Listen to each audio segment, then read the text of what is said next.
Please welcome Mary Jackson, Vice Admiral, retired, United States Navy, a member of the USO's Advisory Board.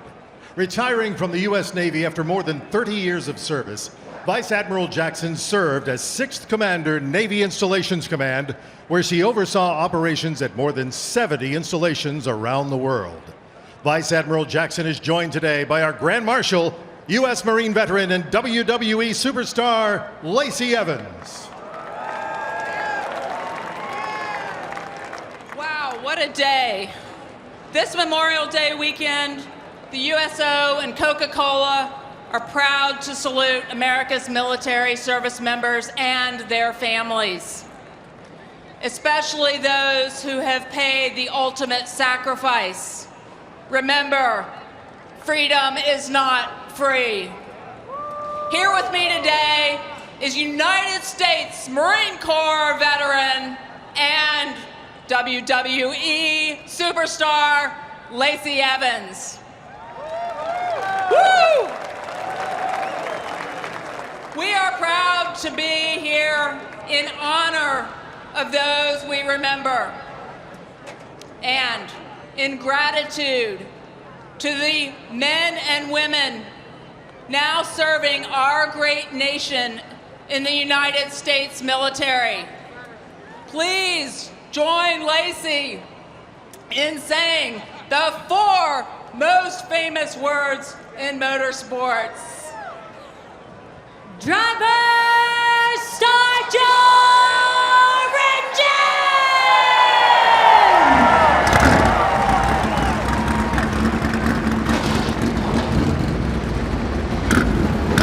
Thanks for sharing your Memorial Day weekend with us.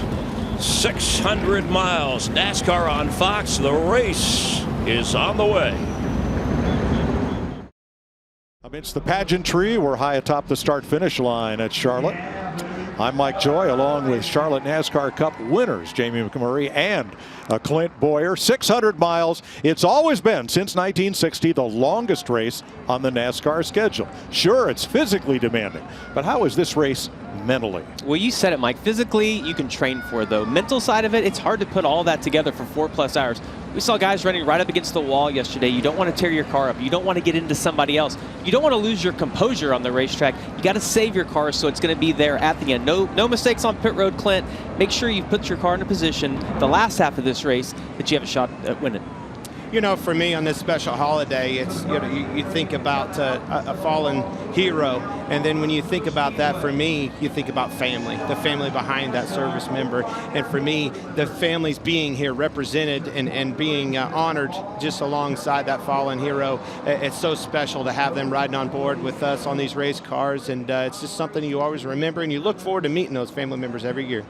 And we will share some of those fallen servicemen and women's stories as we go through the 600 miles tonight. Jared Schmidt, Marine Lance Corporal from Wentzville, Missouri, was lost in Kabul, Afghanistan at the age of 20. He is riding with Denny Hamlin tonight. How about you, Denny Hamlin? It's Boyer and the boys up in the Fox Sports 1 booth. The way you got us? I got you. All right, man, I know you're going to give Lance Corporal Schmitz a ride that'll make him proud, starting up front. How you going to keep it up front all night long? Yeah, I think we've got a good FedEx Camry. Really, all the Toyotas have been really strong all weekend, and just it's all about execution, honestly, and keeping the car, updated. Trying to keep this thing adapted to the track at all times, because I think we're definitely going to have some different conditions that's going to get thrown at us. For sure. We're going to wish you luck. We're looking forward to it. All right, thanks, guys. Here's our Coca-Cola starting grid. Denny Hamlin on the pole, the Virginian, looking for his first Charlotte win. And Kurt Busch, the outside pole winner. They're separated by 3/1000ths of a second. Busch, the 2010 600 winner, won the last point race at Kansas. Row 2, Christopher Bell on a 3-race top 6 streak for the Oklahoman. And Kyle Busch from Nevada, the 2018 600 winner. The top 4 all Toyotas. The first Chevy is William Byron from Charlotte, finished 4th last year. The first Ford is rookie Austin Cindric, this year's Daytona 500 winner. Bubba Wallace in row number 4 with his best start of the season, and Tyler Reddick has come oh so close, but still looking for his first win. Row 5, 5th in the 600 last year for Arizona's Alex Bowman in a Chevrolet, and Michael McDowell's Ford gets its best start ever in the 600. And across the bottom of the screen will be the rest of our starting lineup. Let's get some last-minute updates beginning in the Nerve Center. For Fox, Larry McReynolds. Yeah, Mike, this 600-mile race will give a crew chief a headache that won't go away for about 3 weeks. It's the most temperature-sensitive racetrack we go to. Ever-changing, as you heard Denny Hamlin say. Crew chiefs have to be aggressive and make adjustments all race long. But going in, Mike, I have to have a plan. I have to have a strategy, a starting point. And that leads me to my Verizon race strategy. Remember, this is a race that has 4 stages, 100 laps per stage. What you're going to do is you're going to split the stages in half. Pit 50, 50, 50, and 50 into each of those stages. But Vince Welch, thank the good Lord I put it in pencil. It's probably going to look different at the end of the night. Yeah, make sure you've got that eraser ready too, Larry, that's for sure. Hey, you know, most of these drivers here in this race tonight live here in the Charlotte area now, but for 24-year-old William Byron, this is his hometown. He's been coming to races here well before he was old enough to race, much less become a NASCAR star himself. He told me he has an extra sense of pride when he races here, and he'd like nothing more than to make that short drive home tonight with that trophy in the seat next to him. Regan Smith. Vince, 2 weeks ago at Kansas, it was an impressive win for Kurt Busch, driving for 2311, racing the team co-owned by Denny Hamlin and Michael Jordan. The team had some bad luck leading up to that race in the weeks prior. They feel like they have shaken that luck, and they are carrying a ton of momentum into Charlotte this week at a place that Kurt has won before. Look for Kurt Busch to be up front and strong all night long in that 45. Jamie? Well, are you sitting at home watching this broadcast wondering, who should I root for? Well, what about the number 8 of Tyler Reddick? We like to call him Mr. Excitement. Why? Because you can guarantee he will be the first driver to move up to the wall and hang it out. Now, in his 2 previous starts here in the Coke 600, he finished in the top 10. He qualified in the top 10 tonight. He's trying to become just the 8th driver to win his first career race right here at the Coke 600, Mike. Thanks, Jamie. Pace car has the field in tow as the cars came down pit road to check pit road speed. And at the very back is the driver who dominated last year's 600, winning all the stages and the race, Kyle Larson, who got into trouble in practice yesterday. The team worked till 10:30 last night. They came in the garage early, and this is the same car, albeit repaired from yesterday's practice crash. Here's the team debrief as he got ready to roll off. I want to take a minute to honor and remember all of our military service men and women who sacrificed their all, gave their all to protect our freedom. We're very honored and we're very humbled. Thank you for that. Definitely want to take a minute to remember Specialist Ravago, giving his life for our country, for our freedom. Big welcome to his friends and guests that are here with us at the track today. Crew Chief Cliff Daniel. Kyle Larson's got a long way to go. He's got 600 miles to get there. Our Fox onboard camera lineup includes Kurt Busch on the outside pole with a Monster Energy cam in his Toyota. Kyle Busch starting outside the second row with the Toyota cam. Tyler Reddick starting outside the fourth row with the Cheddar's cam in his Camaro. Alex Bowman will start ninth. There's the Ally camera on board his Chevrolet. Last week's All-Star $1 Million man, Ryan Blaney, starts 11th. That's the Ford onboard camera in his Mustang. And the 99 Chevy starts 12th. The Tootsie's camera rides with Daniel Suarez. Here's the Mahindra Tractors camera with Chase Briscoe in the 14, starting 15th. Former champ Kevin Harvick, or rather Ross Chastain, that's the Advent Health Cam, starting 21st. This is Joey Logano with the Coca-Cola camera, starting 22nd. Tightening up the belts, and let's go back and pick up 18th place. That is past champion Kevin Harvick with the Mobile One camera on board his Ford. Ready to roll in Charlotte. They're in turn 3 behind the 2022 300 plus horsepower Toyota Camry TRD. It's the only Cup race with 4 stages, 100 laps apiece. After each stage, caution will wave, pit road will be open. Drivers will receive points. We'll line them back up and do it again. I'm telling you, just being down there on the grid, Jamie, this track is hot. It's very hot and slick. These boys are going to have to be careful. A lot of transitioning, keeping up with that racetrack, as you heard Larry talk about. It all comes. It's time, baby. Coca-Cola 600 is underway.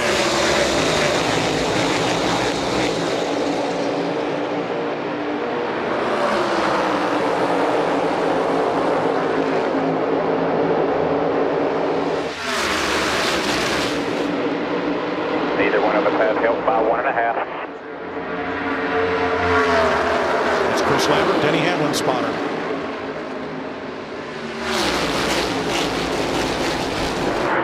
There, 2 by 2.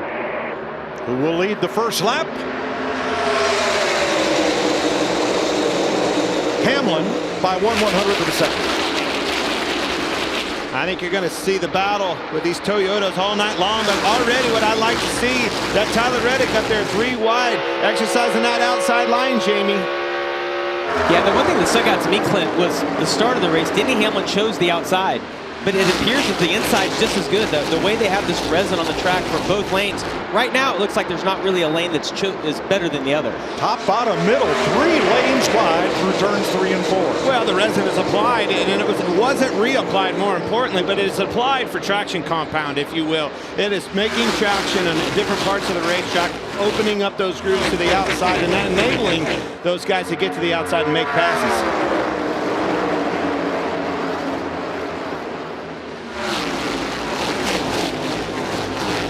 I think that's exactly why you see this drag race of Denny Hamlin and Kurt Busch running in the outside lane and that bottom lane, holding strong for both sides. It's almost like somebody forgot to tell them it's 600 miles long, Clint. Trying to figure out who wants to lead this.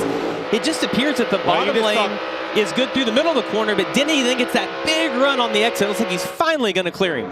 Yeah, Kurt slipped up on the bottom, gave Denny that run on the outside. Look, speaking of runs, look at Tyler Reddick making the run. Hooking the bottom. 7th place there. Driver Denny Hamlin leading car owner Denny Hamlin with Kurt Busch and Kyle Busch right behind. And it might be a 600-mile race, Jamie, but it is so important to beat that guy to that clean air. Clean air is king at this racetrack. We all know that. And him beating him to the punch and getting that clean air, that's going to help him in this whole stage. Sets a tone for the race. Here's the other Denny Hamlin, Michael Jordan entry. That's the 23, Bubba Wallace, in 4th place. You know, Clint, we've been talking about it for months, and you said it. The Toyotas, especially Joe Gibbs Racing, seems to always show up when we get to Charlotte. And the fact that 2311 gets their cars from Joe Gibbs Racing, you're seeing that also trickle down. Kurt Busch won at Kansas a few weeks ago. Bubba Wallace was fast there as well, had some pit stop issues. But again, Bubba Wallace did the tire test at this track, and it seems like some of that's paying off. Still 3 viable lanes coming through turn number 4. Crossover, Kyle Busch to the bottom on Bubba Wallace.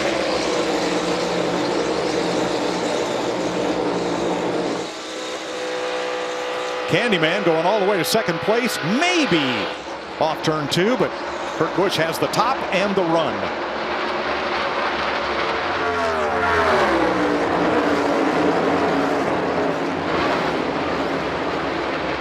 Well, I'm really encouraged, Clint, to see Kyle Busch able to make that pass on the bottom. We saw Denny Hamlin do that in qualifying and able to capture the pole, one of the only cars that ran on the bottom. But that's different, right? The air pressures are up. You know you have max grip. We're now 7 laps into this race, and you see Denny Hamlin's running up in the resin. You talked about a little more grip up there. But I'm pretty encouraged to see Kyle Busch able to get to the bottom and make those passes.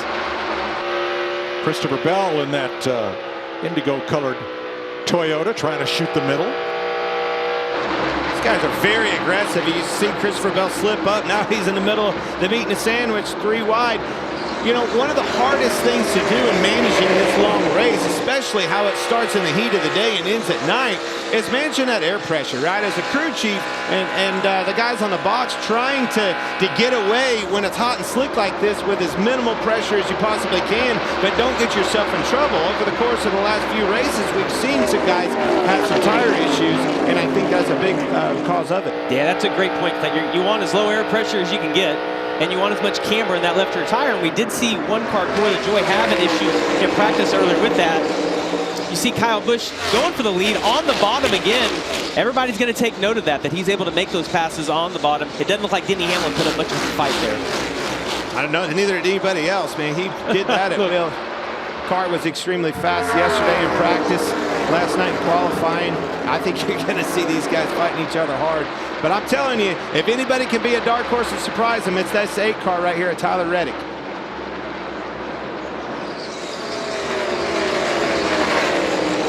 Let's go back to 22nd place.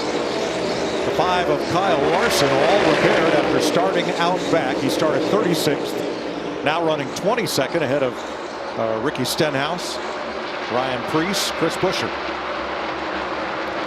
Kyle Busch started 4th. It took him 9 laps to get to the front as his Toyota tries to drive away.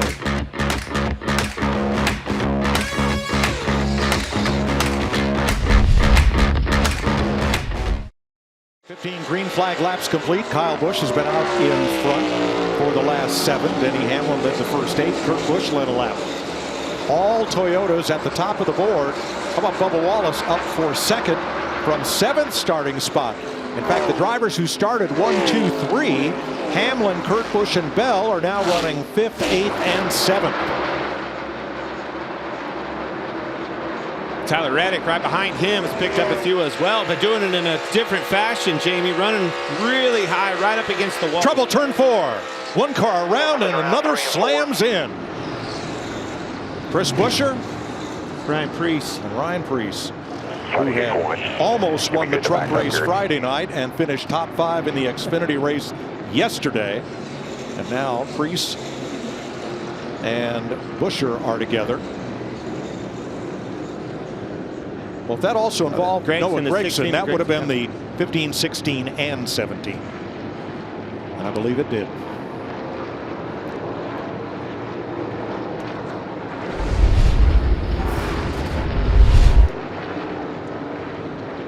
See Preece get loose. Car gets out from it, and then Buescher right in his tire tracks did the exact same thing. It's almost, Clint, like he reacted to when he saw Preece getting loose, trying to get turned on the racetrack, and we talked about it yesterday. A lot of bumps right there in the middle of turns 3 and 4. And I think Gragson did the same thing, following suit, was just trying to get out of the way, spun to the inside, but I don't think he got into anything. And it doesn't look like there's much damage to any of those cars. It looks like they're all able to get back to pit road and get 4 fresh tires on. Yeah, no contact with the wall for any of those 3. First caution of the day. What's the luck of that? 15, 16, and 17 all crashed and nobody really wrecked. And the 18's the leader. Chase Briscoe was just glad he wasn't in the area. That's right. He's the 14. That should have been one of the questions in Clint's game today, but NASCAR fans, it's time to stack the cash. The more people who enter today's Fox Bet Super 6 Stage 2 contest, the bigger the jackpot will get. All you need to do is scan the QR code, download the Super 6 app, and enter your picks in the contest. Watch the jackpot grow. Right now, the prize is over $37,000. Invite your friends and make the jackpot even bigger. Vince? William Byron in just up 1 spot from where he started, but he really likes his race car. No changes, says it's pretty good right now, Jamie. And Bubba Wallace up 5 positions. Had really good start there, guys. Just a little free behind the 18. Air pressure and 4 tires. Tyler Reddick in the 8. Not ready for an adjustment yet. A little bit free, Regan. The message was simple from your leader, Kyle Busch. The car is really good. No changes for them. And the 11 to Denny Hamlin. That race car is too loose and on the edge right now. He needs some help. Lengthy stop for Kevin Harvick as they get him finished up, along with Ross Chastain and Eric Jones. First caution of the day for a 3-car spin in turn 4.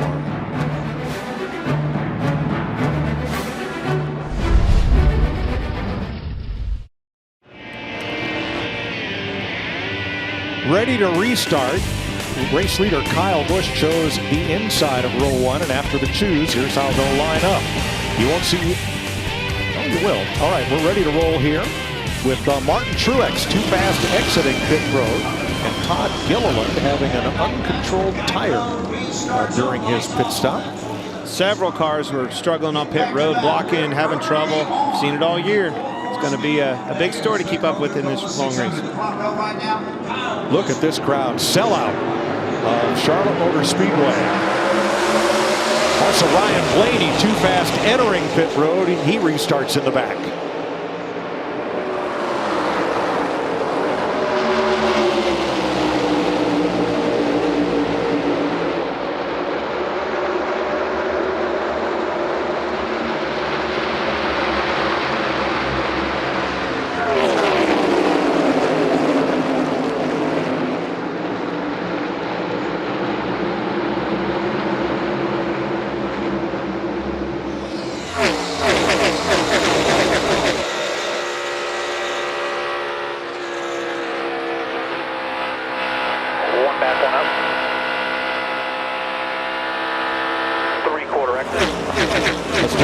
Tyler Reddick spotter. He is third with Bubba Wallace on his bumper.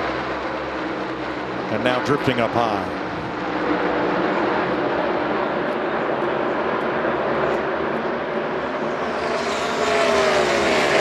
So the first round of pit stops is in. Let's get an update from Jamie Little. Well, Mike, the biggest concern coming in tonight for the crew chiefs were the tires. And Adam Stevens on the 20th told me last night they had blistering after 20 laps. So look at this. Left rear, the inside of the left rear on the 20th Christopher Bell. It's kind of like a chunking and a blistering. So that's something they're concerned about. Definitely keeping an eye on throughout this race.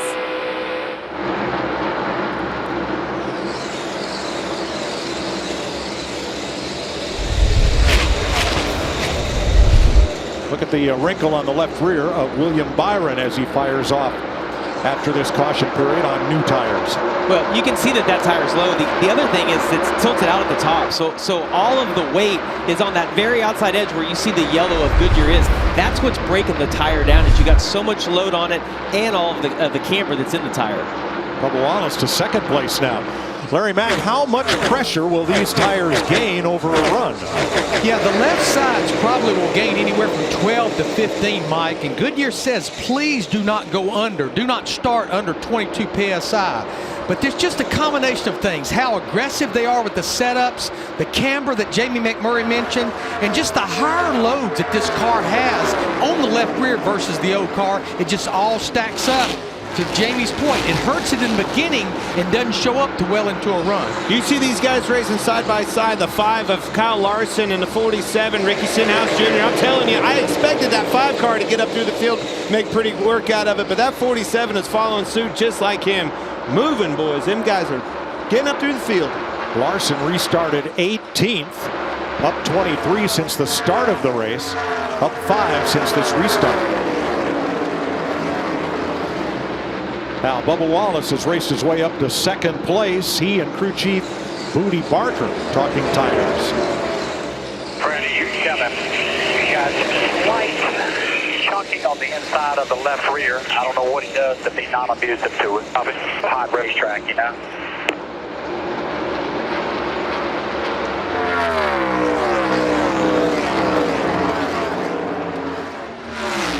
Fourth place, Tyler Reddick way up the racetrack and almost scrubbing the wall through turn number 3.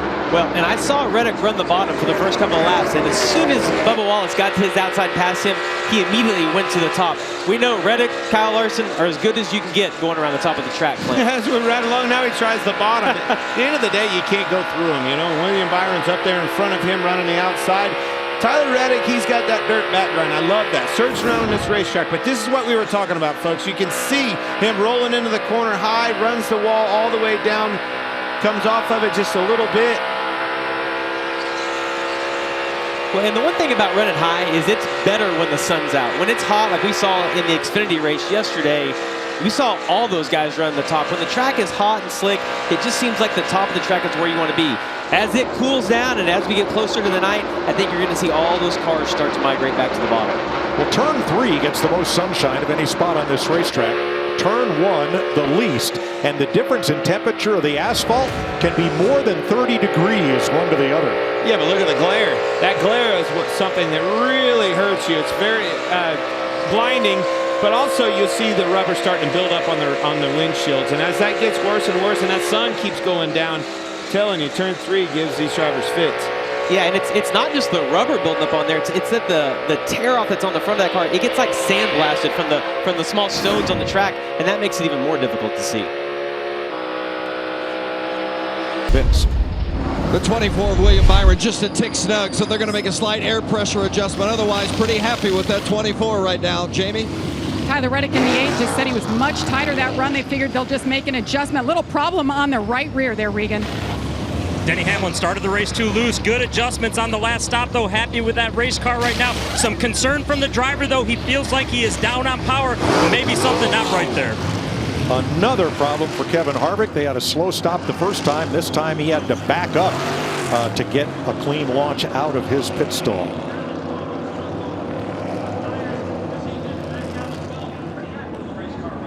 Jamie? Well, so far, Mike, we've all mentioned tires. Well, the 23 driver in second right now, Bubba Wallace, he doesn't want to hear it. Don't let me know about tires. That deal is way too mental for me. I don't. If it goes, she goes. It's fine. I don't need to be spending time worrying about it. Appreciate it, but I don't need it. Yeah, 10-4. Josh Bilicki spun to bring out the caution.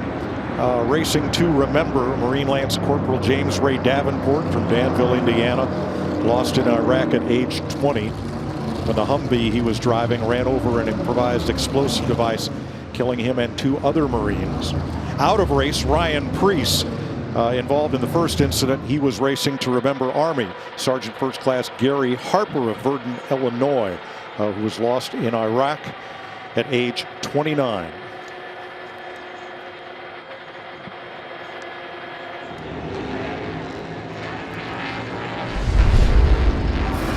Kyle Larson, currently 11th. He has raced his way up from the tail end of the field after a practice crash yesterday. I was watching the stop. You watch the guy in the left front. I couldn't tell what trouble he had, but he follows his car as he goes out. I don't know if he got that on. And since the lug wrench, the center lock wheel wrench, and the air hose left the pit stall with the car, that is considered removing equipment and will be a penalty. Are we okay? I saw a left front or something. Yeah, both guys are okay. Left front's on. I don't got to be really careful. It is. City feels good about it. We're going to check the video. I'll let you know really quick. Well, he's not going to like the next radio communication. It's telling him to go to the back. I tell you what, he was marching through the field and got up. But it was lucky that tire changer wasn't connected to the air wrench. You could see him follow that car out of the deal. He did a good job of getting the lug nut on. America's Gold Star families are those that have lost a family member in military service to our country. Earlier today, Coca-Cola hosted a luncheon to honor and recognize Gold Star families. Here's Coca-Cola Racing family member Joey Logano with more. This Memorial Day weekend, Coca-Cola and NASCAR are coming together to honor and remember the military men and women that have sacrificed so much for our freedom. We were invited to honor our son, Jared Schmitz. We are new to NASCAR. This is our first race ever, but I am absolutely amazed by the patriotism of this sport.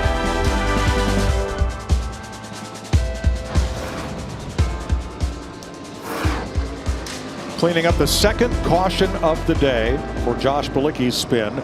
Chris Buescher gets the free pass, which goes to the highest placed car not on the lead lap at the time of caution. So Buescher gets to pass the pace car, come around, and he's back on the lead lap. You know, Mike, that caution again came at an interesting time. We had 5 drivers that stayed out: Kyle Busch, Bubba Wallace, Christopher Bell, Chase Briscoe, and Cole Custer. We only had 10 laps on the tires. Not that we're going to go to the end of this stage caution free, but if you did pit right there, you can make it on fuel to the end of this stage. You know, Clint, the one thing that sticks out to me here is that Kyle Busch chose the inside on the last restart. He won it before they got to turn 1. It wasn't a contest. He has now chosen the outside. That tells me he's just trying to figure out where he wants to be later in this race. Which lane is going to work better for him? Well, the other aspect of that is that teammate behind him, and Christopher Bell, lining up. You know, I think you're only as good as the help behind you. But I do agree, from my experience of this racetrack, that outside line was always hard to get a hold of. You know, the bottom, you're able to keep a much straighter drive and get the car hooked up. So can Bell give Busch a push down toward turn number 1? Ready for the restart, Busch and Wallace on the front row.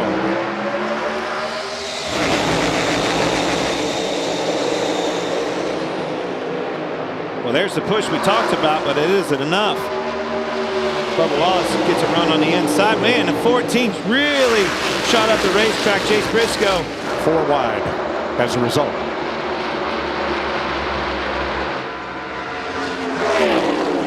Side by side for the lead. Well, and then you see those. You see him 3 wide there in the middle of 3 and 4. It looks like Alex Bowman on the bottom. But when we watch this battle for the lead, Bubba Wallace on the inside, Kyle Busch on the outside, it's all about timing out the momentum of getting into the corner. You want to, if you're Bubba Wallace on the inside, you want to have the run coming as you enter the corner into turn 1, which he didn't have right there. But I think the way this is working out, coming off of a turn 2, you see side by side down the backstretch, no one really has an advantage getting down into 3 right now.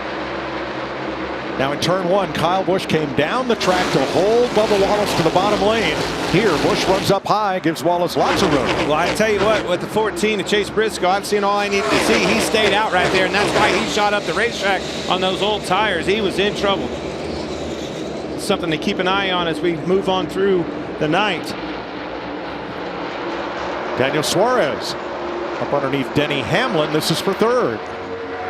No surprise to see Daniel Suarez up there. Trackhouse has been good every single race this year. One of those cars, or both of them, Clint, has been up front. Suarez has not had any luck. Kansas had a really good car, got into the outside wall early in the race, but Trackhouse has been exceptional at all the races this year. There's some Daniel Suarez team radio, or excuse me, Denny Hamlin team radio on the outside of Suarez, racing for 3rd. Yeah, so these are Hughes Cups. You know, guys in front have about 8 green on their tires. We are good to go hard on fuel if this somehow managed to go the whole way, which, you know, probably won't. Just get after here. We'll just go ahead and get rid of this set now so we don't have to deal with it later. It's Denny Hamlin's radio and interim crew chief Sam McCauley, Chris Gabehart, and 3 crew members under suspension for a wheel and tire that got away in an earlier race this year. Loving what I see out of Suarez and Bubba Wallace. Never ran better than 4th at Charlotte Motor Speedway until today. Holding a pretty wheel, both of those guys up front and in charge. Daniel Suarez restores Volkswagens as a hobby. He is putt-putting along in chase of the leader and gaining ground on Kyle Busch. Ain't no putt-putting at this place, man. Right. I'm telling you, flying out there today, Daniel Suarez. That being said, a little bit surprising his teammate Ross Chastain. Struggling. Has struggled last night in practice and qualifying, and again today. Yeah, that's a great point. But the one thing we've learned, Clint, this year is that a small adjustment seems to make a big difference on the track. They're going to be able to use what 99 has to make adjustments to their car later in the race. Rick Hendrick's shop is just up the hill from Charlotte Motor Speedway. Here are his cars, 6th, 7th, 8th, and Kyle Larson coming from the back. Larson's going to entertain you. No matter how many times they send him to the back, he's coming back to the front. He restarted 25th. He's already up to 18th. I think last year they led all but half a dozen or so laps. The Hendrick drivers, that is.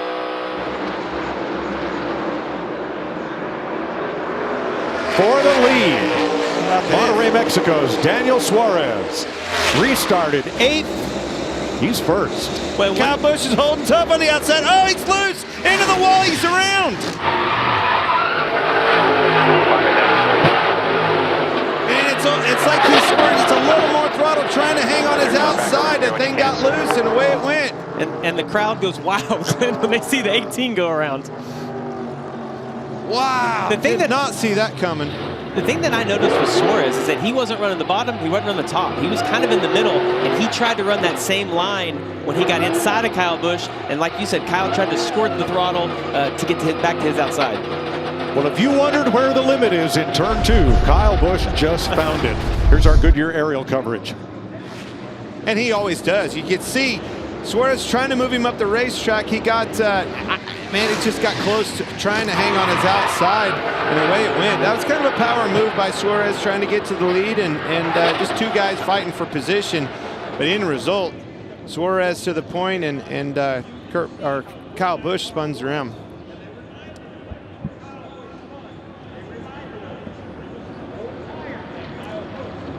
All right, we're going to ride along with Kyle Busch through this as he battles Daniel Suarez for the lead, turn 2. You see Suarez, looks like he's going to have him cleared getting in. Checks up, I see a little bit of fire out of the exhaust. As soon as Kyle tried to get back to the throttle, the car jumped out from underneath him, got loose. Then I just almost wonder, was he just that little bit higher on the racetrack where we haven't seen a lot of guys running yet today? I think he's going to be a little bit upset with 99. But let's see what 99 has to say. What did Daniel Suarez have to say about all this? Taking gas up, trying to stay on your right rear, and just lost the nose and then had to get a lot of wheel in it. Because we don't at all. Oh, man. He was trying to hang with you. He couldn't do it, so you're good. Focus forward. You're in the lead. Suarez, crew chief Travis Mack, and spotter Frank Kimmel II. Hey, the concern was, you heard in Daniel Suarez's mind, it's important for the crew chief, the spotter, to get that driver moving forward. You've got to get moving forward, get your mind off of that, shake it off. You got more restarts. Hey, Larry, were you ready for all these cautions this early in a 600-mile race? I wasn't ready, but I anticipated them. Kyle Busch with a long stop will go a lap down, but he'll be the only car 1 lap down when we restart.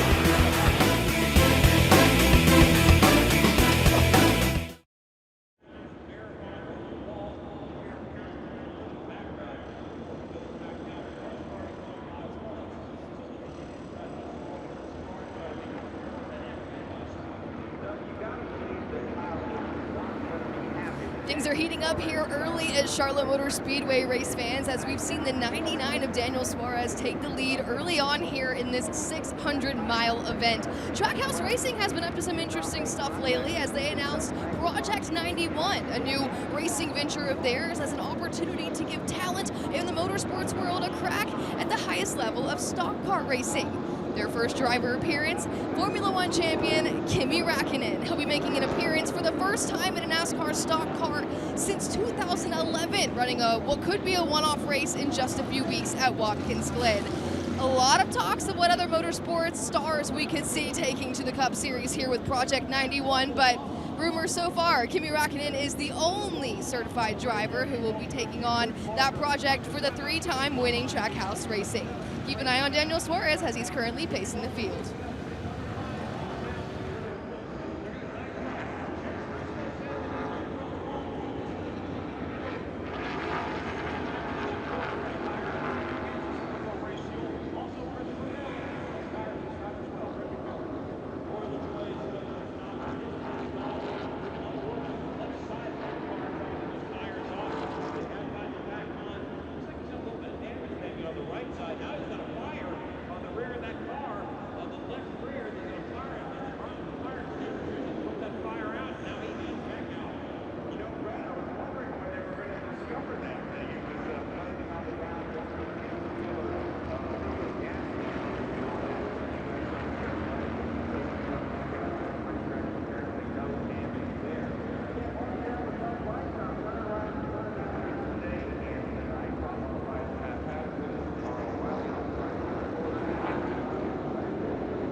ice cold Coke and buckle up.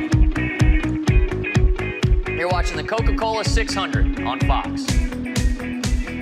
That's Austin Dillon riding 17th right now, racing to Remember Navy Chief Warrant Officer 3 Scott Stout, who was lost at age 46, part of the Naval Special Warfare Development Group.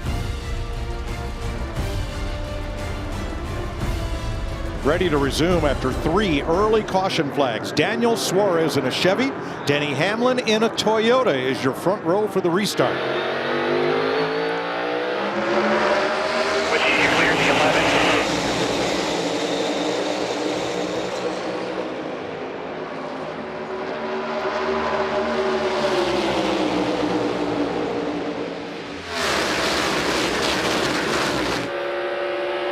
Tell you this, Oak Clint's pretty quick study. There's fewer Toyotas up front and a lot more Hendrick cars all of a sudden. Boy, 3 wide in the middle of 3 and 4. Ricky Stenhouse and others stuck in the middle, as was Eric Jones in the 43. Takes a while to sort this out, except at the front. Suarez the leader, Bowman Hamlin for second, and Byron as the Chevrolets move to the front.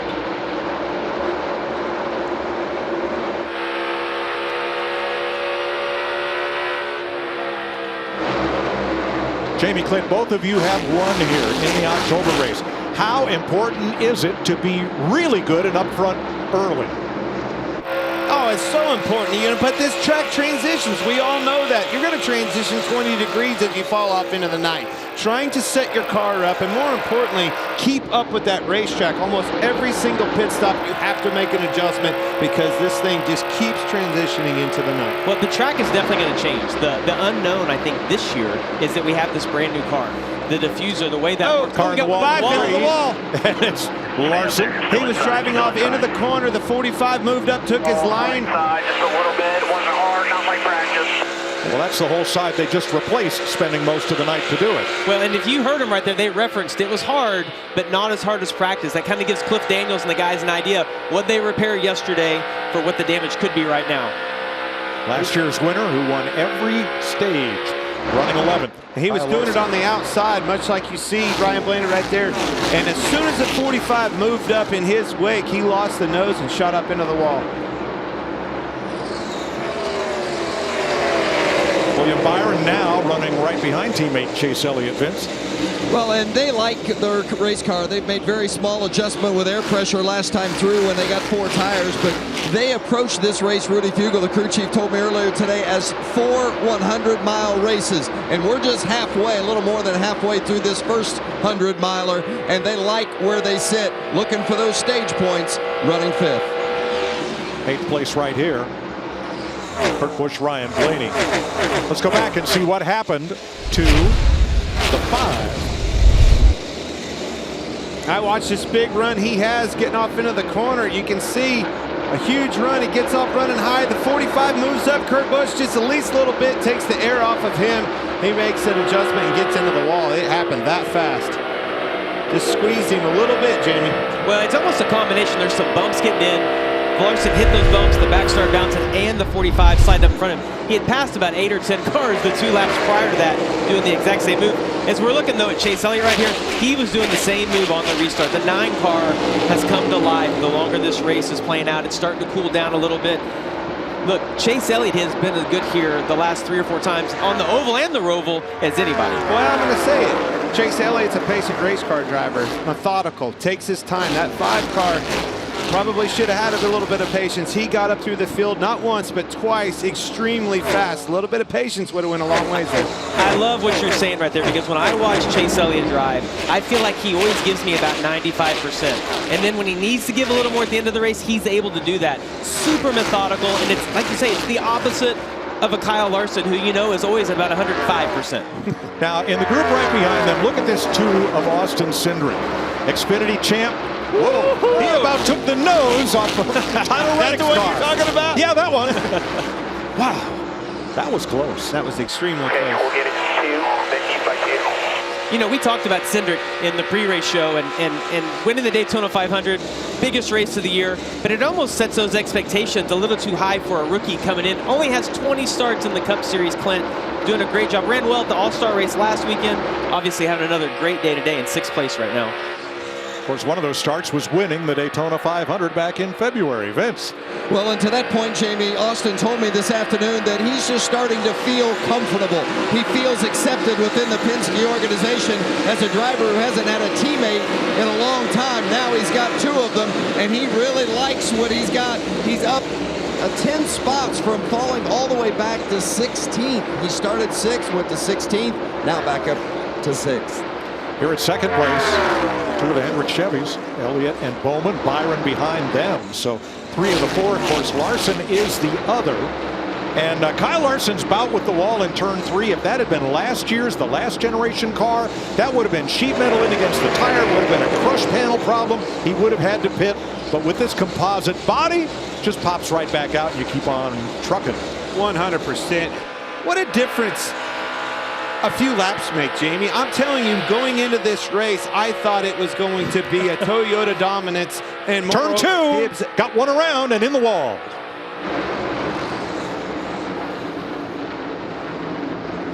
Corey LaJoie, and that is his 2nd car of the weekend.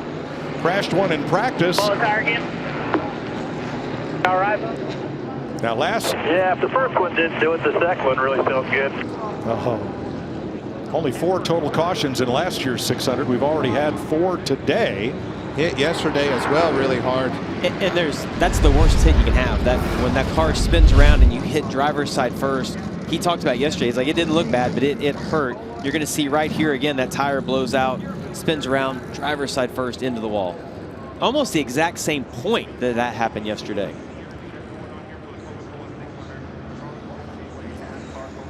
Glancing blow with the left rear corner and then pancakes it with the wall. Deja vu all over again. Here's a look at what happened to LaJoie yesterday. Yeah, and this was the weirdest thing, Clem. It's almost like that car lost brakes because he rolls almost halfway down the backstretch, almost driving the car backwards. But so frustrating for that team. We obviously know that parts are hard to get, and they've had an incredibly long weekend already. Vince. Very solid for William Byron today. It's going to be 4 tires, no other changes. He's run steadily right there in the top 5. Jamie? Tyler Reddick in the 8, you saw that one moment he had, but he said actually the car is pretty good here. If we can get clean air, it's going to be really good. Regan? Chase Elliott, a nice steady move to the front for him so far tonight. That car just a little bit too hard on the right rear. That means it's too loose. And the 99 of Daniel Suarez out front. Happy with that race car. Said it's a little free. I can take a small adjustment still. Long stop on the left rear for Brad Keselowski. Getting out of pit road a little late. 64 laps complete, working the 4th caution of the day. Here are your 4 track facts. Ford has won 13 Coca-Cola 600s, beginning with Nelson Stacy in 1962, and most recently, Brad Keselowski in 2020. The Golden Boy, Fred Lorenzen, won it twice, and NBC analyst Jeff Burton is a 2-time winner. Corey LaJoie out of the race after that crash. He was racing to remember Lance Corporal Riley McCollum of the Marine Corps from Bondurant, Wyoming. Lost in Afghanistan as he was manning a checkpoint at the Kabul airport during the evacuation when a bomb went off, killing him and 12 other troops. His daughter was born about a month later after he was lost in Afghanistan. Here is our tracker of 600 miles of remembrance. We are a good 16% of the race complete. And Larry Mack, what percentage of our new tires have we used up? Well, Mike, you remember my Verizon race strategy? Thank the good Lord I had it in pencil and not in ink, because I have definitely had to change it. We had 13 sets of tires for this race total, 12 sets of stickers, and our scuffs from qualifying. These teams just essentially put their 4th set of tires on. Now remember, 1 set of scuffs. Kyle Busch, I thought it was smart what Ben Bayshore did right there. He went with their scuffs because all he was trying to do is be the first car 1 lap down to get the free pass. Mission accomplished. But Regan Smith was telling me with all these tires coming off, just having 7 to 10 laps, that they're holding on to them, knowing they may have to use them later in the race. Whoa, Larry, you gonna put used tires on me? I need a better strategy, buddy. Well, I can put used ones or wore out ones. Which you want? All right. Kyle Larson has already had quite a day. He's come from the back a couple of times now, Jamie. Yes, he has. He got into the wall, so he had to come down pit road. Well, then he got a second penalty, and that was equipment interference. Another tire got away, and this was the radio afterwards. Based on the way the tires looked, based on the way your fenders look right now, I think you're okay. We did adjust on the car just a little bit, but obviously we've got to come from the back again here. So do what you got to do. Take care of it for now. We're only 64 laps into this race. It's crazy. It feels like a marathon already, but got to make it at 400. Yeah. All right, Kyle Larson and Justin Haley had penalties on this pit stop for removing equipment from the pit box. So they restart at the tail end of the field. Everybody running. All 34 cars are on the lead lap. Here's your aerial coverage provided by Goodyear. Anything can happen as long as you have the drive. Goodyear, more driven. 34 laps to go in stage 1 of 4 tonight. 4 stages, 100 laps each, 600 miles. Here is how they chose. After they go past the start-finish line with 1 to go, every driver gets a chance to choose their lane. Yeah, it's interesting to see Chase choose the bottom. There really hasn't been a dominant lane at this point. We've seen guys choose the inside and the outside. The outside's won one more restart up to this point. But I think it's just about where you feel like your car is going to be the best. Do you want to be in that resin? If you can get the initial jump on the bottom, it appears that's the best lane through turns 1 and 2, just because of the shorter distance. We started the race with Toyotas in the first 4 positions. We will restart the race with 5 Chevrolets out front. I've been trying to get that out for 3 different runs here, and the caution gets me every time. I'm glad you said that, Mike. Thank you. Green flag.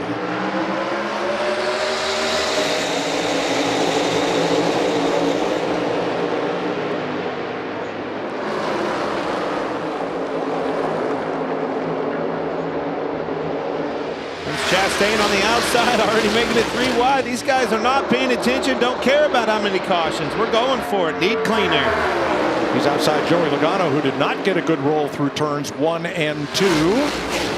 Completing 100 of 600 miles this time.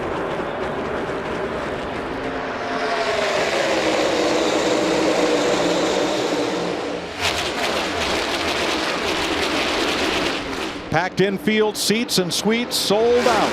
Watching Chase Elliott and William Byron, Rick Hendrick teammates. The Daniel Suarez, Alex Bowman, Tyler Reddick. First Toyota is Hamlin in 6th. The first Ford is Logano in 8th.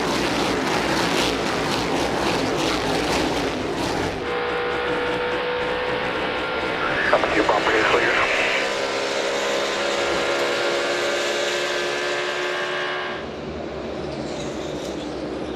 Third place, Daniel Suarez. Drawing a bead on 2nd, Regan. Well, Mike lost a couple spots in those pit stops that just happened. Keep an eye on Daniel, though. The team told me earlier on today that they felt like they've had speed all year long, and especially this weekend, but they found some stuff the past couple weeks that gave them speed and allowed them to also make passes. They're going to have to test that right now to get back up to the lead. Daniel Suarez had a look on Byron up in 3 and 4, takes the high route through 1 and 2.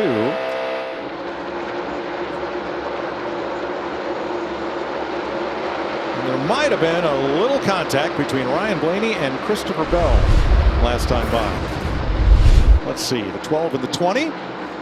Bottom of your screen. Oh, yeah. It's incredible, Clint. We talked about the sheet metal versus the composite body that we have this year. To me, that's been a game changer for not only this series, but the Xfinity series. Last year, without a doubt, the car on the outside would have had the sheet metal on the tire and been coming down, either having another flat tire or coming down pit road. Reddick and Bowman for 4th. You know, if you watch right there, you see Tyler Reddick has his left side tires on that paint. The reason he wants to get on the paint is there's more grip there. If you can get your car down to that, once you get on the paint, you feel a little bit extra grip, and that's the goal of whoever's running on the bottom. There's some Tyler Reddick audio. Is NASCAR going to give everybody like 10 more sets of tires since everybody's pretty much gone through 10 sets already? We're just going to keep recycling them, I think. 10 more recaps. Sounds good. Recaps all night long. Boy, call the Towel City boys. Remember Towel City retreads? Did you ever race on those, Clint? No, I don't know what year or decade that was, Mike, but no, I didn't ever race on retreads. Sorry, you guys are too young. I think those guys had leather helmets on as well. It might have been. I'm going to tell you that it's a solid concern. Everybody in this garage area needs these guys to get strung out, get these long runs underway, and I think that's what we're starting to see here. I'll tell you what, though, it's been a trend this year. A lot more cautions. Some of it because of tire issues, some of it because guys spinning out.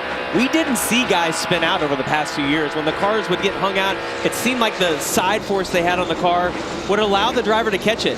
With this car, this new generation car, when the car gets hung out, the driver goes around. Kyle Busch just bullied his way past Harrison Burton and Brad Keselowski. They were clogging up both lanes of turns 3 and 4. And Kyle almost gave Burton the boot and then dropped under Keselowski and made the pass. Here's older brother Kurt in 11th with Joey Logano.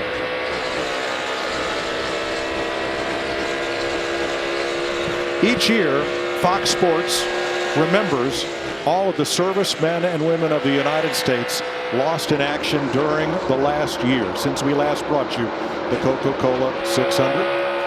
And we are thankful that the number is lower than it has been in many past years.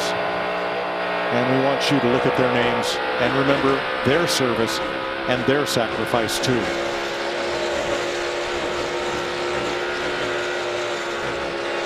Right along with Chastain with his teammate Suarez right in front of him. I said it earlier, where's Chastain? Well, he has found his grip, he has found the balance on his car, and just slowly but surely is moving to the front. Yeah, that.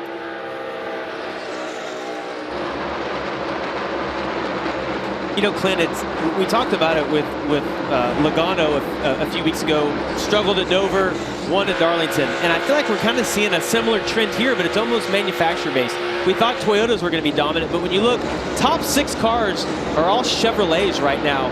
The Toyotas qualified well, but the Chevys seem to be stepping up when it comes time for the race.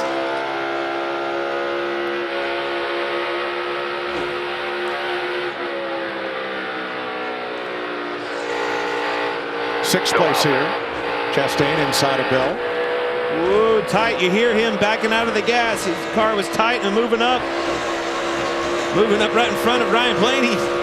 Got a big shove down the front straightaway. These guys are duking it out. I love what I see for a product on this racetrack tonight. Yeah, and as we're watching those in-car cameras, I want you to watch the cars bouncing up and down. I don't think you can appreciate how rough this racetrack is. It hasn't been paved for 15 years, but the bumps into 3, when you watch the back of those cars porpoising up and down. Jamie Christopher Bell's working right back up to where he started this race. Yes, he is. He's had a great last few weeks of races, finishing 6th or better. And they unloaded great. And last night, the only practice session we had was actually right now at this moment in very relevant conditions. His crew chief told me they made one adjustment, tightened him up for the start of this race, and that's exactly where he sits right now. A little bit tight, but overall happy with the 20. Started 3rd, running 6th. And he and Daniel Suarez had a little bit of contact side to side. Teammates at Trackhouse there side by side as the one comes into play. Oh yeah. Well, Christopher Bell pushed up a little bit, moved up to probably get a little bit of a side draft and just got into him. Product of that dog leg. You could see Suarez was right up against the wall. He didn't have any more room. Just close racing. Again, a product of the dog leg on the front stretch.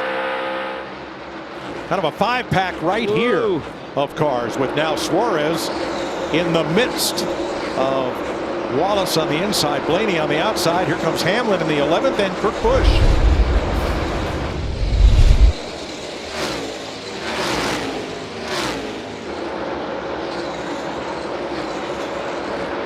Track is perfect right now, Jamie. They are moving all over the place, running on the bottom of 3 and 4, all the way up against the wall. The resin, the traction compound is doing its job. These boys are getting it on. Yeah, and you know, we talked about it. We were a little concerned since they didn't put more resin down. Were there going to be 2 lanes? But it seems like NASCAR is going to a really nice job of balancing these track out. It's so weird to see Tyler Reddick running the bottom right here, trying to get past William Byron. The one thing that stuck out to me with those 2 is that the paint schemes are almost the same. We'll take you back side by side with 82 laps complete.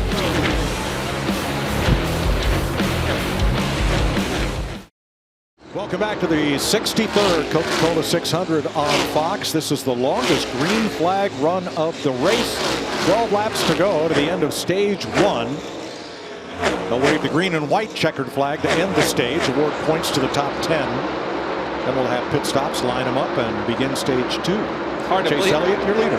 Hard to believe we're just 12 laps. We're not even in and through the first stage. We have seen it all already. But I think it's par for the course this year on these mile-and-a-half intermediate racetracks. These guys have had their hands full week in and week out. And I think that's on full display again for the Coke 600 here at Charlotte Motor Speedway.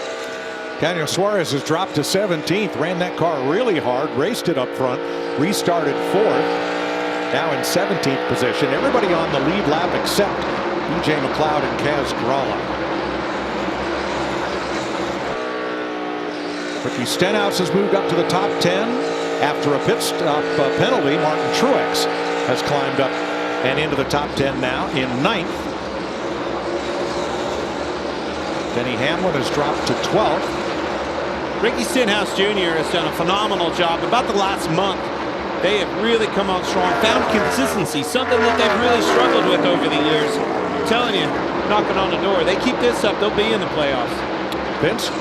Well, right now they're 25th in the standings, 95 points out, so they need good runs every single week. And as you said, 3 straight top 10s, but they unloaded this weekend and were way off. They had to make major changes earlier this morning to get this car going, but he has driven it from the back, and he is going to get him some stage points as we are under 10 to go in this stage. Such an important race to be up front and running well at. With 4 stages, so many points are on the line. Need to get them all 4 stages, a lot of points. Smart racing here. Goodbye, Haspert.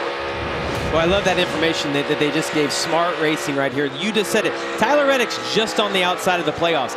They need a win, but if they can't get a win, they need to capitalize and get all the stage points. You just talked about, Clint. They're trying to reassure Reddick, listen, don't go for it right here. We've got a good car. Let's get what we can get right now. Brian Blaney had a speeding penalty earlier on pit road. Now he's up racing for 7th place with Alex Bowman. I love that about Tyler Reddick, though. You know, you've got a guy that he's capable of getting to that 105%. You know, much like a horse race. You pull that guy back, you need him to be there at the last stretch. And that's the only thing really that they've struggled with this year, is to just seal the deal at the end of the race. Well, he's fast every week, and if you look at his last 5 races, Clint, he's had 4 off the pace. Big time with it. He's got it back up to speed now. Ooh, that's as close as it gets. Huge save by William Byron. Got it gathered back up. Getting it back up to speed. Trying to nurse it to the end of this stage. Drops him to 8th place. And he is back on pace. Nothing like dirt tracking at 185 mile an hour.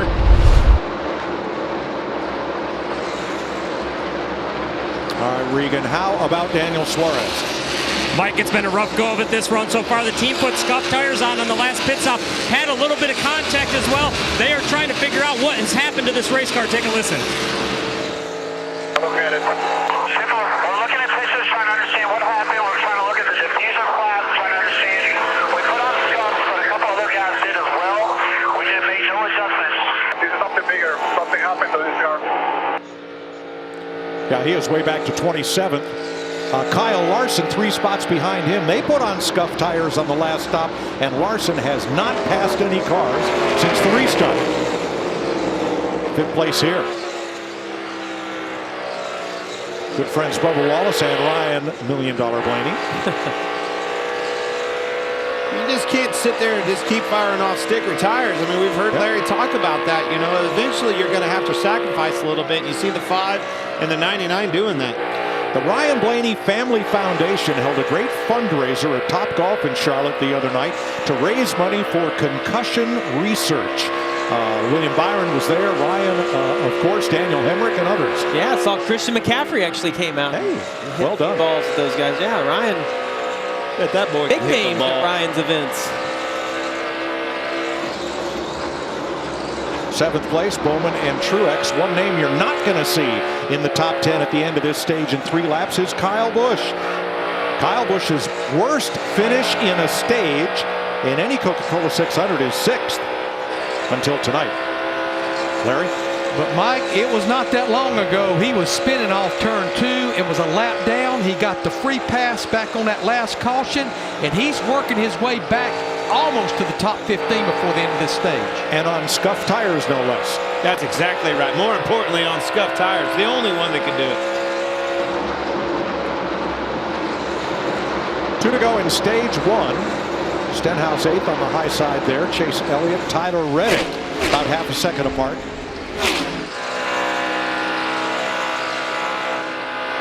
Chase Elliott's about the only Hendrick Camaro that has not fallen back during this green flag run. Yeah, and guys, no shock to see Chase Elliott up front, winning a stage. He scored the most stage points of any driver in the series this year. And just, he is quietly, Clint, I think, having a spectacular season. The battle for 10th place, Hamlin and Byron. At the end of the stage, it is Hamlin that picks up the final stage point. Chase Elliott has won stages on the Charlotte Roval combination oval and road course. This is his 3rd stage win of the year and his 1st on the Charlotte 1.5 mile oval.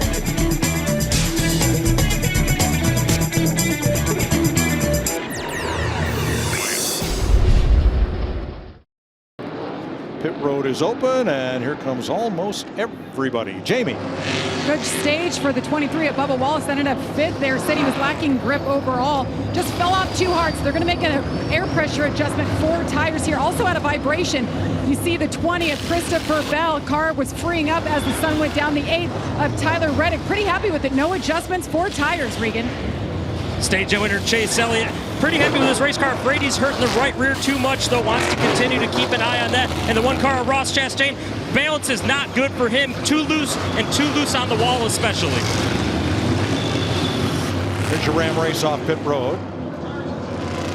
Chase Elliott out first. Christopher Bell up 1. Bubba Wallace up 2. And Truex picks up 3. Style up old Chase Elliott. How about you, Chase Elliott? Spoiler and the boys up in the booth. You got us? Yeah, man. Man alive, that car is fast, looks good up front, slipping and sliding around. How about the racetrack, and how about your car? Hey, our Napa Chevy has been all right. I think we could be a good bit better as the sun goes down here. So we'll keep working at it, man. Way early. Not even close to halfway. So stay in the fight here, try to be there when it matters. I hear you. We'll be watching. Good luck. His teammate Alex Bowman not so lucky. First year for NASCAR center lock wheels. You see left side of the screen the nut laying out there as they're having trouble getting the lug nut off on the right front. Stage winner, Hendrick Motorsports Chevrolet, Chase Elliott.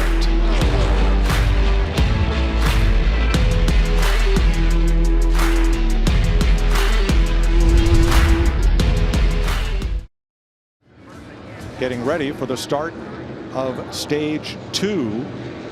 Long stop for Kevin Harvick, steering issues. Long stop for Alex Bowman. Here's Jamie Little with an update. Well, 2 stops ago, Martin Truex Jr., they were slow, so he got mired in traffic. Well, he had to drive hard, and he burned up his stuff a little bit, and this is what happens when you have to go for it. This is the left rear, across the middle of the tire. Major blistering here, Regan. Well, Jamie, problems for the 48 of Alex Bowman. Strong early on in the race, but the hat bolt on the right front tire broke on that pit stop or prior to that pit stop, so issues for them trying to get that fixed. Chase Elliott's Chevy, Christopher Bell's Toyota on the front row for the restart. Elliott racing to remember Army Lieutenant Noah Harris, who died in Iraq 8 days before his 24th birthday. The Ellijay, Georgia native was a straight-A student, champion wrestler, captain of the football team, member of the Student Senate, attended University of Georgia, and became an infantry officer in the Army upon graduation. He was trying to rescue some Iraqi police who were pinned down a week before his 24th birthday. Here they come to the Geico restart zone. Elliott and Bell to begin stage 2.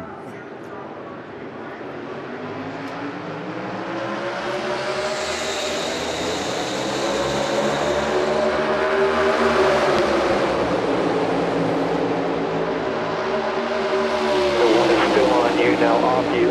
1 is not clear yet. That is Eddie DeHaan, Chase Elliott's spotter.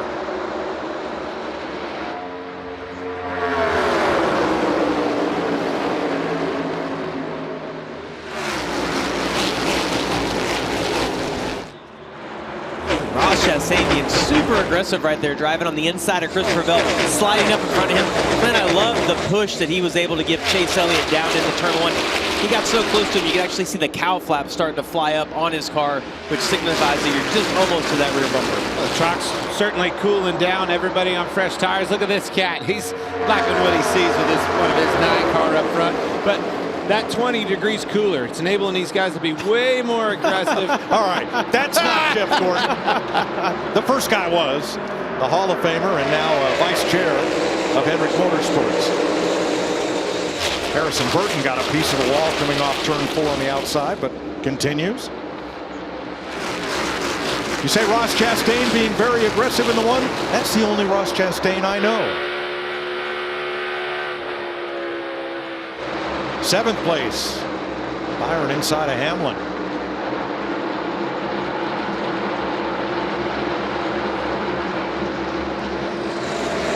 You know, Clint, I really thought as it starts to cool down that the bottom would become more dominant, but it has not happened that way yet. We still see that outside lane having plenty of grip. You see Ross Chastain trying to get to the inside of Chase Elliott. Let's see if he tries to do that same slide job that he did on Christopher Bell in turns 3 and 4. Trying to saw the car bottom out. Yeah, the car bottomed out, drove it off in the corner extremely hard, slid up in front of Chase Elliott, and takes the point. Ross Chastain, your new leader.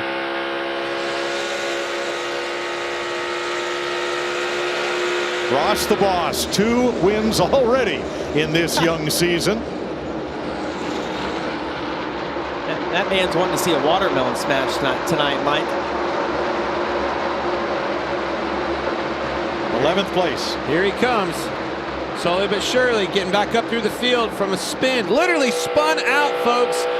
Knocking on the door, back into the top 10. He'll be back up there before you know it. Something about this kid when it comes to big time races, and more importantly, this Coca-Cola 600 under the lights. That 18 of Kyle Busch is always there in the money.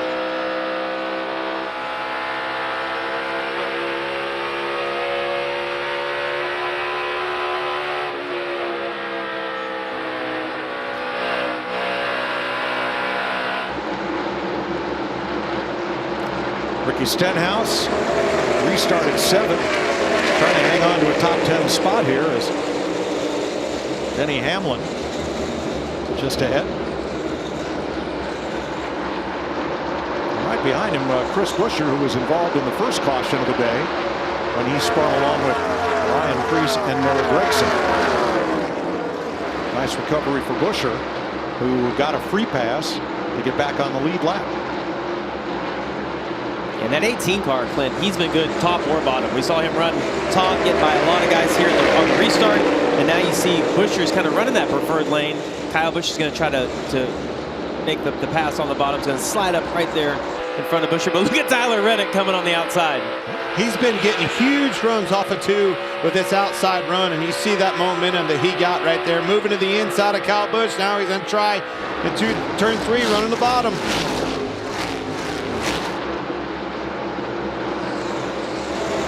Busch holds them off. Ross Chastain is the 3rd driver tonight to lead the 600 for the first time. Bubba Wallace and Chastain's teammate Daniel Suarez are the other 2.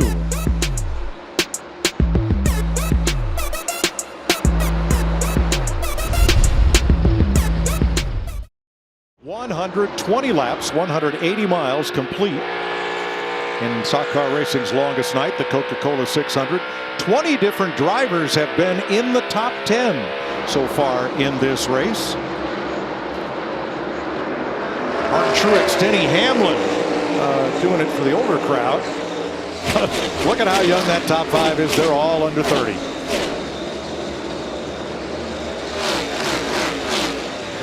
Sure are. I mean, the trend there is they're all very aggressive race car drivers. Attack not only the track, the lines, where they run, attack that throttle pedal. Young, aggressive race car drivers. Ricky Stenhouse just moved up into 9th place. Tyler Reddick to 10th. Yeah, this stretch for Ricky Stenhouse Jr. started at Dover. And when I think about Stenhouse's driving style, I think about somebody super aggressive, attacking the corner. Dover is one of those tracks that you see that at. But he has been able to continue that on through Kansas. Struggled a little bit, I think, last week at the All-Star race, maybe trying something different. But they have picked up right where they left off in Kansas this weekend. Let's have a look at your Toyota top performers. They started in the first 4 spots. Christopher Bell is 3rd, Bubba Wallace 4th, Martin Truex 6th after a penalty earlier, Denny Hamlin 8th. And then the Busch brothers, Kurt in 11th and Kyle in 12th after coming from the back after spinning and bringing out the caution at lap 46.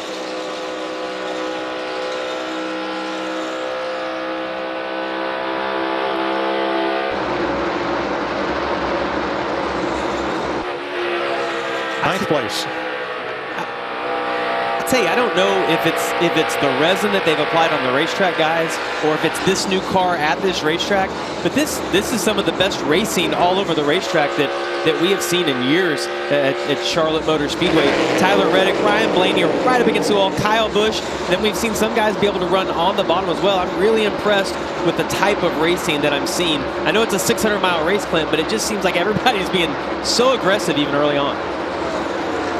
Austin Cindric just moved up ahead of Austin Dillon. That's 15th place. 2 Daytona 500 winners. And Dillon, who got his first victory in the Cup Series right here in the Coca-Cola 600. Yeah, I so agree with you, though, Jamie. It brings me back to wanting to call a dirt race. You know, whoever prepped the track for tonight did a phenomenal job, because I'm telling you, this is as racy as of a mile and a half as you could possibly get, top to bottom all over the racetrack. Here is Kevin Harvick, 26th, and Bubba Wallace down the front straightaway from 4th place, slides almost to a halt, and caution is out again. I'll tell you what, that couldn't have worked out any better for Bubba Wallace, being able to slide right into his pit stall, not create any more damage to that car. We heard the tires pop just before he stopped there in the Roval chicane.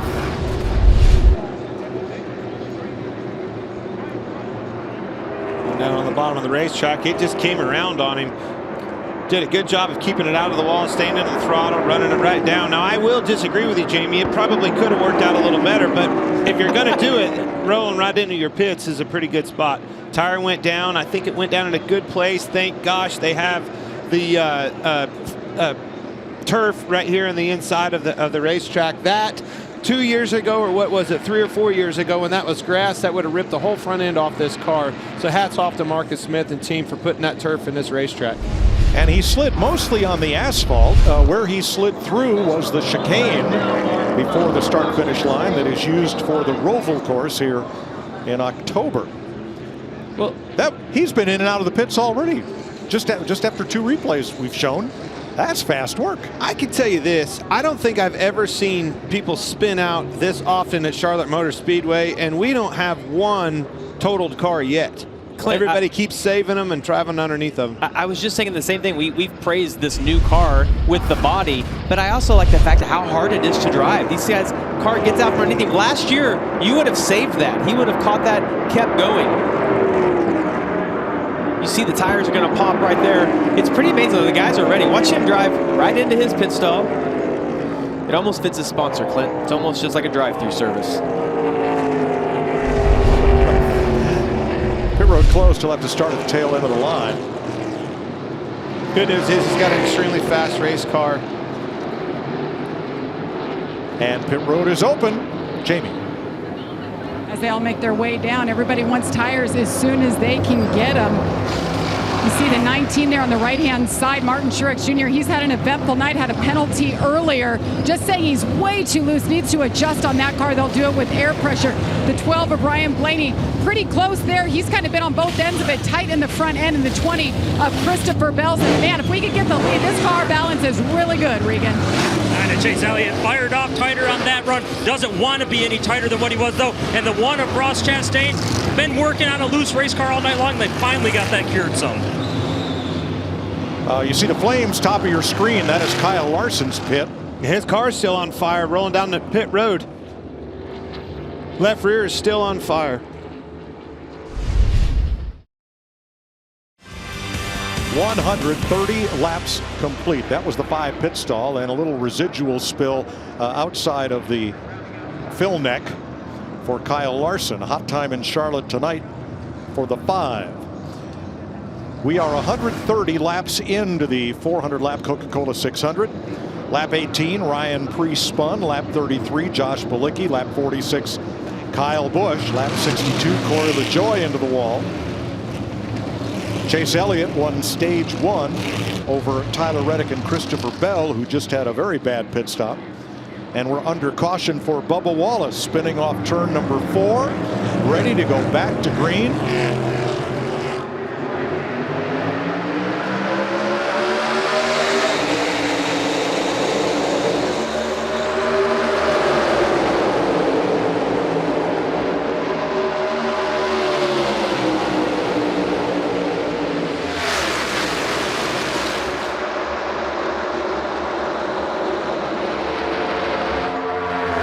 Again on 200 miles.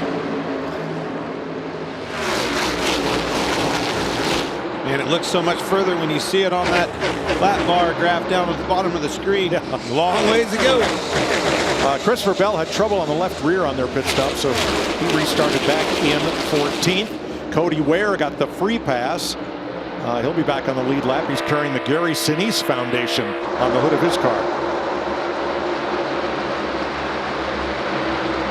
William Byron, the big head of steam, and Bell tried to come down, close the spot, didn't get there soon enough. Gonna be all clear.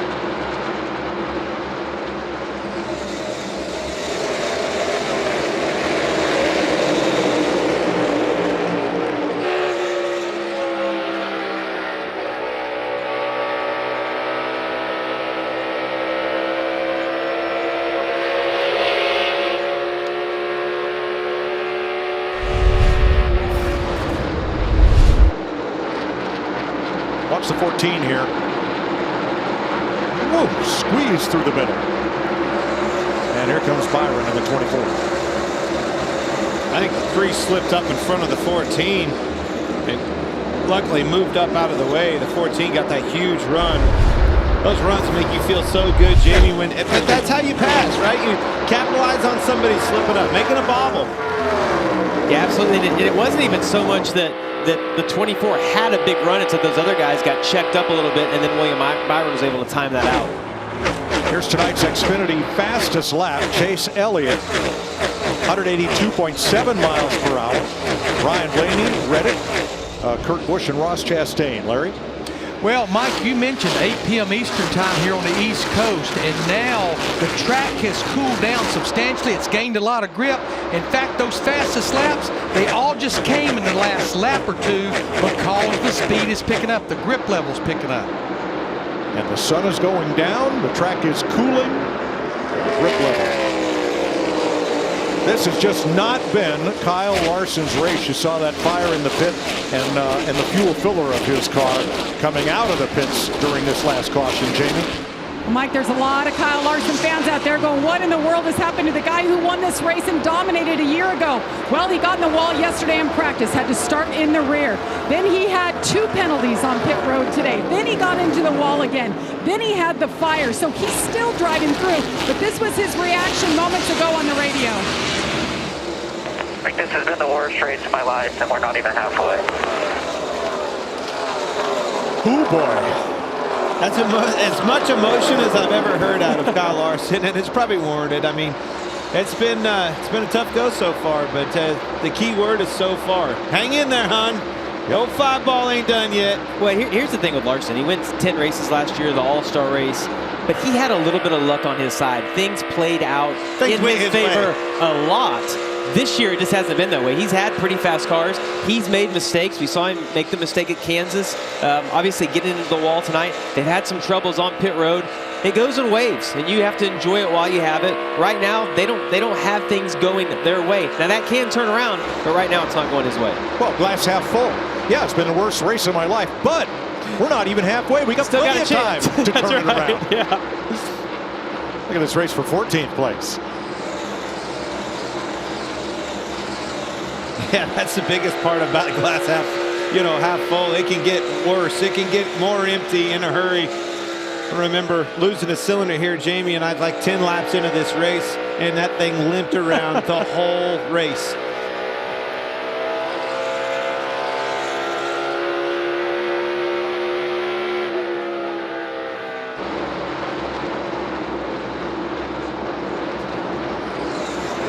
Kevin Harvick currently 21st, and I believe that may be about as high as he's been in the running order today.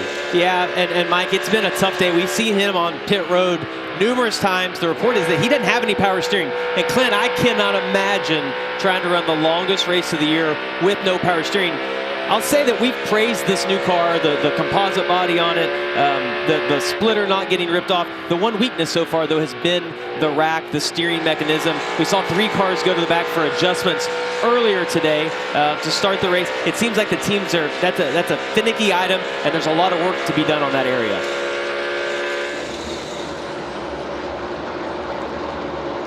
Ryan Blaney, Kurt Busch, this is for 3rd. Chase Elliott out in front of Ross Chastain, Ryan Blaney, Kurt Busch, and Tyler Reddick with 141 laps complete in the Coca-Cola 600 on Fox.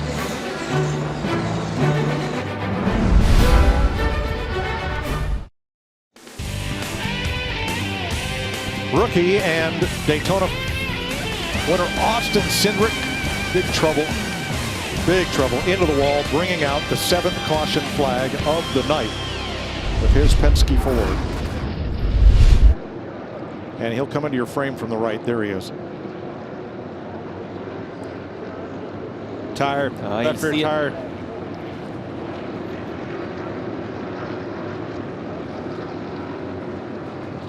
He was running in 9th. We'll give you Kyle Busch's view next.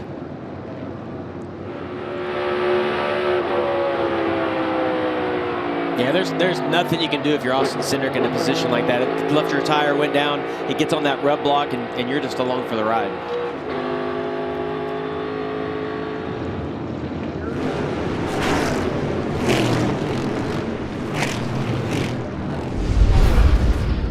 Cindric was racing to remember Army Sergeant John Sullivan of Hickson, Tennessee. Lost in Iraq in 2006, age 22. Man, very frustrating. Had him a hot ride tonight. Car was extremely fast all weekend long. Practice was fast, qualified good. One of the best Ford Mustangs we had in the field tonight. The AMR safety team quickly going to work. And Bubba Wallace will be the beneficiary of the free pass on this 7th caution flag.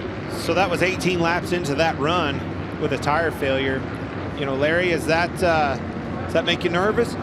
Well, it does, Clint, and I feel like they're going to have to come right here, but they have used 6 sets of their 13 sets. Now, again, we've heard that some have been putting scuffs on. One thing this will do, it puts you in the window to get to the end of this stage. Roughly halfway through the stage, and the 12 stays out. Jamie. Yeah, it was one of those situations. We could come or we could stay out, and the car's pretty good, so Blaney ended up staying out. But Tyler Reddick was talking about going back on that wedge adjustment that they made only halfway, so it helped a little bit. They just want to back it down, and 4 tires for the 8. Regan. Chase Elliott in the 9 car, happy with that. Said the balance is the best it's been the whole race right now. Leave it alone. The 1 car, Ross Chastain, that car too tight in traffic this run in the 45 of Kurt Busch. Been loose all night long, but they are making gains on it. Likes the car better, just needs clean air. 2 of the Hendrick cars, Chase Elliott up front, and Kyle Larson, who've been mired back in the 20s, stayed out and chose not to pit. Austin Cindric around and into the turn 4 retaining wall.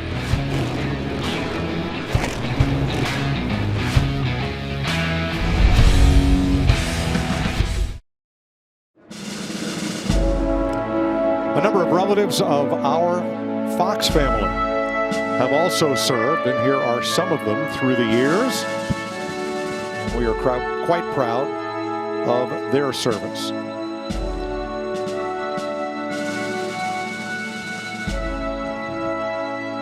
Coming green, after the end of this caution for Austin Cindric's crash. Let me correct, it was Ryan Blaney, not Chase Elliott, who did not stop. He and Kyle Larson are on older tires, and they take the restart green. Bubba Wallace got the free pass.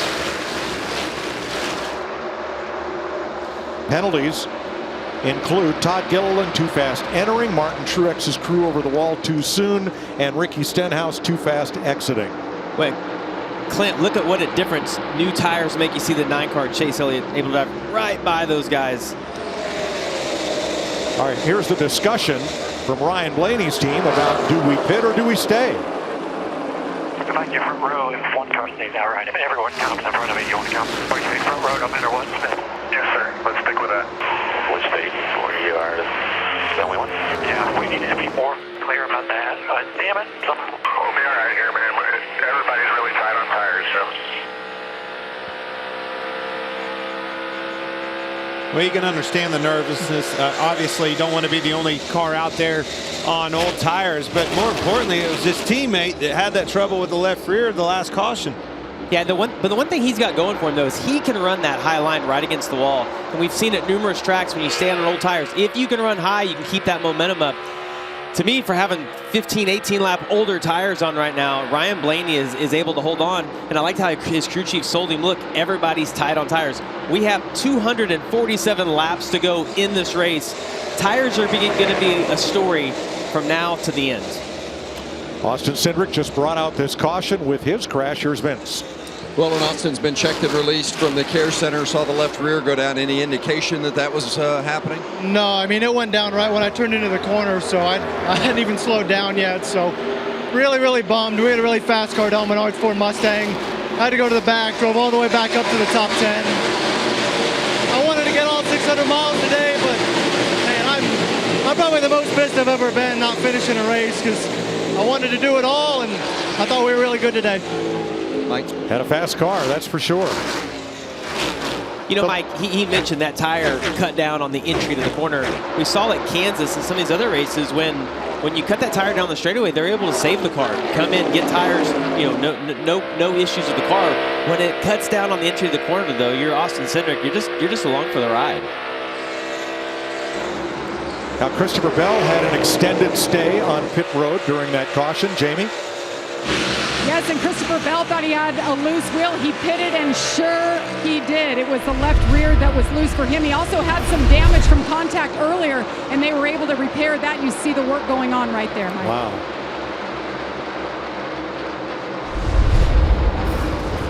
Everybody okay there?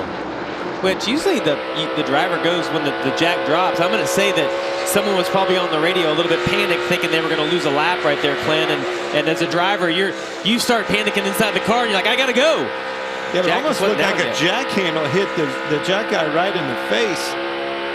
All right, here's the 40-plus crowd. You got Kurt Busch right here you're looking at from Ross Chastain's bumper cam.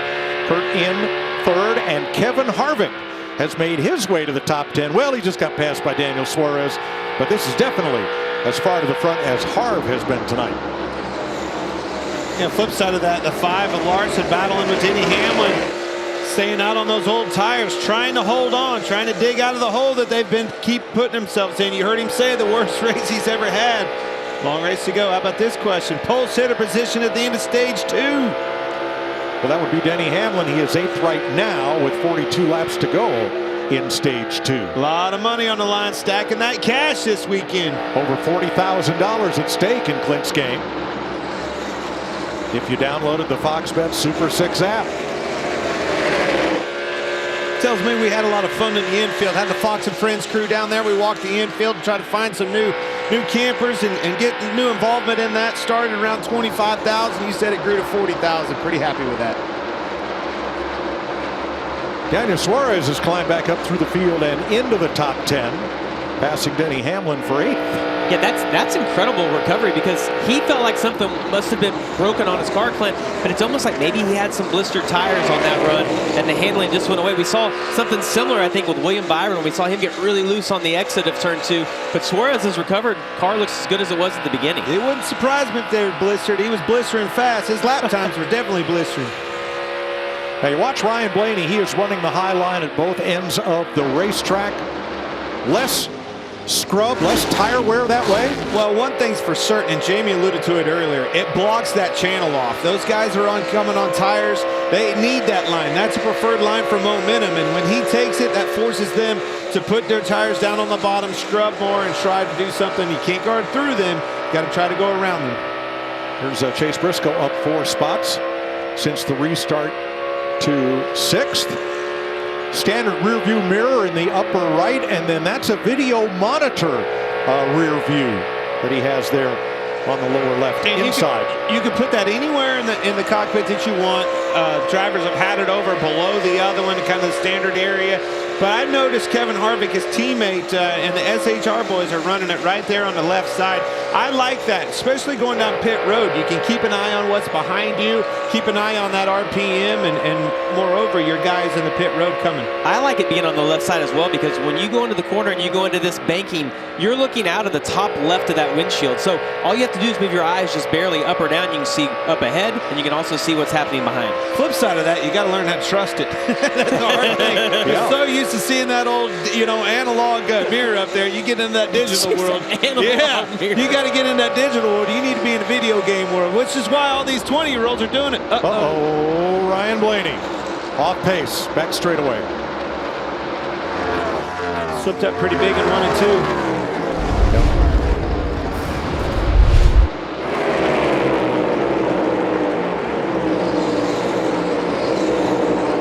I'd say really big. Car comes out from underneath of him, loose, heavy into the wall. Let's ride with him.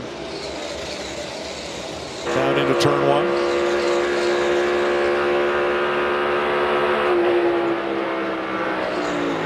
Yeah, I mean, that totally caught him off guard.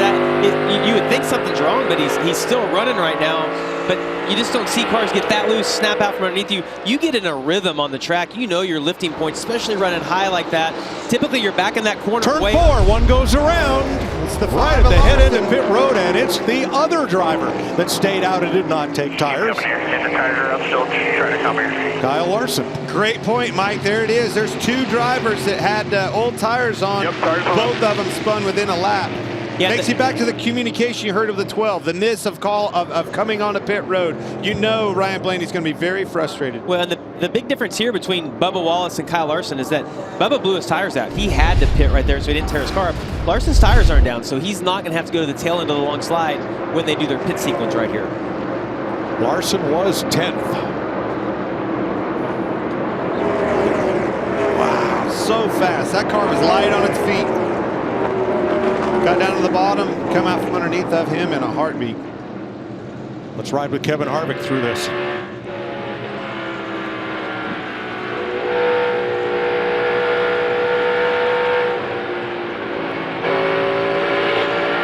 not a good place to be for if you're Kevin Harvick. If that car would have backed up the slightest little bit, it would have been the end of his night. I don't think we've been able to appreciate in a while how hard everybody is driving every single lap in all of these races. But Blaney and Larson being on old tires, they're having to push it just that little bit extra in order to maintain with these guys that had a little fresher rubber. But Larry, let's talk about that gamble. Once you start seeing how this race is going to play out, if you're going to have one green flag run on scuff tires, wouldn't you want to do it as early as possible? You do, Mike. The last thing you want to do is be sitting there with a set of scuffs only in your pits for late in the race and look over in your neighbors. They basically have stickers. So absolutely put them on, and hopefully for a short run. All right, here's Kyle Larson audio. I just suck. Me, as a driver, I suck. Not anybody else but me. Well, I'll tell you what, let's make a deal. We've gone from all over the place to all over the place. So at halfway, crew's going to be reset, you're going to be reset. We'll work on the car a little bit more, and let's just go have 200 good laps. I know you're frustrated. I like that deal. Yeah. Jamie. And as you guys could guess, Ryan Blaney in the 12 was frustrated. He said, see, I told you guys, we shouldn't have stayed out there. They had to come and get those new tires. He's going to be buried back for a little bit, though, Regan. Butch in the 18 been fighting a tight race car even as he started coming back up through the pack, and you see him right now with that car in the jack stands. Maybe a little bit of work going on in that right front where they had the fender damage earlier.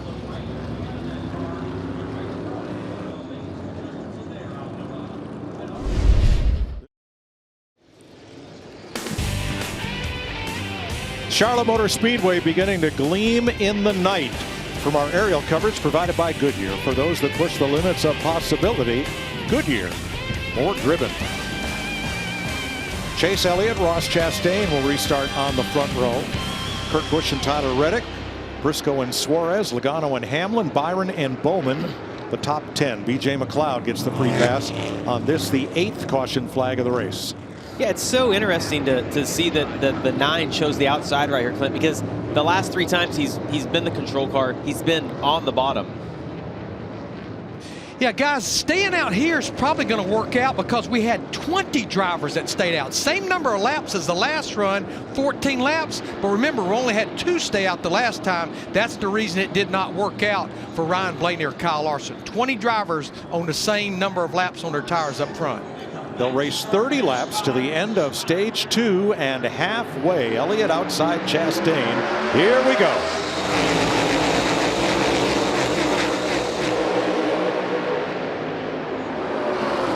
This runs Suarez to the bottom.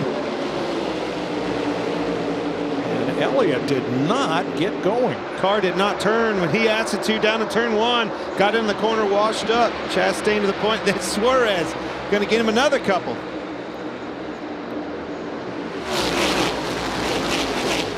Suarez How about track out? Lead one more lap. 1-2. Yeah, the 99 car looks so good around the bottom thing. You don't see it wiggle at all. Right on the left front, right on that painted line. There he goes. He's going for the lead. Justin Marks' team Trackhouse with Pitbull was a 1-car team last year. They expanded to 2 cars this year with the purchase of Chip Ganassi's stock car team. And they're going to add a 3rd car for Watkins Glen for Kimi Räikkönen to bring a little European flavor to NASCAR. Tell you what, if I'm Kimi Räikkönen, I'm excited about that opportunity. I don't care if I'm an F1 guy or not. That's a big time opportunity the way their cars are running. I might put my name in the hat for one at the end of the year. Yeah, you've been to Europe, right? No, not that one. Yeah, you're Eric very Jones, international, Clint. The 43 was battling up the top 10 before this caution flag. Now he's got to regain some ground. Working on Kevin Harvick. And Alex Bowman around the outside. More 3 wide. I'm telling you, folks, this is a race. If you're just tuning in, you're tuning into a good one. I am so excited about what I'm seeing on this racetrack. Cannot tell you how good of this track, the surface, everything is. The resin that they put down, they nailed it tonight. All over the place, top to bottom, good racing. 10 different drivers have led this race. 15 lead changes so far. Well, Clint, you said it. The track is great, but we were talking under break about who's the best car. We don't know. It seems like every 15 laps it changes. Is it going to be Chase Elliott? Is it one of the Trackhouse cars? We've seen Kurt Busch up front at points. It's hard to pick a favorite or a winner right now. There is not a favorite right now, and I think, you know, it goes back to the parity in the sport, right? With this new car, the next-gen car that we've had. But I'm telling you, it's anybody's game on these 1.5 miles, and I think point proven here again tonight with the Coke 600. 5th place.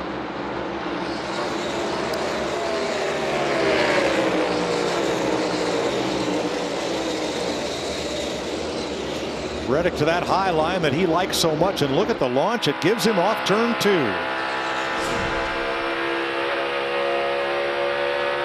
And that run feels so good when you get it, doesn't it? Like feels like you have 50 more horsepower than the car in front of you. He wasn't able to capitalize on that right there. But when you get a big run, it gives you the option of wanting to go to the inside, or if the guy gives you the outside on the entry of the corner, you can then run high again. I want you to listen to these guys and how they're pedaling, driving these cars to the throttle around this racetrack.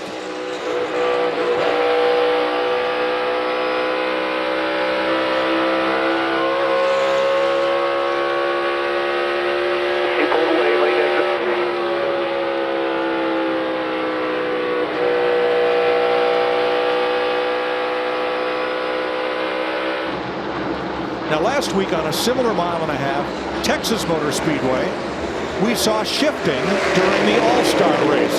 This is a similarly sized and shaped track. Why are we not seeing it here? That's a great question, Mike, because even in qualifying in Texas last week, The one difference in this track versus Texas is we had 2 different bankings. You had a lot more banking in turns 3 and 4 than you did 1 and 2, so the corner is a little bit slower. But honestly, this is one of the first tracks we've been to this year. Even at Martinsville, a short track, or at the LA Coliseum earlier this year, we heard a lot of shifting, but no talk of that so far this weekend here in Charlotte. I think you're going way too fast on the high banks at Charlotte Motor Speedway. Be talking about shifting. You see how busy these guys are trying to keep these cars underneath them? You got time to shift, Jamie. Look at that run. Exactly what we're talking about. You can make that outside work, and what that is, obviously you got to get that going with your driving style, but it's also a setup. You got to ask that crew chief, get me that car tightened up to where I can keep it out of the wall and keep that momentum up. Well, and there's certain guys that just have a knack for being able to back up the entry and to be able to run high like that. Stenhouse is one of those guys. We see him run high a lot. 7th place battle here, William Byron. Right there behind Joey Logano, Vince.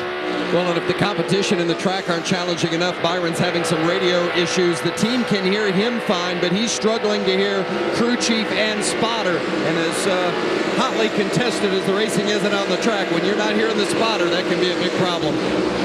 So frustrating as a driver to not be able to communicate with your crew chief, but more Clint, on those restarts when you can't hear your spotter clear you for the lane or explain to you maybe the lanes that other guys are running. There's such a key communication between the spotter and the driver.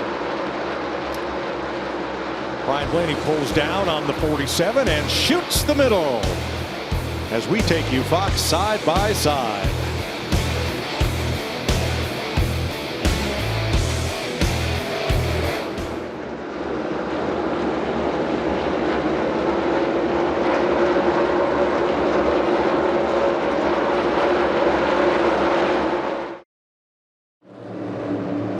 Chase Elliott brings out the caution, and in pretty dramatic fashion. Looked like he had a tire going down, and then when it completely was flat. No. Watch this. Around. Huge run on Suarez on the inside, goes into the course, tries to slide up in front of him. Car gets loose. Woo-hoo, into the wall it goes. And then it may be a tire flat or toe link bent. I don't know what it was. Come around and spun off a 4. But man, that car shot up the racetrack. We couldn't tell if it got into the wall, but obviously did. Damage to the right rear. Whether it cut the tire down or not, he come around and spun off a 4. Now watch his hands here. Yeah, he's sawing on it pretty hard.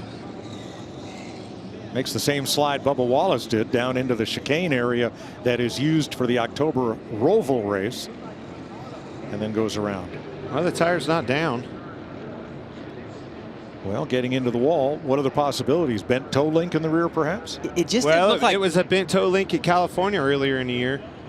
Yeah, it just didn't look like that hard of contact to me. And look, we'll see here when they pull the tire off. But Clint, we've seen a lot of cars get into the wall, and that just didn't look like that hard of contact. Another caution, Larry. Untimely. Getting nervous about them tires? It is very untimely. Now, all those that just pitted, they've got 16 laps on their tires. Everybody else has 30. Here's some audio from the 9. I think it's the right rear toe link. Oh, gotcha. Did you get the wall? I hit the wall.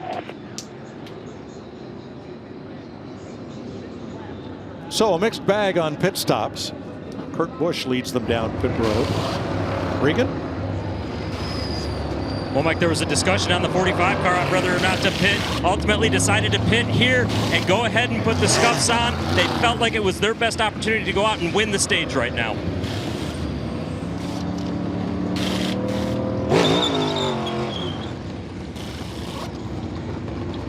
BJ McLeod gets the free pass. He will now be back on the lead lap. Well, if you made your fantasy picks for tonight's race based on last year's finish, the top 3 finishers here last year have all spun out, producing caution flags tonight. Well, let's do a little video recap for you. Lap 18. Ryan Preece spun. Lap 33, Josh Bilicki. Here's Kyle Busch spinning at lap 46 to bring out a caution. Corey LaJoie hit the wall in lap 62, and Chase Elliott was our first stage winner.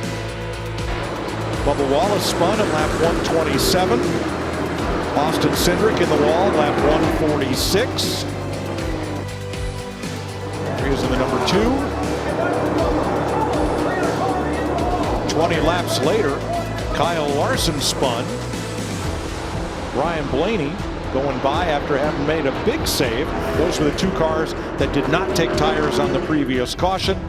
And now at lap 186, again exactly 20 laps later, Chase Elliott goes for a ride off turn 4. Counting the end of stage 1, that is 9 caution flags so far.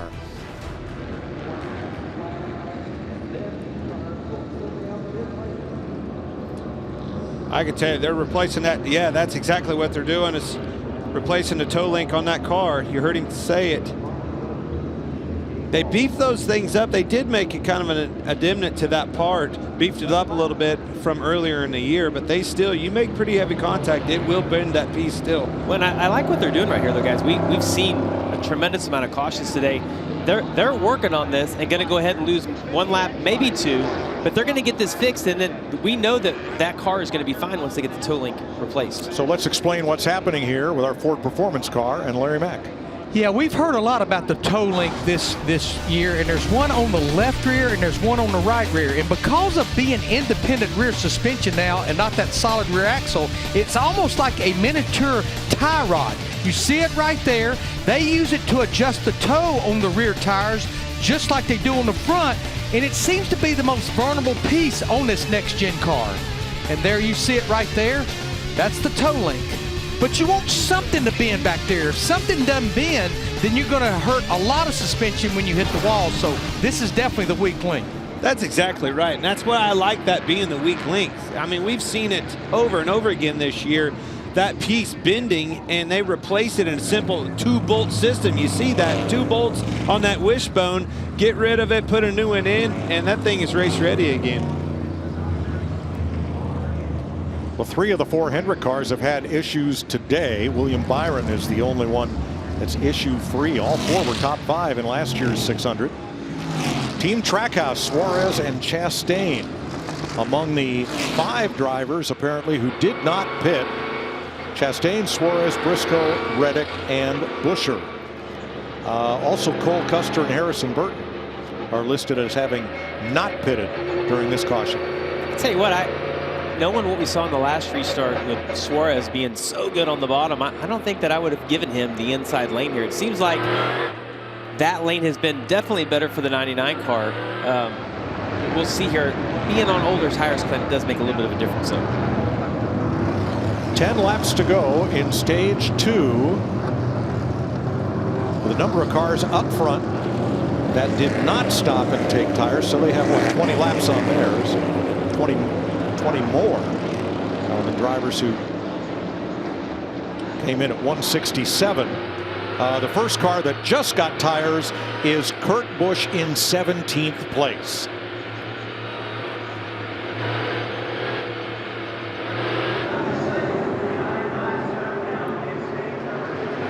It'll be 9 to go in stage 2.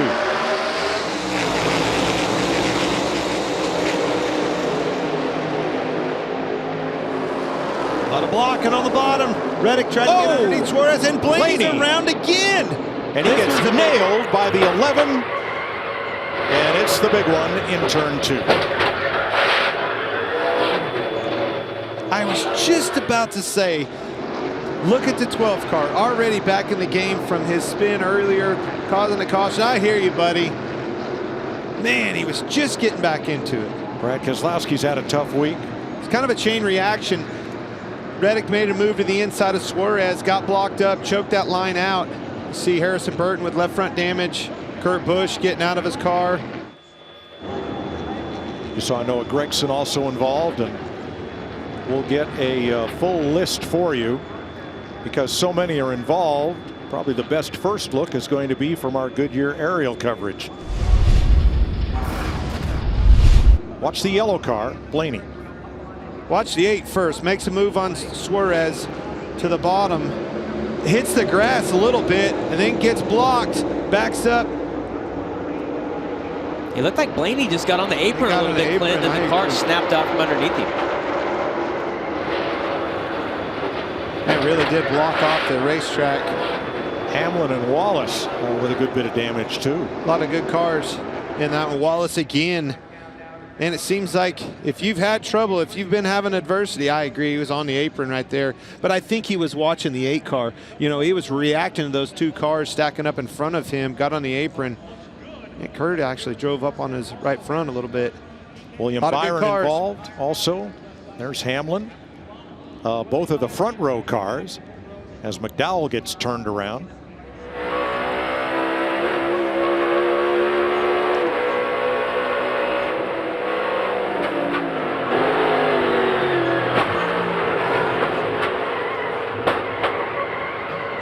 And a lot of impacts right there. Yeah, he did. Beat around pretty big. That first hard hit was from Kurt Busch. Let's see Kurt's onboard camera. 22 with him. All straight back. Somebody in the middle up there, about 5 over the front out. 3 right on the Nowhere to go. Right in his lap. Let's ride with Joey Logano.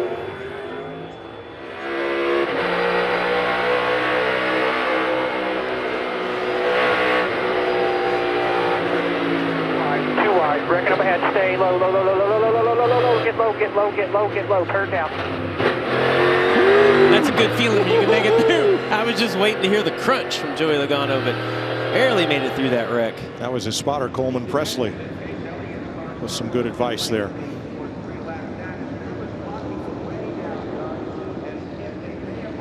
And here's the audio from the 12 of Ryan Blaney. Replay, you didn't look like you just got the apron there with the left front. Yeah, I followed the 8, and I he turned right. I didn't know we were going to the apron. Damn it. At least 12 cars involved.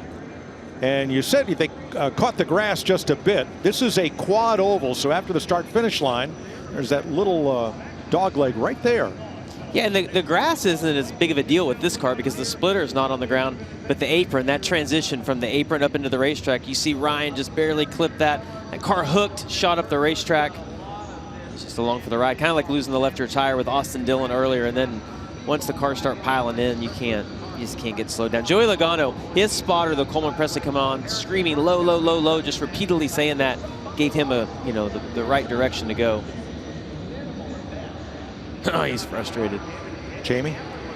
Jonathan Hassler is the crew chief for Ryan Blaney. He just came on the radio and said, we're not going to be able to make minimum speed. Go out there, run as many pace laps as we can, bring it into the garage. His night will be over shortly. So NASCAR has a damaged vehicle policy for repairs and a clock on which the 24 and the 9 have already expired and will head for the garage. Larry, tell us a little more about that policy and how it works for cars involved in the crash. Yeah, if you're involved in a crash, as long as you don't go to the garage area, you have 6 minutes total, and that includes your trips down pit road to meet minimum speed. And once you exceed 6 minutes, that's pretty much it. You're done for the day. Now, if you get back out there and you meet minimum speed, we go back racing, the clock goes away. Obviously, Chase Elliott or William Byron did not meet that. So there are the cars involved in the crash with at least some damage. Willie B. That was 2 of my favorites, right? The 9 and the 24. As of late, you know, Jamie, we just talked about it. It's anybody's game, but those 2 cars in particular were really strong tonight, all weekend long, out of the race. Here's an easier way to explain this. Okay. 37 cars started this race tonight. 13 of them have not been involved in an accident or a spin. Right? That's I all. mean, what a wild night of racing. And we're not even halfway. Brad Keselowski with a lot of damage from that one. This is quite possibly the wildest Coca-Cola 600 I've ever. Yeah, I mean, it's totally different than what any of us expected heading into this. We thought we were going to see long green flag runs. but it's been anything but that. And the racing has just been incredible on the amount of restarts we've had. And Clint, we talked about it. The racetrack is just too wide. Lots of options out there for all these drivers. But drivers yesterday, including those who were on our Xfinity race telecast, the drivers only telecast, said this could be a long race with a lot of cautions. Here's Ross Chastain and company. Might be the longest race in history. Yeah, we're not even halfway, and we're at 2 hours and 28 minutes. I mean, I don't think it's going to get any better. Like this, they're hard to drive. Okay, no, and no. In 1960, when this track was brand new, Joe Lee Johnson won the first World 600. Well, first off, the race was delayed for Memorial Day because the track wasn't finished. It literally took, Warren Zevon reference, lawyers, guns, and money to get the track done to run the race in mid-June. And Johnson won that race in 5 hours and 33 minutes. We are not going to eclipse that tonight. Well, I tell you what, we're going to eclipse a lot of things, including my excitement level. This place was a packed house, and there hasn't been one person left yet. They're in it for the long haul. This is an awesome race, an awesome day of racing, and it's so cool to see it capped off like this. These guys are up on the wheel tonight.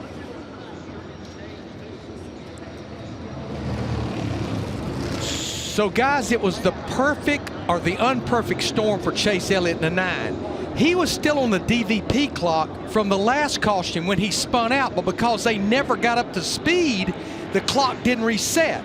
And so they were back on pit road trying to finish up the repairs, and the clock expired. Brad Keselowski has met the same fate. Keselowski was racing for Army Specialist Bert Hoyer, an engineer with the Army Reserve from Ellsworth, Wisconsin, lost in a wreck at age 23.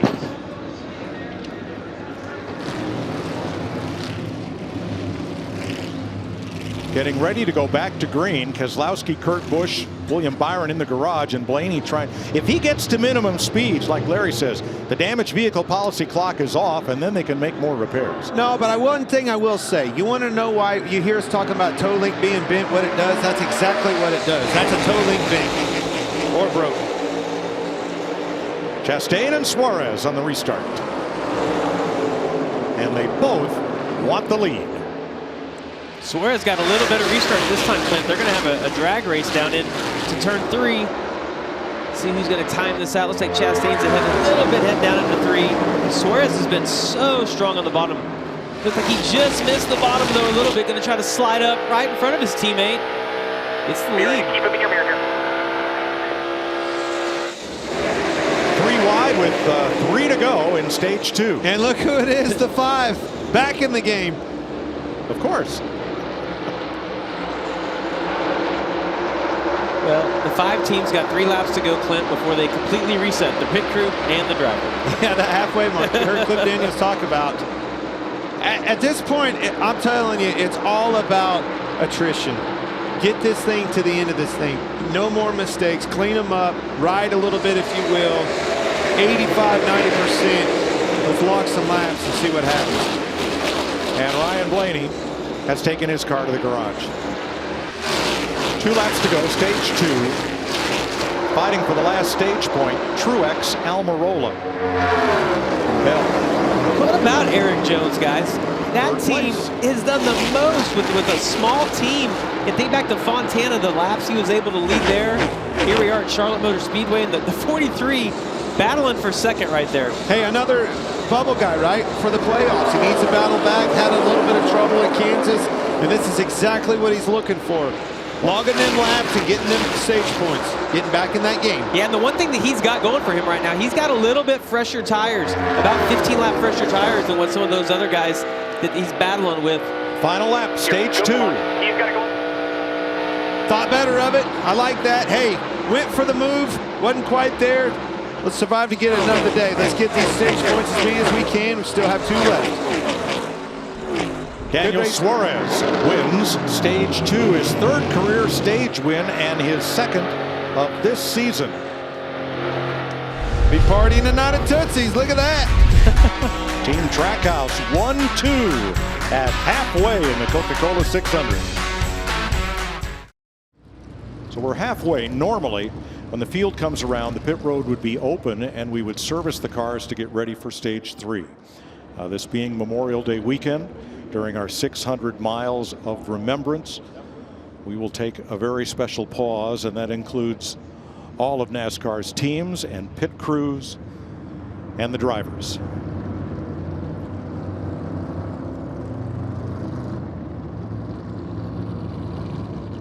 Daniel Suarez, stage 2 winner. Ross Chastain from Team Trackhouse. Eric Jones in that Petty Motorsports, Petty GMS Chevrolet in 3rd. Chase Briscoe is the highest running Ford in 4th for Stuart Haas. Ricky Stenhouse 5th. Joey Logano, Kevin Harvick, Tyler Reddick. Martin Truex is the highest running Toyota in 9th, and Christopher Bell got the final stage point in 10th. So pit road is still closed for pit stops as the pace car brings the field down, and they will come to a halt as NASCAR joins in our 600 miles of remembrance.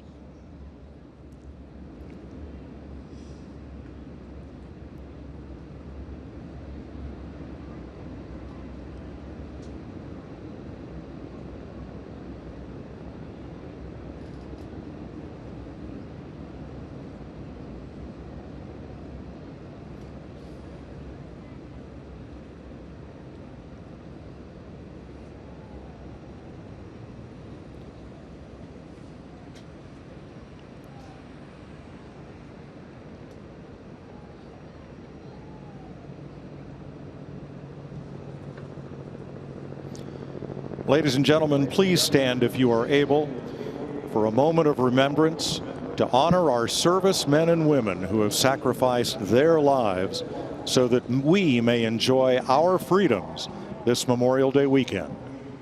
To honor the fallen from our U.S. Armed Forces, please join all of us in a moment of silence.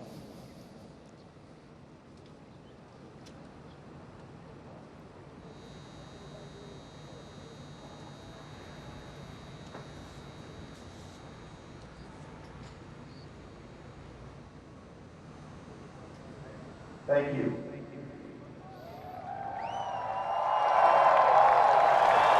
The Honor and Remember flag that was displayed is a national symbol of remembrance, perpetually recognizing the ultimate sacrifice of our military fallen heroes from all conflicts and all branches of service and their Gold Star families. If you'd like to learn more, visit honorandremember.org or text the word flag to 71777. William Byron was racing to remember U.S. Army Special Ops Airborne Sergeant First Class Ronald Grider of Alton, Illinois, who died in Afghanistan on his 30th birthday, survived by his wife and daughter. Brian Blaney racing to remember Marine Corporal Brad Squires of Middleburg Heights, Ohio, lost in Iraq at age 26.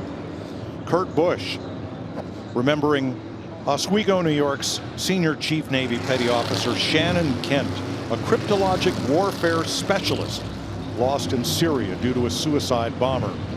And Bubba Wallace racing to remember Virginia Army National Guard Staff Sergeant Craig Cherry from Winchester, Virginia, whose vehicle struck an improvised explosive device in Afghanistan.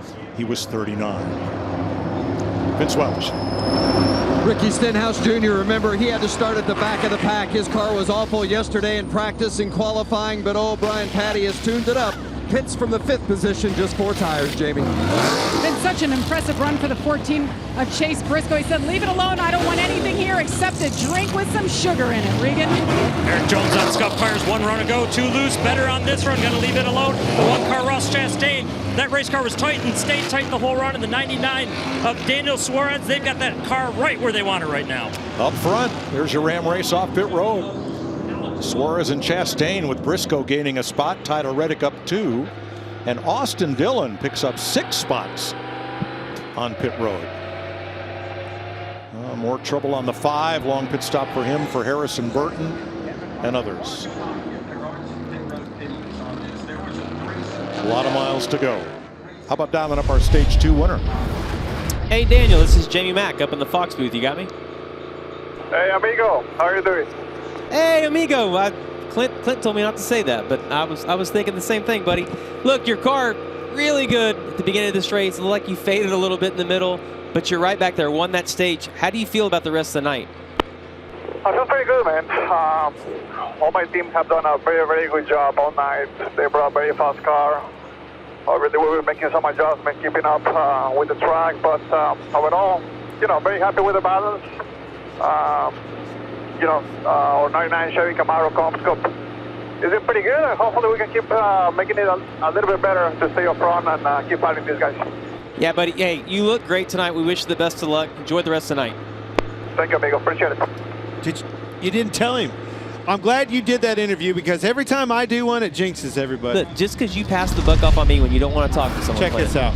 Let's have another look at this big pileup. Watch the 12 of Ryan Blaney get down just on the flat, and the car just gets away and clogs up the whole bottom lane, then the top lane.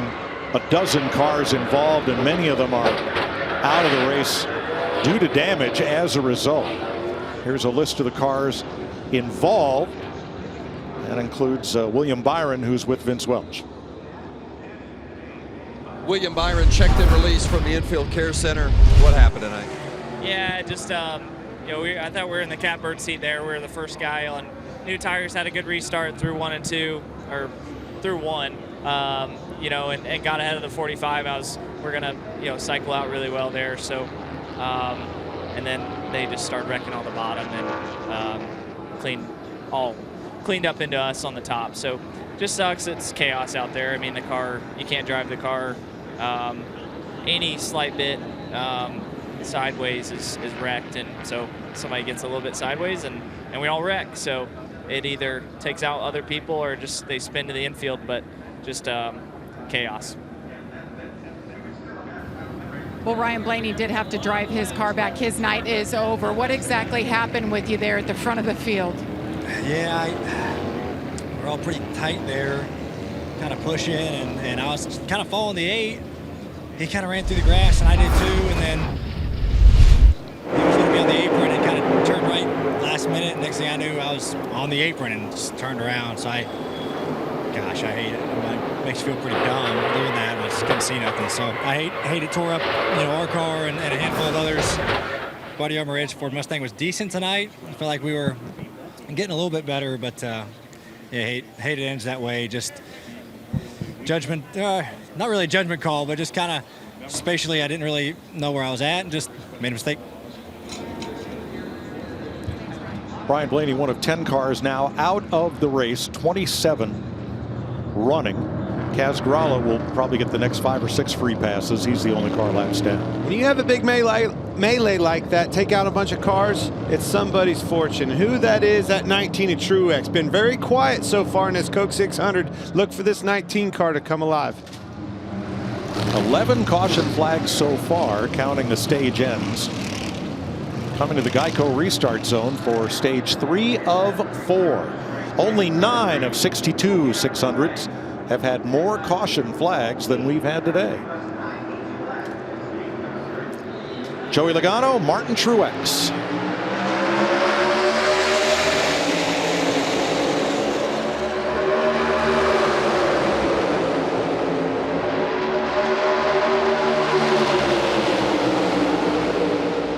Bell slipped up a little bit on the inside. Suarez looked to his inside, closed the door. That was very close.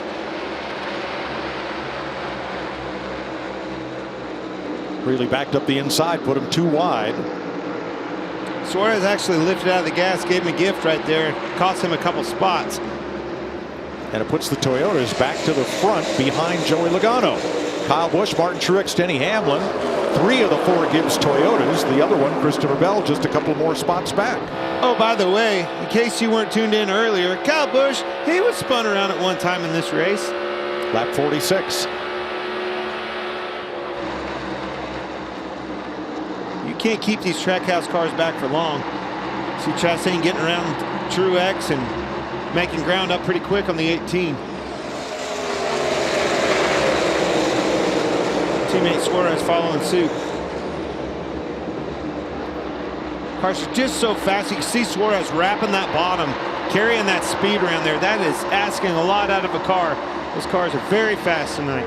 Yeah, I think the 99 of Suarez might be the best car on the bottom that we've seen tonight. You see he can get those left side tires like Kyle Busch right there on the paint. We talked about how that has a little bit more grip.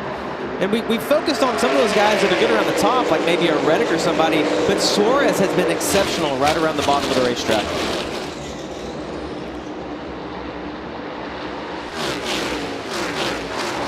Ricky Stenhouse has been aggressive, and his car will go anywhere he wants, even if Tyler Reddick's already there.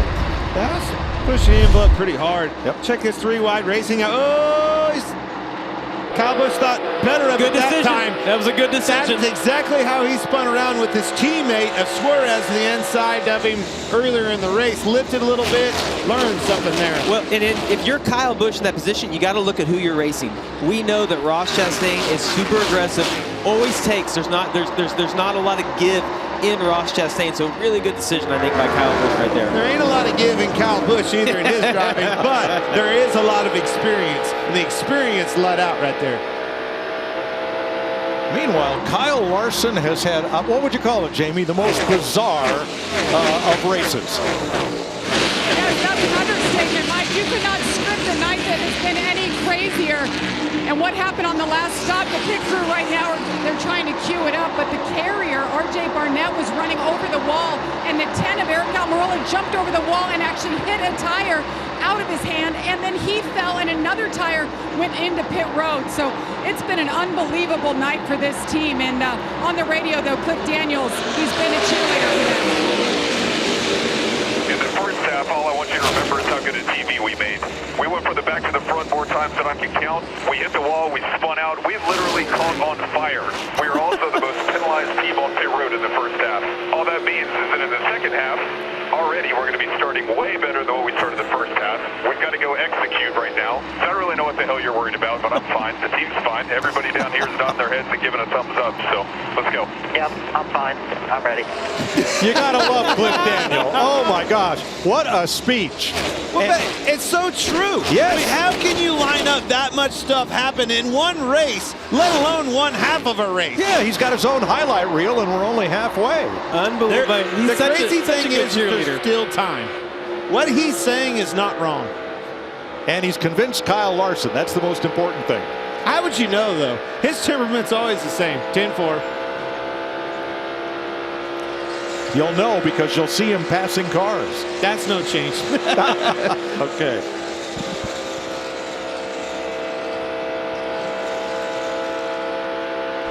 Let's use their pit camera, their overhead camera.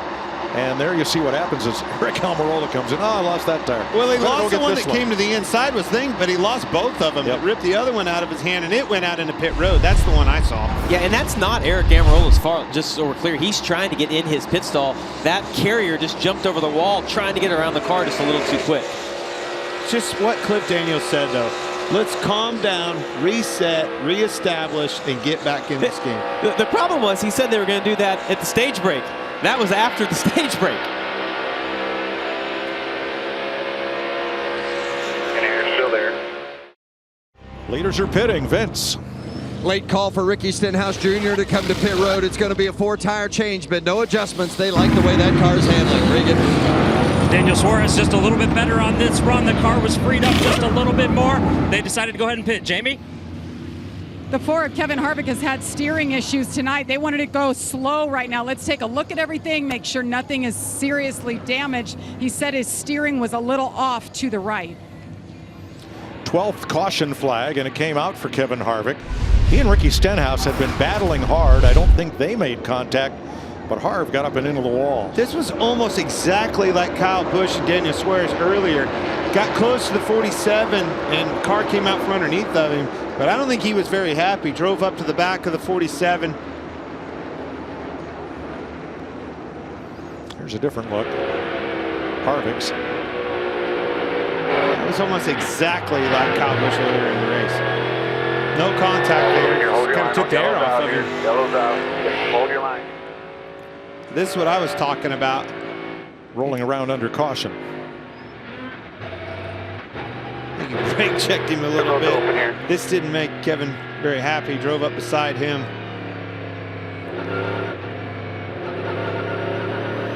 You can see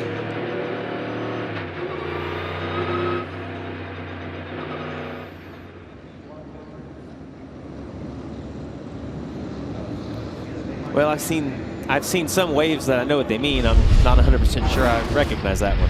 Well, here's the 47. I don't know what he's mad at. He tried to pull down on your right rear and wrecked himself. Yeah, he's just mad because he don't know what he's doing anymore. I don't understand. He acted like he didn't mean to run me in the fence, and Darwin clearly did. All good. Save the car. Doesn't Kevin represent Stenhouse? Well, I thought the same thing, but the other thing that stuck out to me there, Clint, is I hope he knows what he's doing. Drivers remember everything. So Stenhouse is trying to do something neither he nor his team, JTG Doherty, has done. Finished top 10 in 4 consecutive races. Well, he's got a car that can do it tonight, but you don't want to make that man mad right there. No. Because he'll end your night. And you don't want to think that he doesn't know what he's doing. Because he doesn't know what he's doing. So true. 12 caution flags, just past halfway, 222 of 400 laps complete. Here's how the Coca-Cola family of drivers are faring, with Joey Logano in second, Denny Hamlin, the pole sitter 7th, Austin Dillon, former winner here 15th, and Daniel Suarez now 19th. After just making a pit stop, he was the first car off pit road. Jamie? And Kevin Harvick involved there. He is going to come back in to put left side tires on. They said the front end is towed in a little bit, but they cannot fix that, so he has to deal with the steering being off a little bit, but nothing is bent or broken on the right side.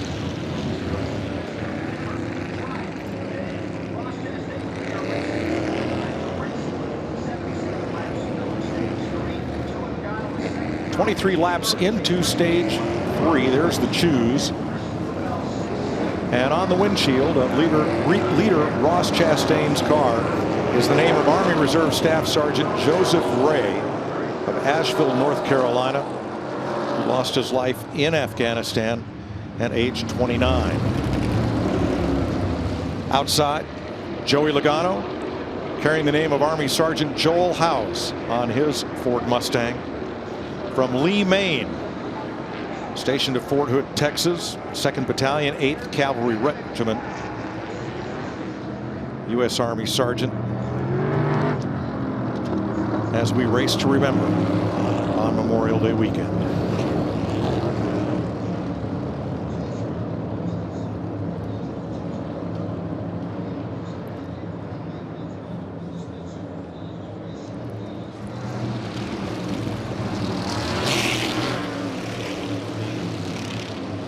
.77 laps to go in stage 3. Daniel Suarez was the leader when the caution came out. He will restart 18th. 26 cars on the lead lap all the way back to Kevin Harvick.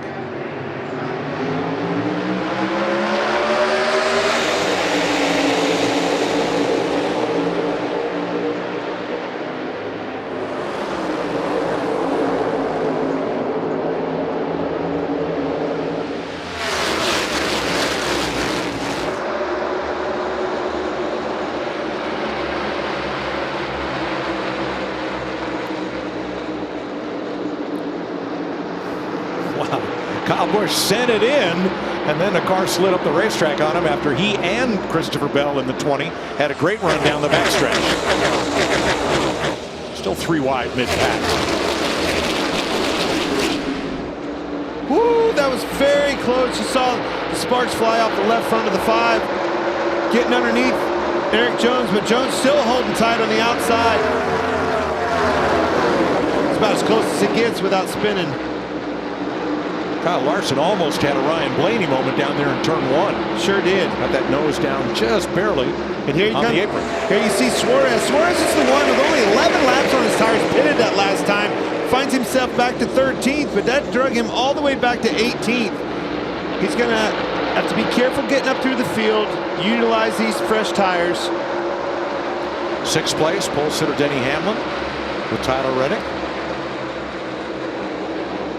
What about Noah Gragson right there, guys? That's a great run for Gragson in a Kaulig racing car. Haven't really heard much about him tonight.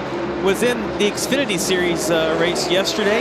Had a great run, had an engine issue, but had a really fast car. That's impressive to see him up in the top 10. I remember Jamie was talking to him pre-race and about his, just like you, all of your pre-race vision. He had a banana. What did he have, a peanut butter and jelly? Uncrustable, yeah. So yesterday we were talking about how does a Cadillac ride, really floaty, and you know, one driver described it as that. And a couple of years ago, I'm reading in Dick Berggren's magazine, Speedway Illustrated, the new issue. Yes. Gragson ran the Xfinity race at Pocono, went to Asheville, North Carolina, and that night drove a front-wheel drive Cadillac in a several hundred lap enduro race. Why? Because the more reps and the more consistency he could get out of that car, he learned from that. So he's raced a Cadillac. He is a hard worker. I've spent a little bit of time with Noah away from the racetrack. He's a part of Josh Wise's program. Works out every day at 7 a.m. I think he's super disciplined. He wants to be in the Cup Series full time, and I think he is the hottest prospect we have probably in the Xfinity Series to move up to the Cup Series next year. Without a shadow of doubt. Jamie? 100% spot on. That's a big compliment for him, and Noah Gragson comes from Las Vegas. He's running in the top 10 right now in just his 6th ever Cup Series start. You guys talked about him being regimented and all the things he had in pre-race. Yes, he ate an Uncrustable, and he had his Gatorade. And Kevin Harvick walked up to him and said, "Hey, man, I know you got a problem with getting sick after a race. I saw you get sick in your last race at Kansas. You need to start drinking electrolytes." And he said, "Yes, sir, I will tonight." All right. Told you he knows what he's talking about. It's so right, though. Hey, in preparation for this long race, don't think for a second, everybody out here, no kidding aside, you have to get on your electrolytes and start doing that, you know, days ahead. But when you're like Noah and ran the Xfinity race, like Ryan Preece that ran all 3 races, it takes a toll on your body. You need to pay attention to that. Keep hydrated, but keep plenty of, you know, food in you as well. Yeah, and the reality of the hydration is that if you run the truck race on Friday night, the Xfinity race yesterday, you're going to be a little bit dehydrated today. You can't really get enough fluids into your system, knowing as hot as it's been the last few days. Larry, I questioned that call to bring Daniel Suarez in and put fresh tires on right there, but he is up a dozen spots. He's up to 6th since the restart. Yeah, Mike, and he only had 11 laps on those tires, and 20 drivers stayed out. I was a little unclear why Travis Mack made that move, but it's definitely paying dividends because his laps are about mirroring Ross Chastain, his teammate, up there leading the race.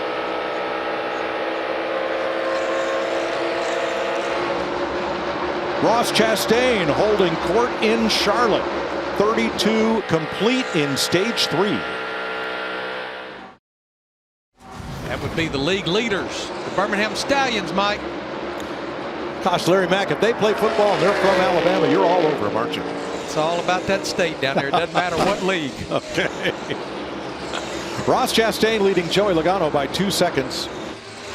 Chevy and Ford. The first Toyota is Kyle Busch, 4 seconds back. Riding along with Joey Logano. I've been watching this last couple laps. I'm talking rim riding, right on the wall. Watch this, folks. That is as close as it gets. Well, and as you see, they're stacked up a little bit behind him. That tells me Logano's car isn't where he wants it to be. The closer you get to the wall, you can generate some grip, but we still have 160 laps to go in this race. That's taken a little bit of a chance when you think back to Kevin Harvick or Kyle Busch earlier in the race, where we saw the car step out from underneath him and get into the outside wall.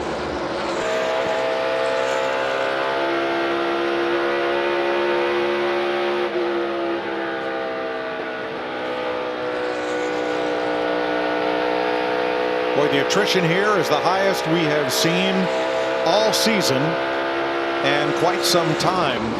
The big one took out Wallace, Blaney, Keselowski, Kurt Busch, Byron, and Elliott. Austin Cindric in a single car hit in turn number 4. Corey LaJoie in turn 2. Josh Bilicki and Ryan Preece. What about Chase Briscoe? Think about him winning at Phoenix, a critical race, obviously, for the championship, where the championship is held. After that win, though, it's been pretty much down. Like Stewart-Haas Racing, Stewart-Haas Racing in general has been a little bit off, but solid run for Chase Briscoe tonight. They needed a little pick-me-up. Chase Briscoe racing to remember Army Sergeant Robbie Bowman from Granite Falls, North Carolina. Lost in Iraq at age 30 while serving his second tour as a heavy vehicle driver, delivering food, water, and critical mission supplies. Jamie? And Jamie, to your point, I feel like we were talking about Chase Briscoe running at the front of the pack for the first 4 races of the season. He got the win, and since then in March, he's only had 1 top 10 finish. Well, here this weekend, they brought a similar setup to what they had earlier in the year at Las Vegas. Really happy with it, been good on restarts, haven't had to adjust a lot to it. He's been happy. Logging laps, you know, I mean, that's what it really boils down to on a track like this. And a 600-mile race, it's all about attrition. You get through those adversity moments in this race, those big wrecks. Now all of a sudden, look at yourself. Now you're running in the top 5. You got a stronghold on the 9th.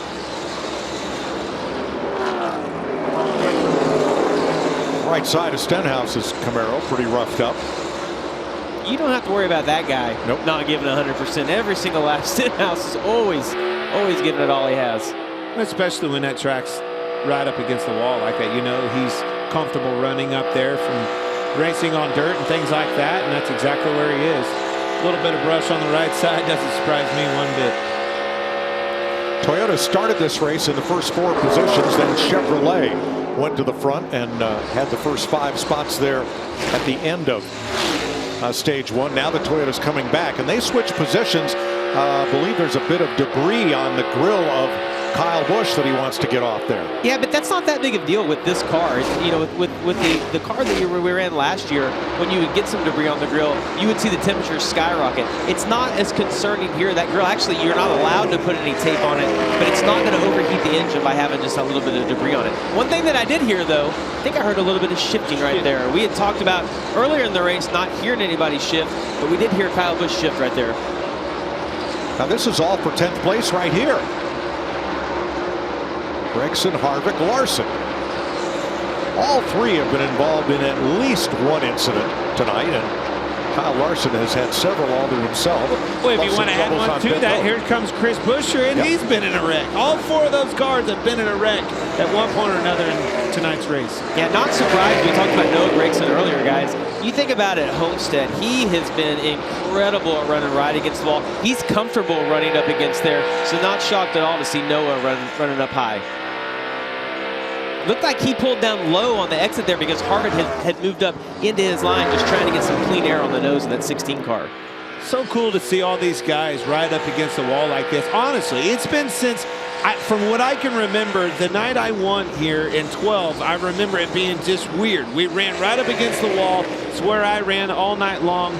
Got into victory lane that night in October, and it was just that way. Literally the last time I remember the line being right up against the wall. 4th place there. We're going to take a break here because after the break, dare we say it? Noah Gragson was running 12. Jamie Mack, you had to talk about him, huh? Yeah, I know. Clint told me not to do it. Looks like he's been in the wall on the right sides. There it is. See him coming off the wall, spinning down to the bottom.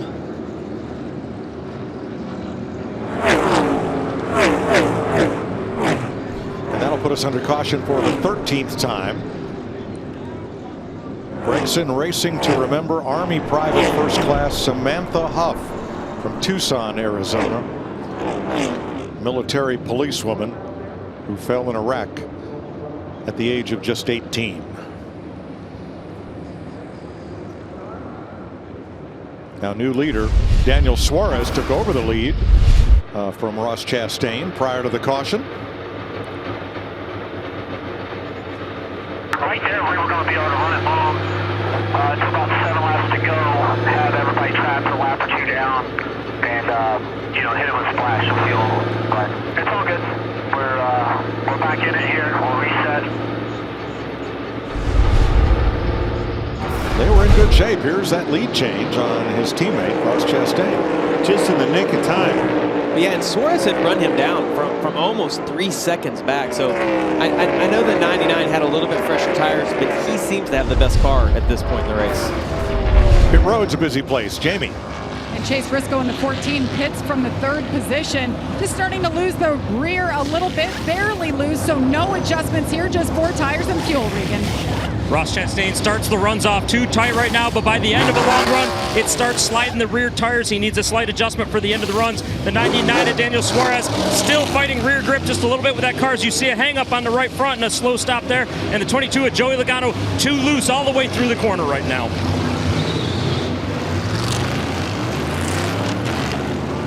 Logano a little slow getting away there, got blocked in. So did Kevin Harvick. Suarez had a bad stop. So Reddick up 6, Buescher up 6, Hamlin up 3, Larson up 5, and Austin Dillon and Ty Dillon each gain 9 positions on pit road.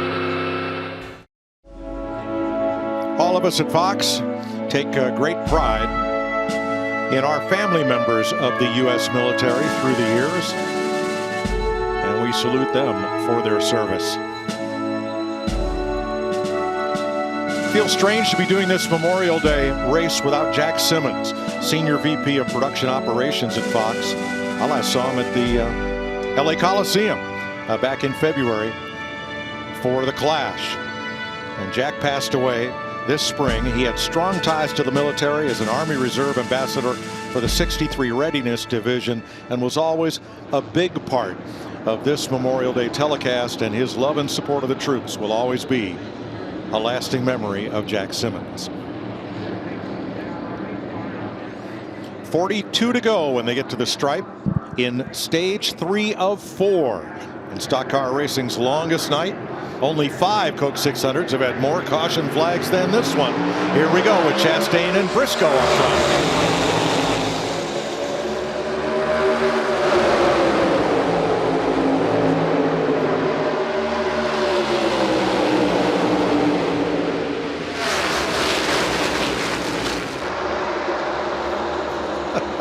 Kyle Larson on the outside, almost scraping the wall, taking names and passing cars. Well, the first time he hadn't had a penalty on pit road in quite a while. Well, that's true. Actually holding his own this time.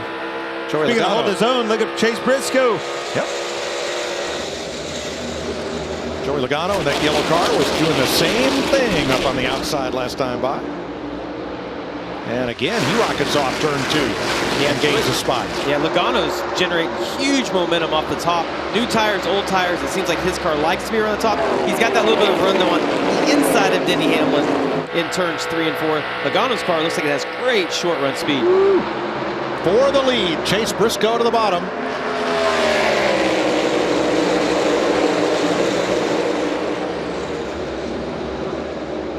Gonna try to slide up in front of him.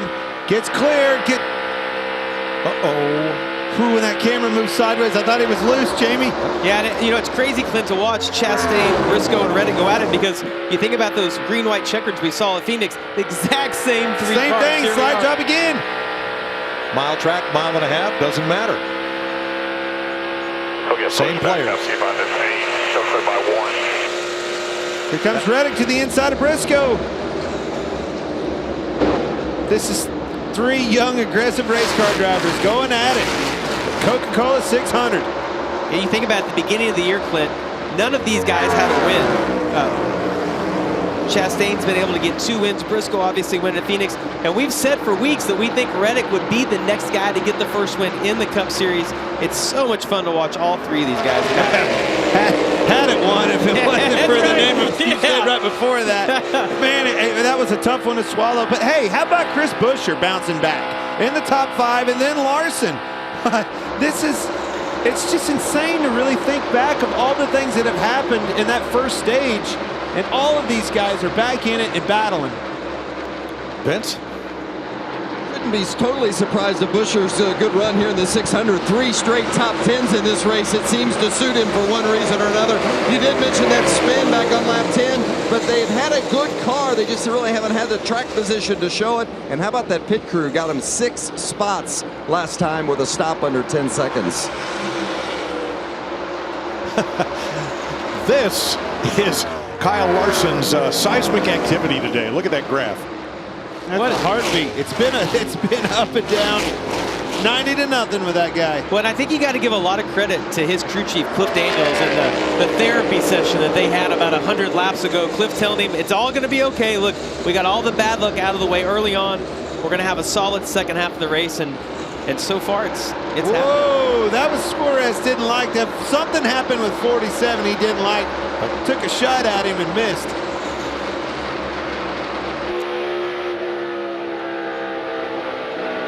That allowed Cole Custer to capitalize on the inside. He slides up. Right up, was close to Suarez there, and Austin Dillon, another former 600 winner, looking on. Cole Custer, hear that name. Hey, something tells me when that 14 come alive, you know that everybody in that stable is going, hey, what kind of air pressure they got? What are they doing? Where are they at on the wedge? Making those adjustments. Well, and Custer was one of the cars that did the tire test here. And from what I gathered at that tire test, they said when the sun went down that the 41 car happened to be one of the best cars. So maybe they knew the way the track was going to go tonight, and it's playing out to their favor. Here's another shift. Starting to hear more cars shifting in that in car. Yeah, and Clint, it almost makes me think that maybe the engine builders of the team said, look, let's not do that early in the race. It's a 600-mile race. Let's save it a little bit. I saw the 5 car look like shift a little bit earlier when he was passing Chris Buescher. 266 laps, 12 different leaders, 23 lead changes. We still have 24 cars on the lead lap, 13 caution flags. Chase Elliott, Daniel Suarez have won the first 2 of 4 stages. And out of the race, 10 cars already. And that's a very high attrition for this NASCAR season with the new 7th generation race car. Yeah, think about just 1 year ago. Kyle Larson led 327 laps of this race. And we've seen Kyle Busch, Martin Truex Jr. dominate this race. Tonight's not been the case.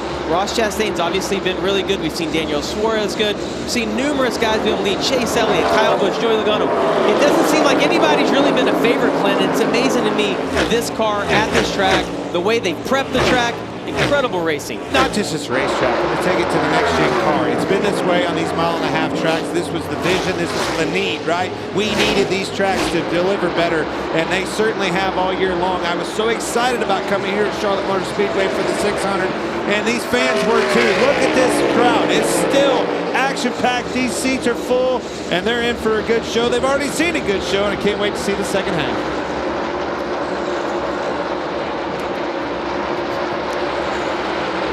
As they come around, it'll be 30 laps to go in stage 3. Remember, this is the only NASCAR Cup race that has 4 stages. So how about a Memorial Day weekend? NASCAR on Fox, crank it up.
Got up and into the wall there at turn 3.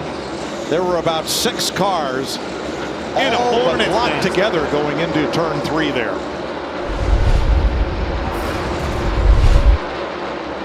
Stenhouse ahead of Bell here. Well, and Bell expected for Stenhouse to stay high as they exited there, but he started turning down, driving off a little straighter off the corner. Well, look at all these cars packed together right here. And did he get a little bump from Almirola there? He's got a problem. He's obviously got into the wall with 47. I don't know. I think the 47 had to have bottled right there. As fast as they came onto him, I think the 47 bobbled. He tried to go underneath of him and just got in the back of him. No caution flag for Christopher Bell. Was definitely a hornet's nest, though. For 2 or 3 laps, those cars were on top of one another, 2 and 3 wide. Something had to give. So Chastain the leader, Briscoe 1.3 back, and Kyle Larson has turned it up. And he's closing on Briscoe for second.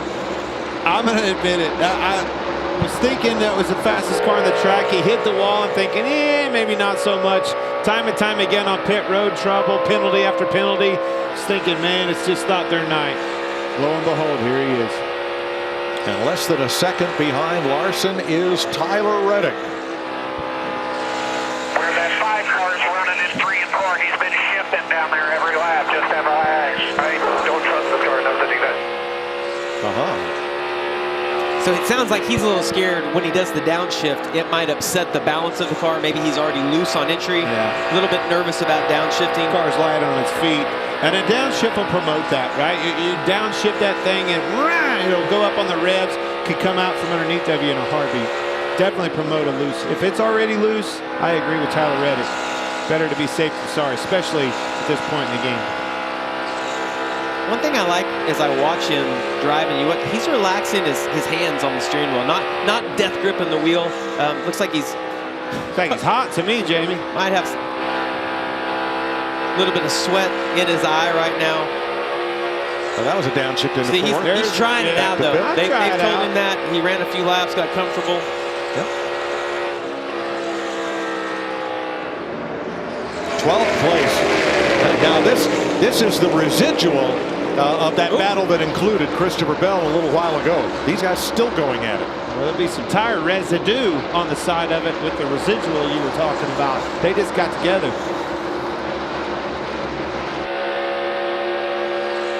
23 cars are on the lead lap, and in Clint's game, we have, just one player still alive to win $40,000 of Clint's money. Come on! The whole world's rooting for you. I don't know why I'm rooting for you to come get all my money, but I'm rooting for you too. $40,000 on the line.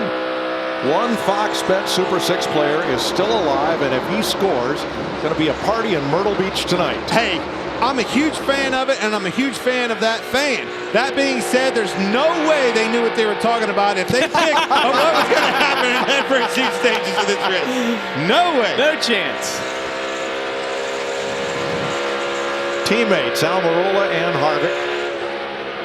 Well, and this could get interesting, Mike, because Kevin Harvick is now catching the 47 car, who they had a little confrontation earlier. So it'd be interesting to see if Kevin Harvick has forgotten about what happened earlier or if he remembers.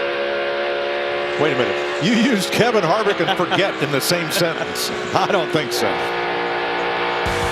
120 laps to go in Charlotte in the Coca-Cola 600. We're going to take you back side by side.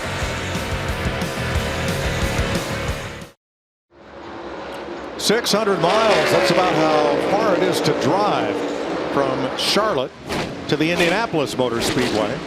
And we're 2/3 of the way there tonight in our 600 miles of remembrance. 14 laps to go in stage 3 of 4 stages. And here is Almirola and Harvick and Ricky Stenhouse, and Alex Bowman wants to play. This has been a dogfight between these 3 drivers. Harvick finally got to the outside of Almirola. He'd been trapped on the bottom for the last 10-12 laps. And here comes Bowman. Here comes Bowman. Now this is outside the top 10, back at 14th place.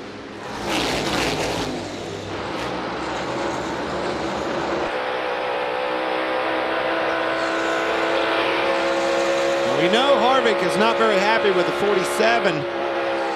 Well, and the 47 car has been really good all night long, but he has gotten off a little bit on this run. Seems like he's a little bit frustrated, wanting to maintain that and only have 13 laps left till we get to the end of the stage. But personally, Clint, I would not mess with Kevin Harvick tonight. Nah. Go on. Kevin's not going to mess with him either. He's going to go on and make a pass. Yeah, it looks like Stenhouse actually rolled out the throttle a little bit, let him go. I'm going to say that was a good decision on his part. Probably wise. I agree. Kevin's coming alive. Those SHR cars looking strong. Sixth place, pole sitter Denny Hamlin. Here comes Joey Logano. He wants part of this. A little love tap. Pusher to the bottom. And Cole Custer in the mix. Now these are top 10 spots. This is sixth place on back. Joey really has found his groove right up against that wall. That was that big run down the back straightaway. You can see him riding the lip right here. Now watch, early to the throttle. You hear him really get to the gas early. Staying with it. Watch this run. Bush is going to slip up in front of him. Might move to the inside. I like it.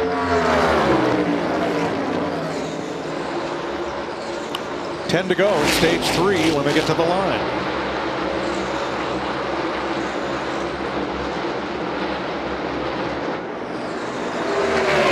While we watch this battle for sixth, here's Jamie Little on the third place car. Mike, the fact that Kyle Larson is running third right now is simply unbelievable after the night that he has had. Now, he just came on the radio a little bit ago and asked where the others around him are shifting, and Cliff Daniels told him, but he said, don't take any unnecessary risks at this point. Regan? Well, Jamie, Daniel Suarez has had a battle all night long from the back to the front a couple of different times. Currently working his way back up to fifth place right now. But his crew chief, Travis Mack, also this week going through quite a bit. He is on the box playing through some pain tonight. He spent most of the week in the hospital with appendicitis. They did not fix that yet, so Travis Mack in a lot of pain on the pit box right now. And Kyle Busch on pit road with just 9 laps to go in the stage. Larry, what kind of contrarian strategy could this be? He's got to have a problem, Mike. Everybody can make it to the end, so this has to be he felt something in that 18 car. Regan. Well, Mike, a couple laps ago, I believe the 18 may have got the wall just a little bit. He said the right rear felt like the toe was out on the right rear. Was scary to drive after that. He had an incident back at lap 46 when he spun and brought out the race's second caution. Whoa. You get out back. We're spinning. Lock it down. Lock it down. Spun didn't get the caution, but did pit. His right side tires were gray. He had definitely been in the wall when he pitted. Kevin Harvick misses another one. Missed an opportunity and a caution there. Just didn't get it.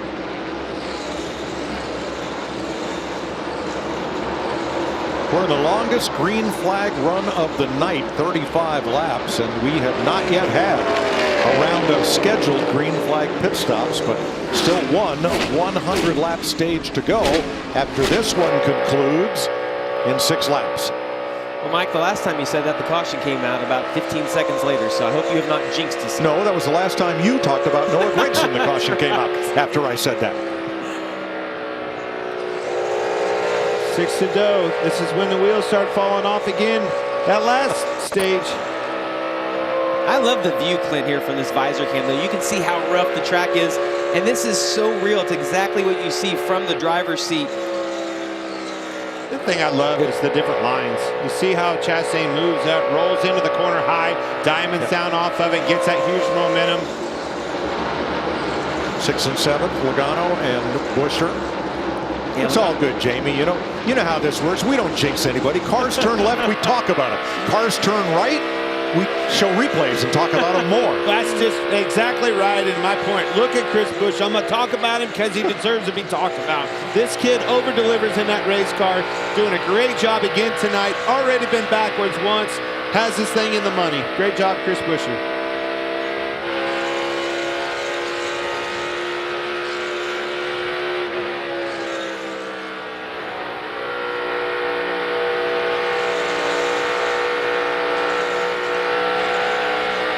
His car looked a little tight in the middle, but you saw it nervous on entry.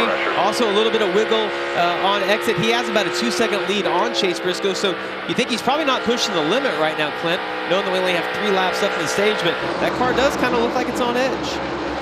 Kyle Larson has caught Chase Briscoe, 2nd place here. Stage points 3 laps from now to the top 10. Where Denny Hamlin sits in 10th place.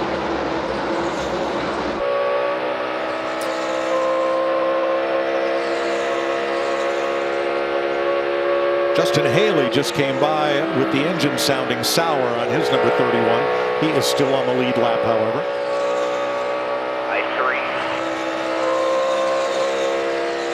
thing I've noticed with Chase Briscoe when we ride with him, how he holds his head.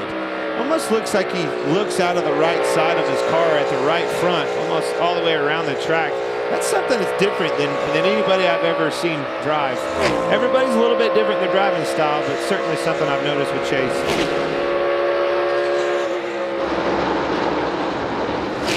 Ross Chastain, 8th generation watermelon farmer from Alva, Florida. His dad and his brother taking care of things while he races for Team Trackhouse. Looking for his 3rd career stage win, all coming this season. So impressive. They've been solid week in and week out to the point you're thinking, man, when is it going to taper off? When's it going to fall off? I'm a believer. They're in it for the long haul. Ross Chastain over Chase Briscoe, Kyle Larson, Tyler Reddick, and Daniel Suarez for stage 3.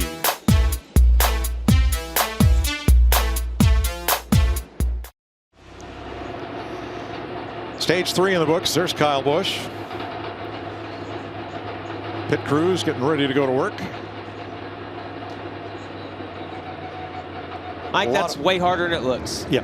Way harder than it looks to get a drink from with that straw up underneath your helmet.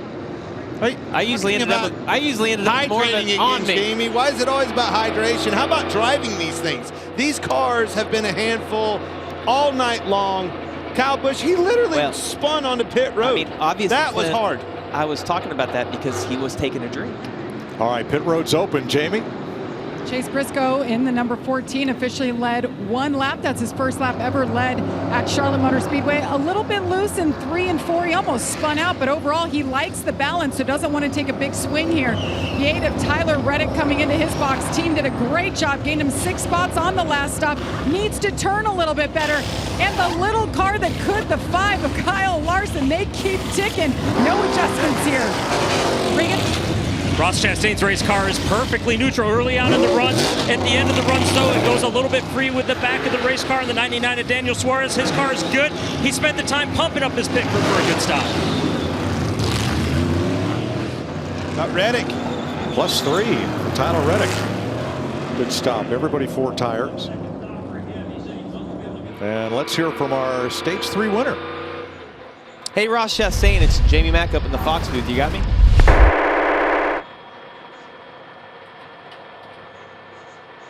Try the other channel here. Try it again. Ross Chastain, it's Jamie Mack up in the Fox Sports booth. You got me? Yeah, buddy. Hey, man, what a night you are having. Led 122 laps so far. You've been in a great position. Listen, Clint made me talk to you because he said he jinxed everyone, and he wants you to have a good night. But tell us about your car. How do you feel about the rest of the evening? Yeah, just super impressed with Trackhouse and Team Chevy. Obviously, a bunch of us up here with the bow ties, and Daniel and I going at it, sometimes a little frustratingly. But, yeah, super proud. Proud to drive this one car. Yeah, we've talked about Trackhouse all night. You and Suarez have had an incredible night. Good luck the rest of the night, all right, buddy? Thanks. Our man is focused. Chastain looking for his 3rd victory of the season. He's our stage 3 winner. The final act of the Coca-Cola 600 next. Well, a couple of incidents on pit road. First is the penalty for Alex Bowman, removing equipment out of the pit box here. That's going to be a rollaway tire.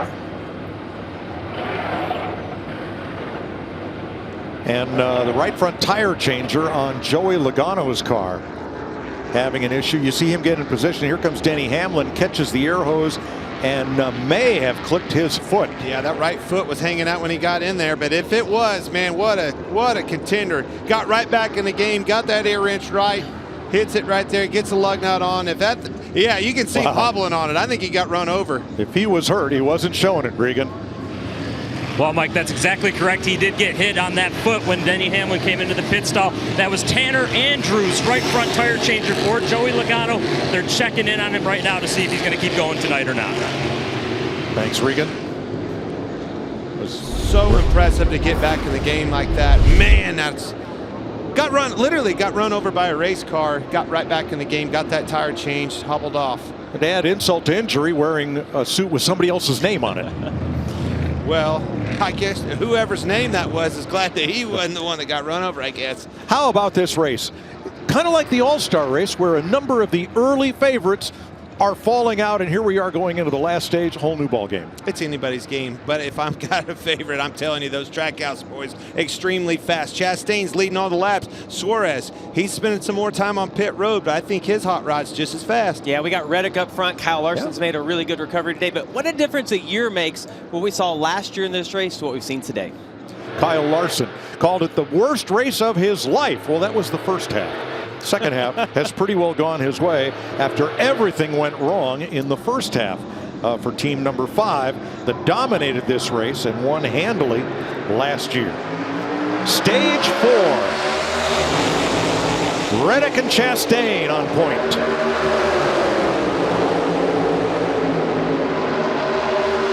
Reddick looking for his first win. Needs his clean air, and he has it. Right off the bumper of Cole Custer. Haven't talked about him much, but his teammate Briscoe, he's been up there in that clean air running fast lap times. I think they got that same setup in there. Like what he feels.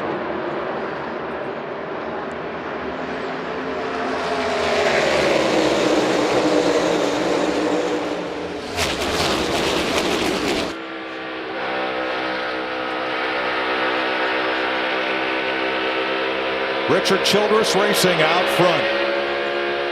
Had success here with Dale Earnhardt. And Austin Dillon won his first race in the number 3 right here in the 600. With that crossover, Jamie. Yeah, Larson ran really high through 3 and 4, generated a big run on exit, able to clear Cole Custer down into turn 1.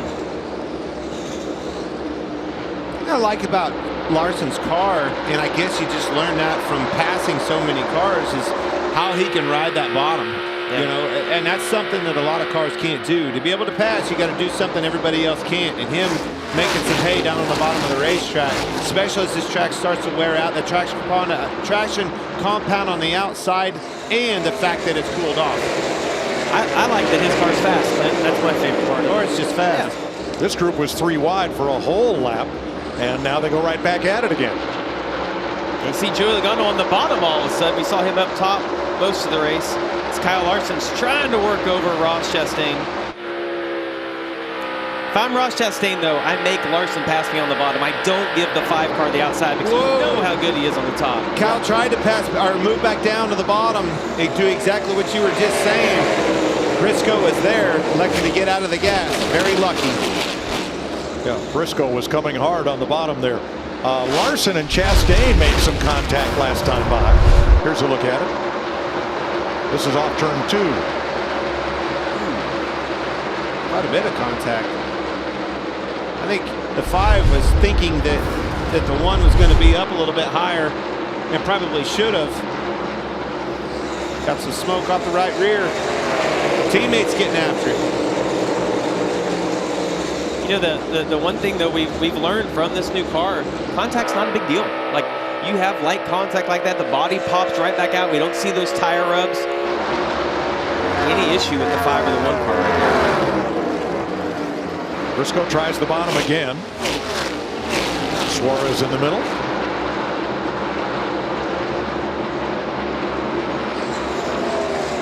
There's your Stewart-Haas running order. Cole Custer in 4th, looking for his first top 10 finish in over a year. Briscoe 6th, Harvick 10th, Almirola 12th. Well, you know, we talked about the track kind of going through a transition. The SHR cars at the beginning of this race were not that fast, but as it's cooled down, as that track temp has cooled down, it seems like they have migrated more towards the front, and it's played into their favor. See Suarez really holding him down right there. You got to be careful doing that. That car gets loose underneath of you and wipes you both out. You can be frustrated with him all you want, but you put him in a pretty vulnerable spot. Jamie, to your point, there's 4 Fords in the top 10 right now, and I believe that's the most that we have had in tonight's race at one time. Yeah, that's a great point, Mike. We thought after qualifying last night, this was going to be a Toyota race. They won at Kansas a few weeks ago and they qualified so well here, but yeah, it's nice to see all those Fords up front. Jamie Little on our leader. On the pre-race show, I called this guy right here Mr. Excitement. Now he leads for the first time tonight. And I talked to his crew chief, Randall Burnett. He said usually this guy drives at 110%. He gives it his all. Tonight we want about 105%. Roll with the punches. Well, guys, they haven't had many punches tonight. This car has been good. They've made very minimal changes. And how about the pit crew? If my math is right, the last 2 pit stops combined gained him 9 positions and the lead. Wow. Well, if my math is right, car number 8 has already won one big race today. Tyler Reddick out in front with 84 laps to go.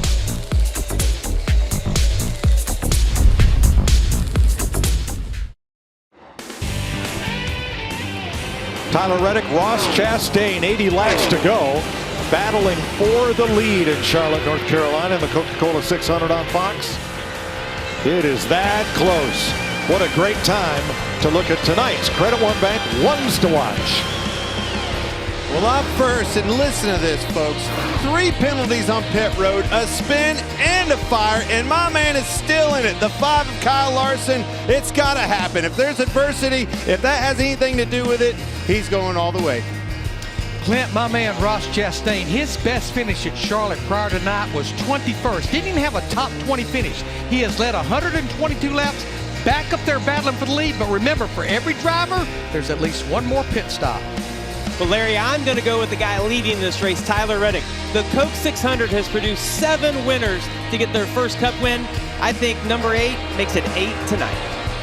Jamie McDaniel Suarez has gone from the back to the front to the back to the front. He has battled through a ton of adversity tonight, continues to motivate and cheerlead his pit crew and his race team. Daniel Suarez gets it done tonight. You left me crumbs. No, you left me cold custard. He has never finished in the top 5 at Charlotte before tonight. Never run in the top 5 before tonight. But he won at Kentucky in July of 2020, and he's having one of the best drives of his career tonight. So there are your Credit One Bank ones to watch, and the lead has changed. Ross Chastain has led 122 laps tonight, takes the lead from Tyler Reddick. That was your pick, Jamie. Well, I jinxed him now, Clint. I've taken your position, apparently. Big slide job. He actually lifted a little bit and gave him the spot, but Ross Chastain went after it quite a bit. I tell you the other thing, I hate to say it, while they were racing side by side hard, Larson really did shrink the gap up quite a bit behind them. And he's running a couple of tenths quicker than they have the past few laps. Was that your pick? It was, wasn't it? Yeah, but I mean, honestly, it's valid. He is running some scorching fast lap times, has all night long. He's been the one that's passed the most cars, obviously, but this Chastain, he's going to be a hard one to handle. There are the laps led on the pylon. Ross Chastain, 125 of them. Tyler Reddick has led 19 laps tonight. He is racing to Remember Army Specialist Albert Tristan, who was born in Monterrey, Mexico, Daniel Suarez's hometown. Came with his parents to Dallas, Texas at age 6. Graduated North Dallas High School and 9 months later enlisted in the U.S. Army. Was killed in Vietnam, July 6, 1970. Age 21. He's going to have to make quick work of Reddick. Chastain's going to get away from him already. 2 tenths on both of these guys out there in clean air.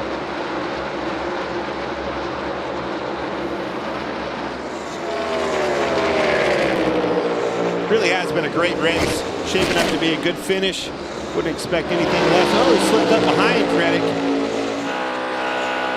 Well, Reddick actually looked like he moved down right there, trying to exit a little bit lower. We saw him do that when he was behind Chastain as well. City vibration. Doesn't know what it is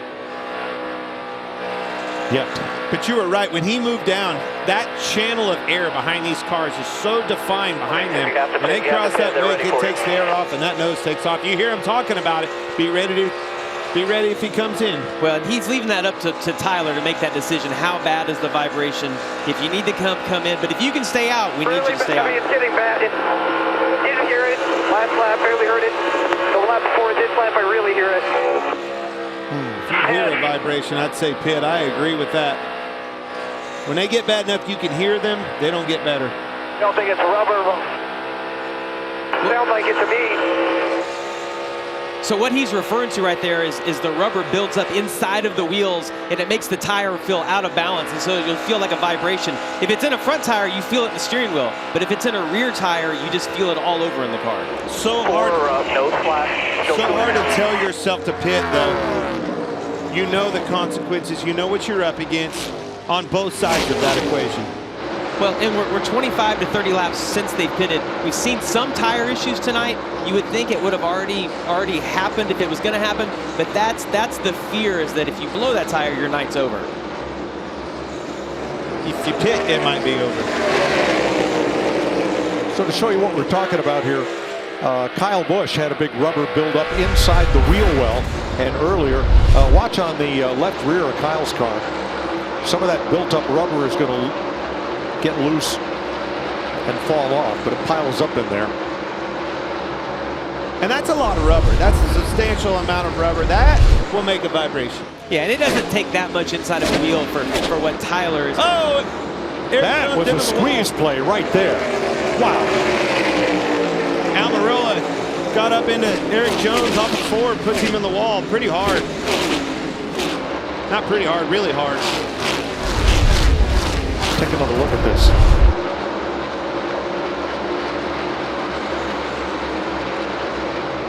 Yeah, you almost think that maybe the air from the 19 pushed Eric Almirola faster than he even thought he was going to be going. It's unfortunate for Eric Jones. Had such a great night going. That significant impact into the wall. I would say that has the makings of a toe link bent for sure. It actually looked like it hit more at the right front than the right rear, so the steering wheel's probably off a little bit. There are these drivers with vibrations or alignment issues. How long are they going to ride this out before we get to green flag stops? Well, Mike, again, remember my Verizon race strategy, splitting the stages in half. We went back racing with 93 to go. I'm saying pit stops are going to come somewhere around lap 350 to 355, which will be 45 to 50 to go. That's about 20 laps from right now. That's splitting it in half. Well, we are just getting to 500 miles right here. 333 laps on this mile-and-a-half super speedway. Built by Bruton Smith and Curtis Turner in 1959 to 60. And host to 2 Cup races a year ever since. We welcomed a lot of our nation's military to Charlotte Motor Speedway today to help us honor and remember. Tyler Reddick said he felt a vibration and eventually a left rear tire went down. Debris on the racetrack has brought us under caution for the 15th time tonight with 61 laps to go.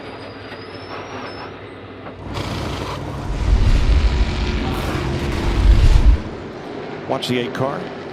Yeah, it's down. You see him off the pace, trying to get to the bottom of the racetrack. Definitely a left rear. Question is how much damage will be on that diffuser. You can see it dragging.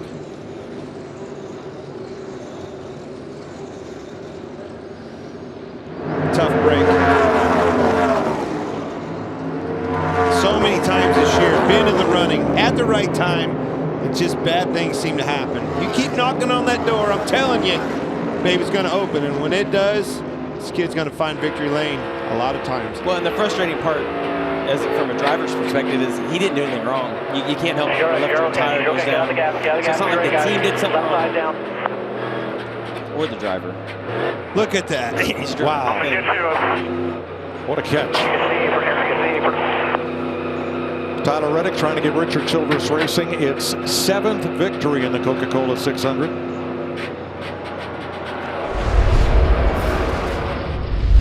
And Christopher Bell will get the free pass. Pit road's open. Vince. What a great run it has been for the 41 of Cole Custer. Pits from 5th. He said it's just a little tight, but don't make a big adjustment. Just 4 tires and a slight air pressure, Jamie. And his teammate in the 14, Chase Briscoe, a little bit loose in 3 and 4, just like last run. 4 tires here. And the 5 of Kyle Larson is too loose in the middle. Regan? Ross Chastain doesn't want anything different, just a good pit stop. He loves his race car right now. The 99 of Daniel Suarez, a good break for him. He just reported a vibration as well when the caution came out for Tyler Reddick. Didn't like this set of tires. Chastain Larson first off pit road. Briscoe, Custer, and Dillon gain spots. Suarez down 3. As impressive as Chastain is on that racetrack, I'm going to give credit to that pit crew. Those guys, week in and week out, put him in the spot. They're solid stops. They don't ever, win 2 or 3 spots, but they always put him on the money, never losing spots. That's what you need, that consistency on pit road. Great job. For the final time tonight, we'll bring in our ticker of U.S. servicemen and women lost in the last 12 months as Fox honors and remembers. They include from the Navy, Hospital Corpsman 3rd Class Maxton Soviak. From the U.S. Air Force, Lieutenant Colonel James Willis, Chief Master Sergeant Teresa King, Staff Sergeant Dennis Melton. For the United States Army, Specialist Alex Rahm, Specialist Joshua Robinson, Staff Sergeant Ryan Canos, First Sergeant Casey Hart.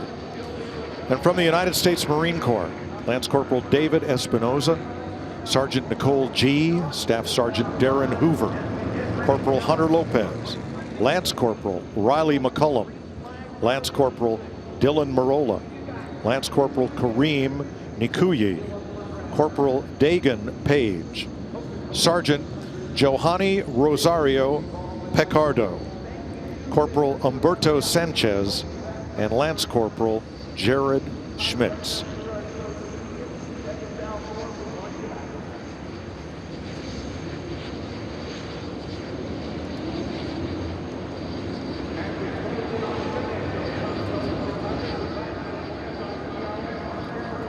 .58 laps to go in Charlotte on Stock Car Racing's longest night.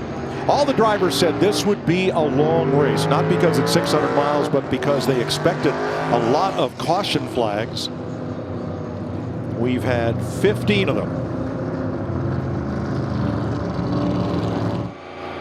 Daniel Suarez currently in 7th. We listened in.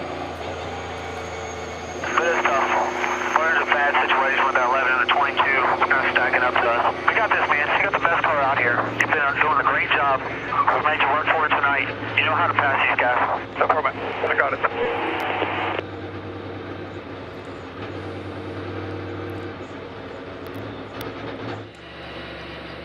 Yeah, that's that ongoing saga of those cars backing each other up on pit road. And Suarez having difficulty right behind this group and these two. Now there's Suarez gets away. Hamlin a little bit slow off the marks with Logano right behind. And they will be 8th and 9th or 9th and 10th when we get ready to restart here. It's just the worst case scenario where you try to pick those pit stalls where you're going to have a gap or an opening to get in or out, and it's so unfortunate the way they're all coming into pit road and blocking each other in.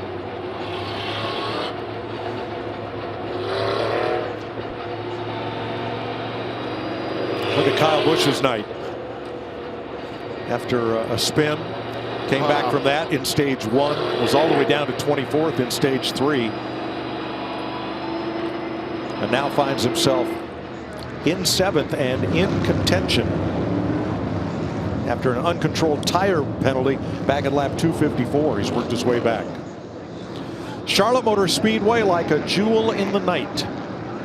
Just north of the Queen City. Here's your aerial coverage provided by Goodyear, with you for every mile on the road to greatness. Goodyear, more driven. At ZMAX Dragway at the top of the screen in the background. The lights are on because that's used as an overflow parking area, and the dirt track at Charlotte Motor Speedway.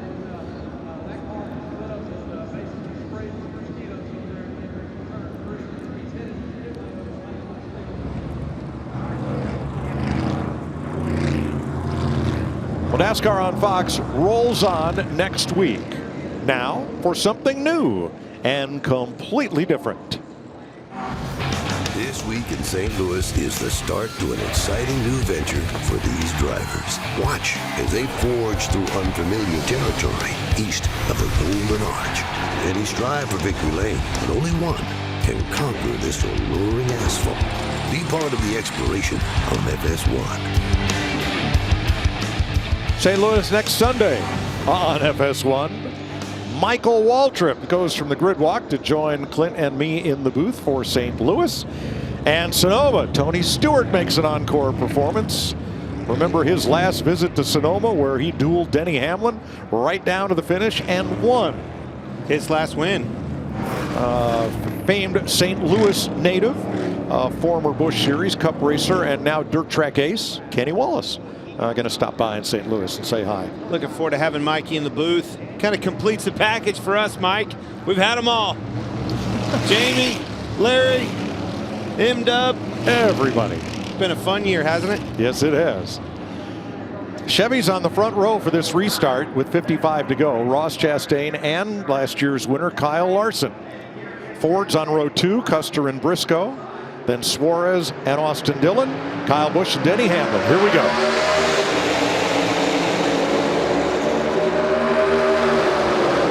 Another good push by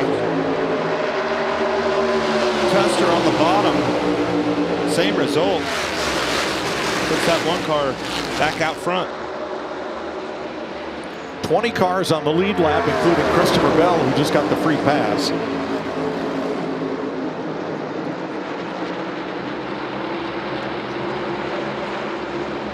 Oh, Suarez. Briscoe got him into the back of Suarez, and he gets pounded. Dang it.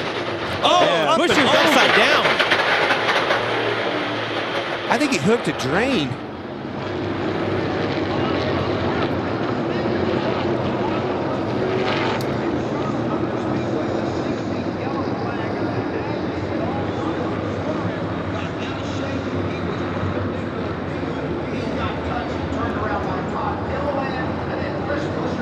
And there's the window net released, and Chris Buescher is seen moving inside the car. The AMR safety team is right there to his aid. And Daniel Suarez climbs out. He had a great race going tonight. Go over.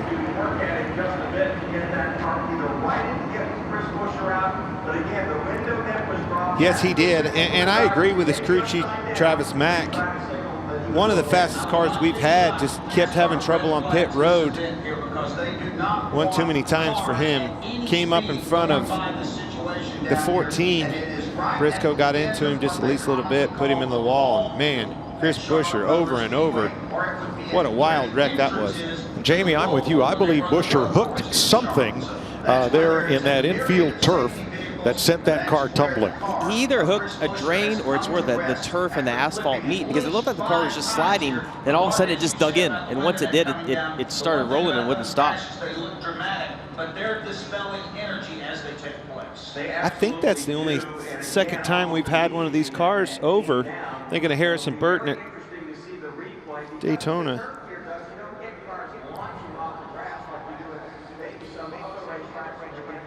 Now, you can see when we take the onboard camera shots just how cocooned these drivers are in their seats. It's hard to get in and hard to get out of one of these cars. Now imagine when it's upside down. I have only flipped once, and it was at Talladega, and I clearly remember as I was rolling down the backstretch, I'm like, please just land right side up, because I go into full panic mode, Clint, when things get upside down, because you can't get out. You can't let the seatbelts loose, or you fall to the roof of the car, and that's got to be so hard for Chris to sit in there and wait on them to flip that car back over. There's just not a lot of room, and when you, again, let those belts off and the weight of yourself falls up on the roof of the car, you're just kind of in an awkward position. So very vulnerable position, obviously, but sounds like he's okay. Looks like they're getting preparation to get it flipped over. You can see them talking to him.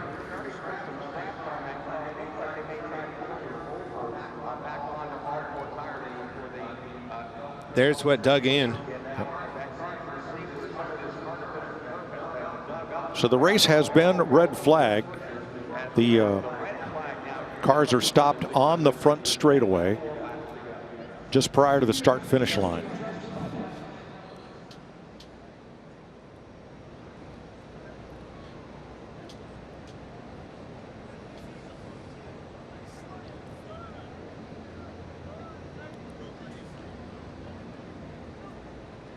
Daniel Suarez climbed from his car uninjured. The other car involved, Chase Briscoe, was able to continue without apparently much damage. There's Chase. And the safety crew on the scene is going to work to right the car of Chris Buescher.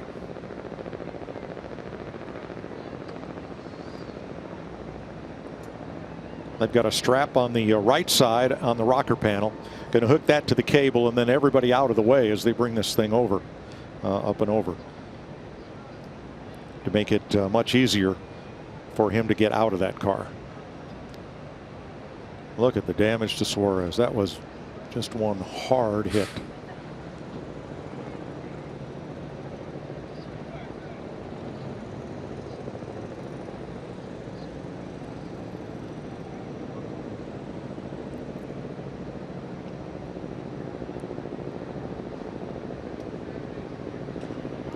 This is a very well organized machine here. You see everybody, the track safety crew in red, the officials clearly marked.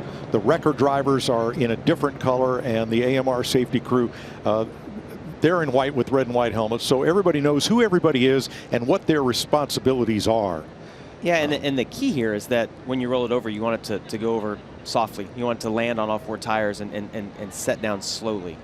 And you see steps on the boom of that wrecker. This is something that's new this year. Actually hired a wrecker service that follows this series week in and week out. These guys are professionals. They know what they're doing. I think you're going to see a very soft roll back over, just like you were asking. Yep. Or you're talking about, Jamie. So they get this car up on the side very gingerly, and then I believe that wrecker will be able to back up and get that car back on its wheels.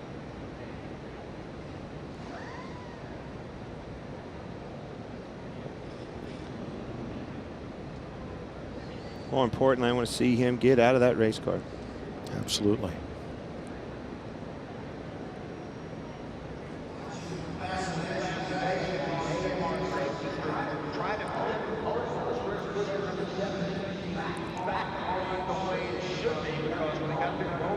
So now the boom lowering and the cable extending to ease that car back over.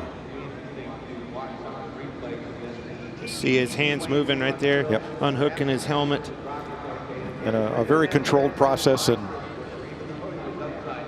everybody with a role to play and a purpose there and doing it well. And there is Chris moving around inside the car and ready job. and I'll bet anxious to hop out of there. Great job getting that car back over.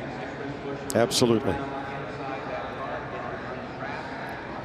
So Chris Buescher is okay. He climbs out under his own power there after a wild ride and just a horrendous flip. That car was sliding along and then caught something and just launched into a roll. So now let's have a look at replays and show you. The first contact is going to be Chase Briscoe, the red and black car, on the outside there, and Daniel Suarez in the 99 down on the inside of Briscoe. You see Suarez come up, just wasn't clear, caught the 14, gets sideways, and here comes the impact. Hard hit. You see him spinning.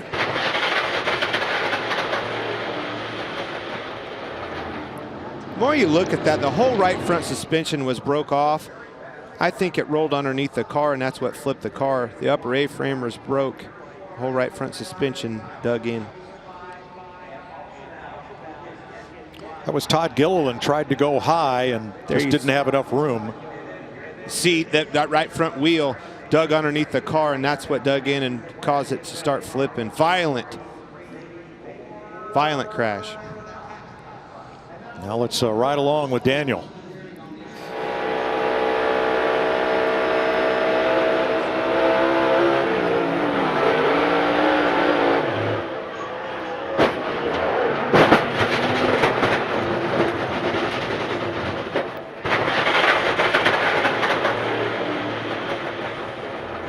I'm going to tell you, if you're Chris Buescher in that position, and we've seen a lot of cars slide through the infield the last thing you think is going to happen is that you're going to flip. That was the last thing he thought was going to happen. But I'm with Clint. It almost appears that that impact from Suarez watch when it spins around right here. You see the right front. See it flip right over? There, yeah. Dug in. Upper A-frame was broken. As soon as it rolled underneath the car, it dug in and sent that thing a-flipping. Wow. What a ride. A lot of work went into the safety of these race cars. See him crawl out of that thing. Hats off to everybody involved in that. And good to know that was nothing to do with the racetrack or the turf that sent Buescher's car over. Right there where he gets a big piece of Suarez is where that right front goes. And when it completely comes off and gets under the car. And you see the tether is actually holding that tire to the car so it doesn't fly up into the stands or go out into the racetrack. That's just a 1 in a million times that could happen, where that tire falls underneath the car and shoots the car up in the air. Tether did its job. Very impressed with that tether. Yes. Held on there, but man, what a freak thing.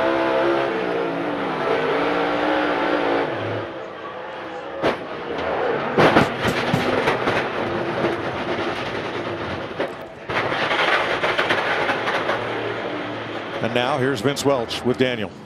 Well, it all began with the contact of the 14 and the 99 of Suarez. What was your take on what happened there? I just got tight. You know, these cars obviously clean air is very important, and they were side by side in front of me. I was fine with the front, and eventually I got in the middle of the wake and I got super tight. Just, you know, I put myself in a bad situation there. I was very close with the 14. It's just a tough situation. I just hope Chris is fine. My teams, they built a rocket. We had the best car out there. It was a struggle for us on pit road. Not my guys, but the situation where we were with the 22 and the 11. But anyway, we have to learn from it and come back stronger. Glad you're okay. Glad that everybody is okay. Here's another look at it.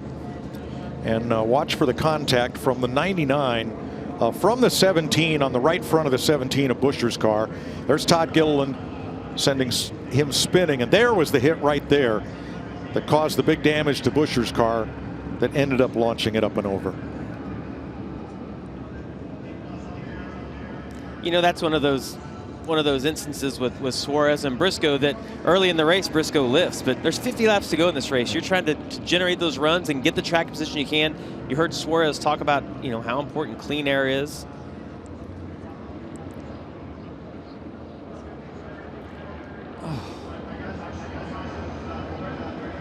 And we'll ride with Tyler Reddick.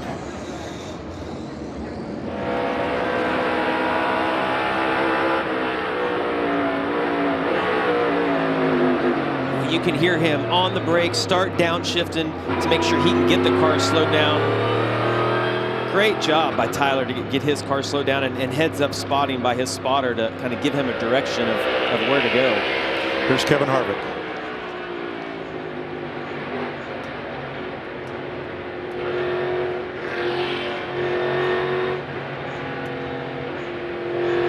And one more look at this in real time.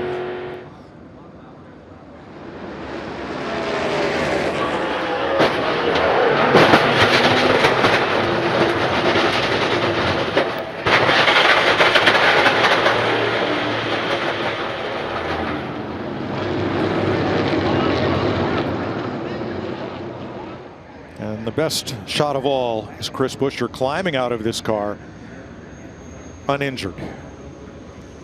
I tell you, the 3 or 4 minutes that he spent upside down felt like an hour waiting on them to get that car turned over. But just a chain of events that happened for that car to flip. I mean, it was the perfect impact to knock the right front off, right? And then it just so happened to slide across there. You know, there's always things to learn and try to get better at, but I don't know that anybody, you know, with a car's design or anything else was a problem there. I really don't. And here's some Chris Buescher, or excuse me, Chase Briscoe audio. 99 just said he got loose there. Yeah, I mean, I couldn't check out quick enough. Yeah, he said if he thought if he got out of the gas that you were just going to turn him anyways, but that's what happened. It's all right. Chris Buescher was racing to remember Lieutenant James Zimmerman from the United States Marine Corps from Smyrna Mills, Maine. Lost his life at age 25 in Helmand province of Afghanistan. And Daniel Suarez was carrying the name of Marine Staff Sergeant Darren Hoover on his windshield from Camp Pendleton, California, who died at age 31 last August in Afghanistan.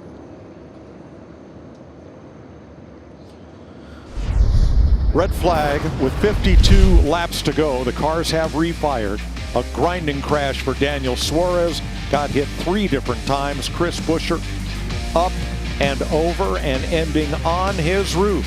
But they all walked away.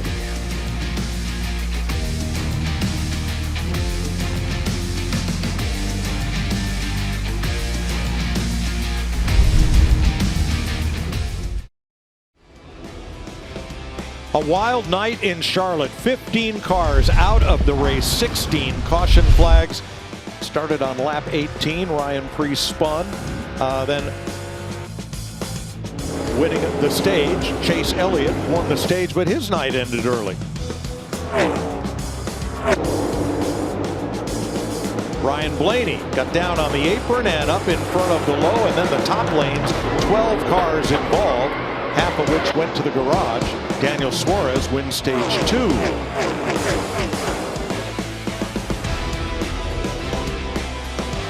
A tire gets away, then another one for Kyle Busch, so they took their time on that pit stop, restarted in the back as Ross Chastain won stage number 3. More drama. Joey Logano's tire changer gets banged up by the pole sitter, Denny Hamlin. And then this. Daniel Suarez gets loose. Chase Briscoe gets into him. Around he goes. Todd Gilliland piles in. Then Chris Buescher, who goes up and over and over and over and lands on his roof. They flip the car over. Buescher climbs out, and he is now with Vince Welch. Well, a great night of racing comes to a frightening halt for Chris Buescher. Just glad to see that he's out of the infield care center okay. How do you describe what we just saw there? It was a little painful. It's quite a shame. Our 5th Third Bank Mustang was really good tonight. Our team did a terrific job from the start of the weekend through qualifying and into the race, and we were able to drive our way up in the top 10. Throughout the night, we're in a really good place sitting there. Had a couple sets of tires left, and really proud of everybody's effort there. Just a shame to be involved in that. So we checked up for it. We got running from behind, and finally seen the replay. I guess the tire just ripped off and sent us flipping. So I guess I have been upside down before, but that was one was a little bit more painful than the Talladega roll. So again, just appreciate everybody at 5th Third Bank on board. It's doing a good job for them. We were enjoying it. Team did a nice job. Just that's a bummer. Mike. Yeah, not surprised to see Ross Chastain choose the inside right here, Mike. 5 restarts in a row they've been on the inside, and that's been the one that's won the battle down into turns 1 and 2. 48 laps to go at the stripe. Chastain and Larson in front of Custer and Briscoe. Chevys and Fords. First Toyota is Hamlin in 5th. If Larson's going to be able to hang on the outside, he's going to need a little more help from Chase Briscoe behind him, Clint. Well, they got tangled up. It seemed like they tried to go, and how about that run Briscoe has on his teammate of Custer? Head to the bottom. Better block. Whoa. Larson moves down and blocks the run that Briscoe had coming. Briscoe checked up, though, for him. Got to run to the bottom for the lead. Larson's just going wherever Chastain isn't right now. He's trying to get Chastain looking in the mirror, trying to make him make a mistake right now with only 47 laps to go. Oh, he's going to get to his inside right here. Not quite. See if he can make it stick and turn it over. He's going to have to slide up in front of him. I think he's going to do it. He's going to clear him on the exit of 4 right there. Kyle Larson. After the first 300 miles in which they had the car on fire, they had penalties, they had problems, and Larson called it the worst race of his life, and now he is leading it with 46 laps to go. Moved up and got him tight. You heard him have to lift out of the gas. Now he's blocking Briscoe behind him.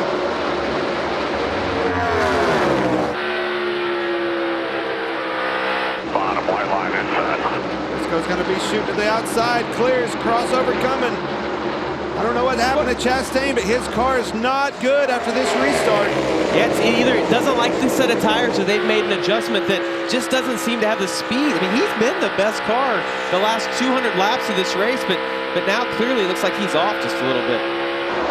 Cannot believe that 5 car is in the lead after the night that they've had. Cliff Daniel better get a bonus for this one. That was the best pep talk in the history of pep talks. We've screwed up the first half every possible way. Driver, pit crew, everybody. The second half, we are going to be golden. He talked Kyle Larson into it, and here they are out front. Just goes to show you, you never give up in this business. Never give up. Cliff Daniels is a good leader. That's what you do when you get down. You build the driver back up. It's easy inside the car to get down, but crew chief did a great job of getting him pumped back up for the second half of this race. I'll tell you what, Denny Hamlin and Logano have been going at it. Whoa! Told you. They really have, whether it's on pit road or on the racetrack, they cannot get away from one another. The two are putting on a show. Cole Custer hanging right with him. Here's a better look at it. This got really close. Well, Hamlin was clear. Joey had such a run coming from running the high side 3 and 4. He was second also place. Here comes Chastain back on the bottom. See, now Chastain's going to have to do something that he didn't want to do. He's going to have to make a pass on the bottom. He's been up on the outside of this racetrack all night long. That's where he's been able to make the lap time. He's going to be forced. Briscoe nor the 5-car Larson, they're not going to give him that outside. If he's going to pass these cars, he's going to have to do it on the bottom. 8th place, Austin Dillon, Eric Jones. Unbelievable. Eric Jones is even in this conversation. Hard into the wall off of 4 earlier. Just, what was it, a stage ago, back in the game. Yeah, and as you look at the lap times right now, Clint, Kyle Larson ran almost a qualifying lap just after this restart on lap 354. And Christopher Bell got his lap back. He is back in the top 10. Started 3rd in this race. Briscoe's not going away either. You say Larson was running good. That's a stout lap time of a 30-30, but Briscoe's at a 30-team.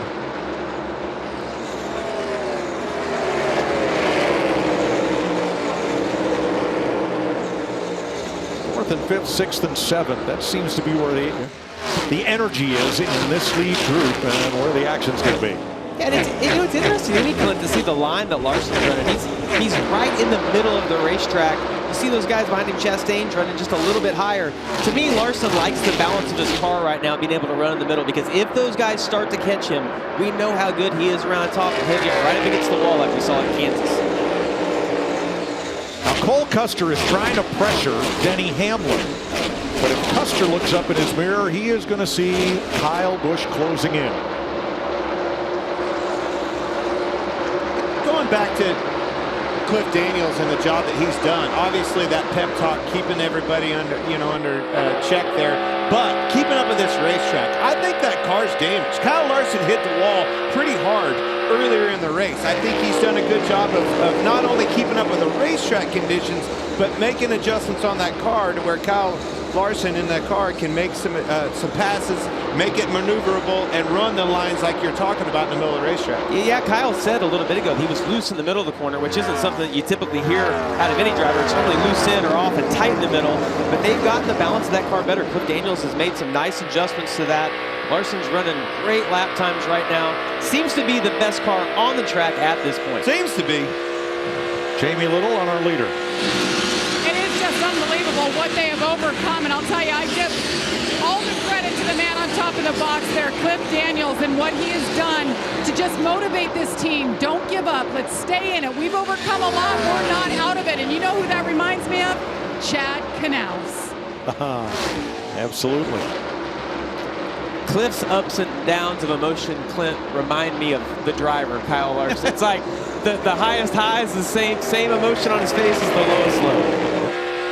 I didn't know where you were going with that, but that's exactly where I was thinking. perfect pair. Denny Hamlin. These two can't get enough. They're at it again, aren't they?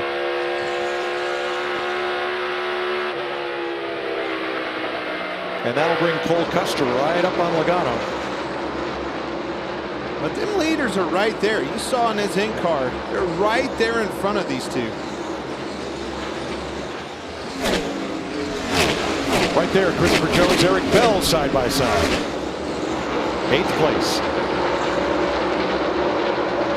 Gain of 6 for Bell since this restart. Gain of 3 for Jones. Jones right there on the bumper picture. We talked about it pre-race, Jamie. Needing a good run. Grinding this race out.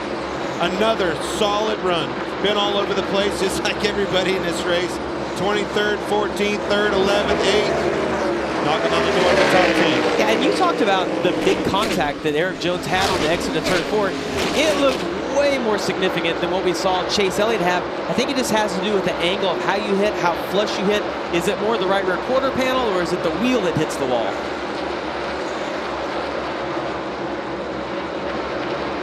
I'm looking for cars in the top 10 that have not had a problem tonight, and I'm seeing Austin Dillon and Joey Logano and maybe Denny Hamlin. That's about it.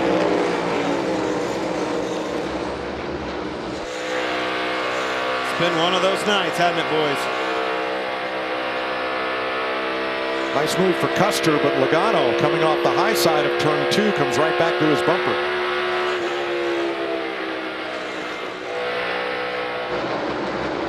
'13th place, Stuart Haas teammates. Harvick and Eric Almirola, who has said at the start of the year this will be his final season in the Cup Series. Wants to devote time to his growing family.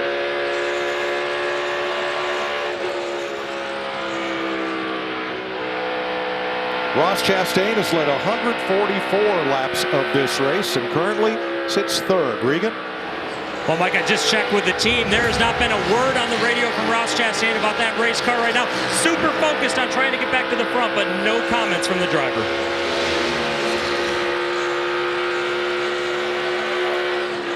.31 laps to go. 2 Chevys, 2 Fords, 1 Toyota in the top 5. Now Kyle Busch closing on Joey Logano. Yeah, take a look, Clint, at the line. Kyle Larson, I said this a little bit ago, he liked his car earlier because he was running the middle of the track. His lap times are fading a little bit. Chase Briscoe, Ross Chastain will start catching him.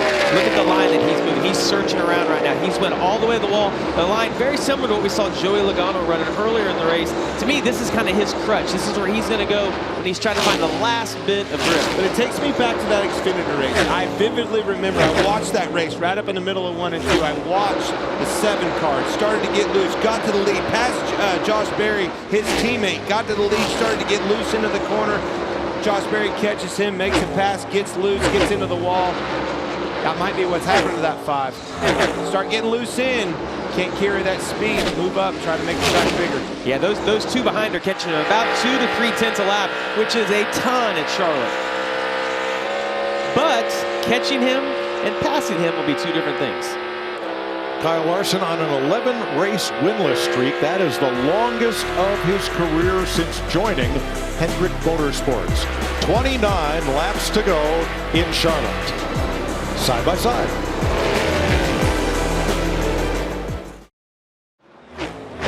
.24 laps to go in Charlotte. Kyle Larson out in front by 0.4 of a second. The first half of this race, Kyle Larson called the worst race of his life. And here's just some of what happened to Kyle Larson in the first half. That's removing equipment from the pit box. Restart in the back. That's bouncing off the wall and keep on going. And a tire gets away. That's removing equipment and interference. Oh, we just had a little fire on pit road and in the filler neck. Nothing to write home about there. And then around he goes. And here's another loose tire that gets away. And all this happens in the first 200 laps of the race. So crew chief Cliff Daniels, former driver who used to race late models at South Boston Speedway in Virginia, told Kyle this. In the first half, all I want you to remember is how good a TV we made.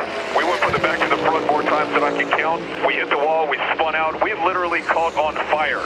We are also the most penalized team on pit road in the first half.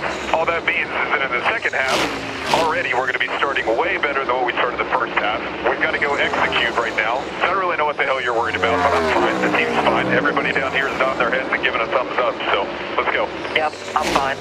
I'm ready. And he's leading by 0.6 of a second coming to 20 laps to go. Amazing. That's the way this whole night has gone. Some people don't have that much stuff happen to them in a season. Let alone Sixth place, Joey Logano, Christopher Bell moving forward here.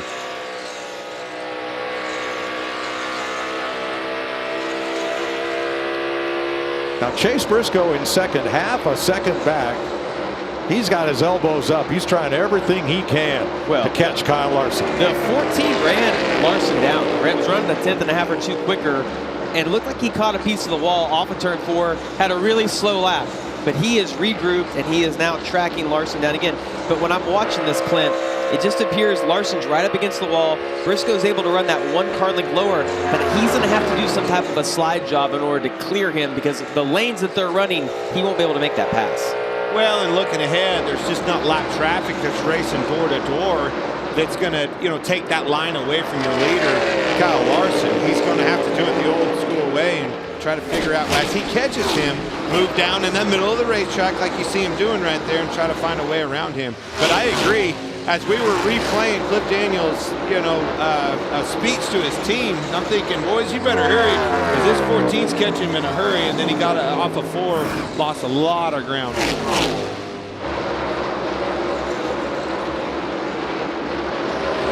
But the way this night's been, I don't think I think it's far from over.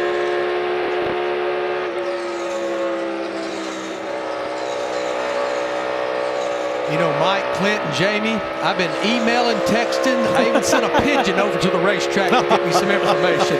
And if we do get a caution, we're 30 laps into this run.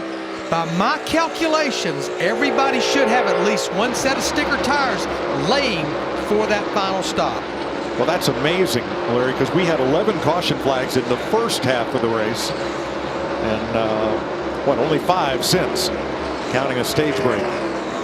5th place. Christopher Bell keeps marching forward.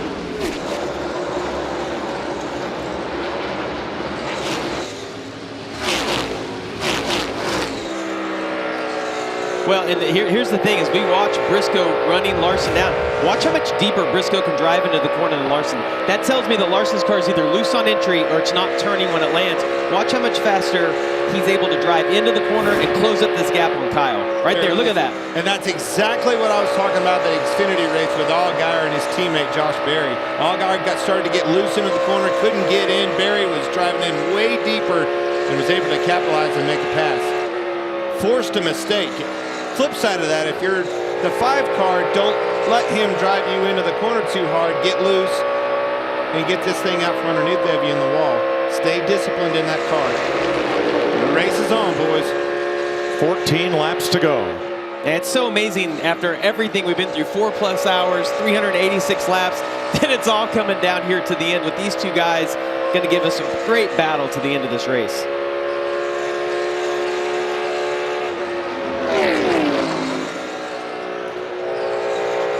It's a lonely feeling what you see right there with those two crew chiefs. The only thing they could do is if that caution comes out, but other than that, it's up to that driver and up to those spotters. Yeah, and Larson just changed his line. Did you see that? He sees that Briscoe's running a little bit lower. He tried to move down and take some of the air away from Chase on the exit of turn 4.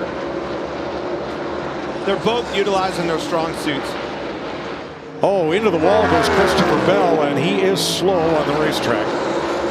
Looks like he's going to get down to the apron, and apparently no debris as we stay green with 13 to go. He's down the back straightaway. Long ways around here. Man, please stay green. What a race we have for the lead. 7 different teams in the top 10. What a season it's been so far. Man, I just go back to the Bristol dirt race, and you think about the chance that Chase Briscoe took trying to slide past Tyler Reddick going back it down into turn 3. Are we going to see something similar to that tonight? Christopher Bell has made it to pit road, so no caution. Obviously has a tire down or some sort of mechanical issue. The car turned right into the wall. They'll put right sides on it and send them back out. We'll be coming to 10 to go next time. Briscoe is doing everything he can do, again, to try to utilize his strong suits. That's getting into the corner, putting the pressure on the 5. All you can do there is just try to get close enough, put pressure on him, and make a mistake getting into the corner. Well, and Larson's going to start screaming, because if you look up ahead, Harrison Burton is about, I don't know, 100 yards up ahead of him, running that high line. He's going to start screaming immediately because of the dirty air that's going to come from that. I think Briscoe's actually lost a little bit of the advantage that he had. He was able to track Larson down, but it seems like as he's got here, he doesn't have quite the entry speed that he had 4 or 5 laps ago. It seems like his car is kind of leveled out. Well, I think it's get tight, obviously, in the wake of that car. Just like you said it earlier, Larson moved down, took his line away off of 4, starts to get tight, leaning on the tires harder and harder. It's getting close, though. Jamie Little. Johnny Kosmeyer, the crew chief for the Ford team coming into this race, he said, you know, the Fords are down on speed a little bit, but we really believe that our car balance is good enough, and if we hang in there, manage our own race tonight, we'll be good. But one of their weaknesses has been the inconsistency of pit road. They made a change this week, a rear changer came on board. They have been perfect tonight. That has helped this team show what they're capable of. Mike, they need to do it one more time. But here's the thing, if I'm Kyle Larson, don't be predictable. Don't do the same thing every single lap. Eric Almirola's been in the wall. Look up both ways. No caution yet. Caution. Nope. 8 to go. As I was saying, I don't want to do the same thing every single lap if I'm Kyle Larson, because that gives Chase Briscoe a plan. I want to move around. I'm going to enter a little lower one lap, drive it a little deeper one lap. Don't give him the same thing every lap and try to set you up for the end. No debris. Track is clear. We stay green. You can see Kyle Larson. He's loose into 1. Being very gingerly getting into the corner. There's the 10. Actually spinning. Really pretty small contact right there. Just got loose. Again, going back to Kyle Larson, you can watch him getting off into 1 here. He's definitely very gingerly with it, getting into the corner. Backing that thing up, see the pipes throwing flames out, tells me he's out of the gas. Lets it gets rotated and early to the throttle. So can Briscoe, where's he going to find enough clean air on the nose of that car so that it'll stick and he can make the pass? Capitalize on a bobble. The 5 is going to have to bobble for him to get close enough to make a move. Eric Jones tagged the wall in 2. We stay green. Or if you can get close enough to Larson on the last lap, you try to do a slide job. Look, those are 2 dirt racers. Well, they both know what to expect. That's what he's going to have. Keep putting that pressure on him. Force a mistake out of the 5. And because Larson's having to lift from being so loose on entry, that only makes that even better for Chase Briscoe, knowing he can generate that speed. If I think back to qualifying, Denny Hamlin running the bottom of 3 and 4. He's there. 4 more. Even. Now he's going to be able to try to force the 5 into the corner hard. 5's going to have to be careful here. He's going to have to maintain that position. If he lets him slide in front of him, the race is over. Here it comes. Take it. Oh, the spotter wanted him to. Almost the exact same thing with Kurt Busch and Kyle Larson at Kansas, but Kyle Larson was able to get back to Chase Briscoe's outside right there. You heard the spotter say, take it. Didn't do it. 5 back to the lead. 3 laps to go. Gonna have to run him back down here, Jamie. Put that pressure back on him. Capitalize on that. You know his weakness. We know he can't get into the corner. Try to drive that thing off in there. That being said, you can't overdrive your car. If you get up in there and miss the marks one more time with 3 laps to go, it'll be too late. Oh, yeah, and if I'm Larson, I'm looking in my mirror and I'm just trying to give you a little bit of dirty air. I don't want you to get to my left rear quarter panel though and pull it back. I like it. I moved down just a little bit, trying to take a little bit of that air away from you. 2 laps to go.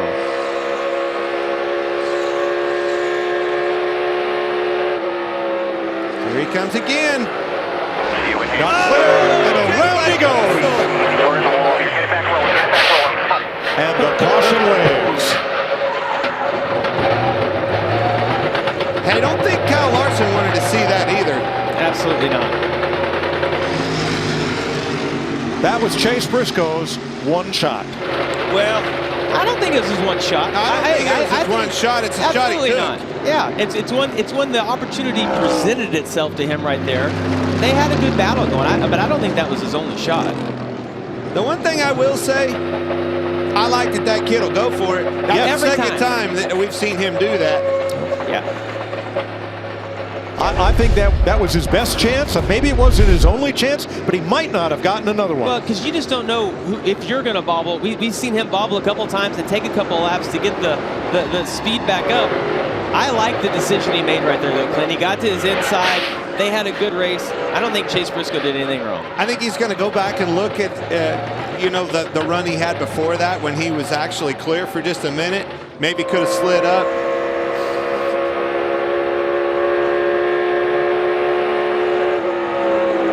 He got it off in there, didn't he? It looked like he was going to try to slide up in front of Kyle, but just it wasn't far enough up beside him, and the car got loose and got out from underneath him. This presents a strategy call and a problem for Cliff Daniels and Kyle Larson. Just because he's the leader of this race, now they got a decision to make. Boy, I'm telling you, this is a tough one, guys. It's going to be an overtime finish. Briscoe's got 4 fresh tires. He's already pitted it. You've got 14 drivers on the lead lap. You're going to see people do opposite of what that 5 does. If that 5 pits, Chastain pits, you're going to see some drivers stay out. But there's 46 laps on these tires. That's going to be a tall order. Now, we are not yet in an overtime situation. Well, we are now, yeah. 6 laps to go is what they put up on the board. As we hit lap 400, that is the scheduled distance. So we will go to NASCAR overtime. Jamie Little? Well, Rick Hendrick just climbed up on the box to have words with Cliff Daniels as they discuss it.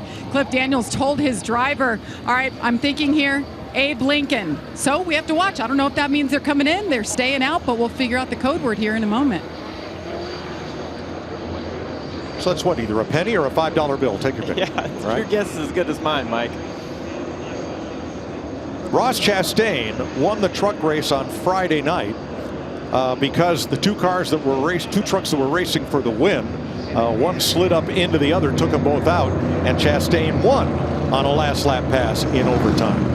I'll tell you right now, that's exactly what Ross Chastain was hoping that would happen.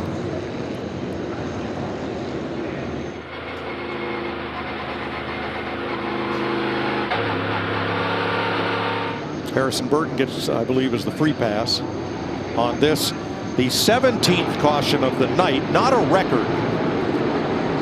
The record is more, 22. Here's a 5 chance to bounce back. That crew's had a trouble tonight. Vince? Cole Custer asked about the possibility of staying out. Crew Chief Mike Shiplett said, no, we're coming to get 4 tires and you're going to win this race. We're about to see. Jamie? Abe Lincoln means right side only for the 5. Kyle Larson, Regan. Ross Chastain tight that entire run. Had to come get some tires for that in the 11 car. Denny Hamlin fired off good. Tight in traffic for him. Close race off pit road. Very to close. Larson. Barely. Really close. Sure you didn't speed. So he will have lane choice over Chastain but let's see if indeed they are the leaders. We'll double check to make sure everyone on the lead lap pitted. Wow. Wow, that's close. So close. The race is on. I like the call, though, the 2 tires, Clint. You're going to have a little bit of what you need and some track position. So Larry confirms for us all the lead lap cars followed Kyle Larson down pit road, which is exactly what he wanted to see, needed to see.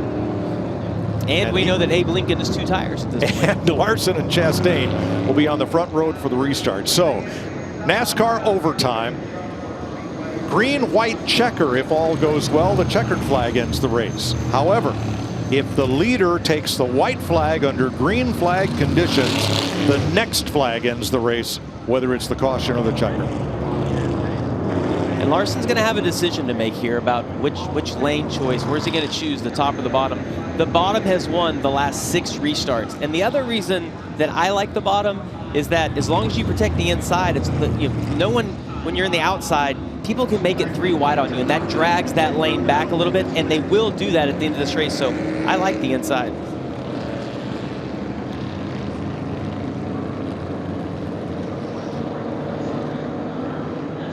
All right, the lights did not turn off on the caution car, so we'll have at least 2 more laps of caution. And they'll choose next time.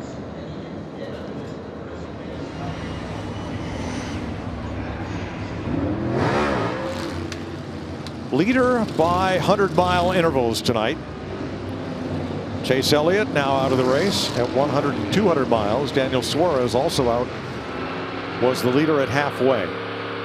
Ross Chastain led the next 200-mile intervals, and Kyle Larson the leader at 600 miles. Thanks for staying up late with us.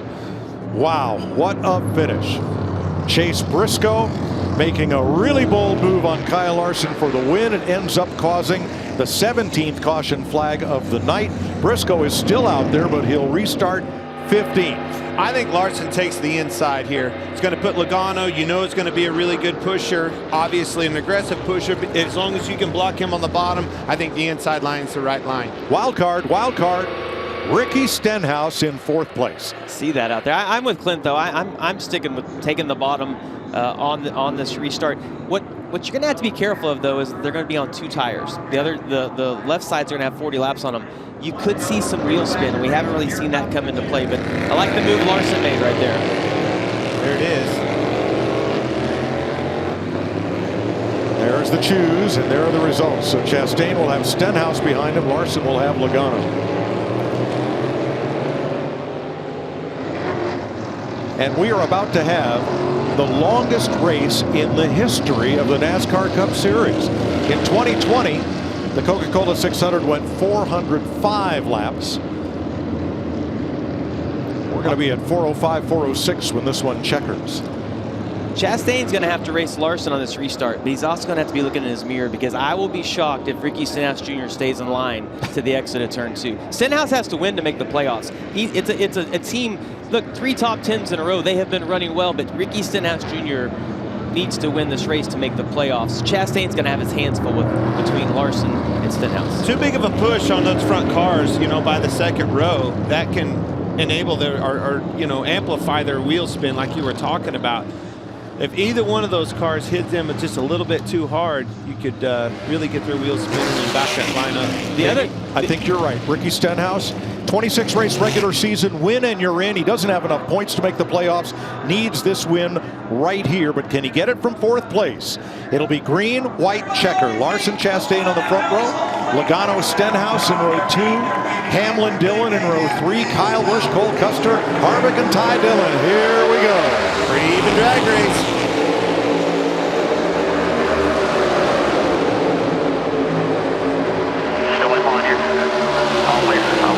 Clear up. 3 makes it 3 wide. Here. Dillon.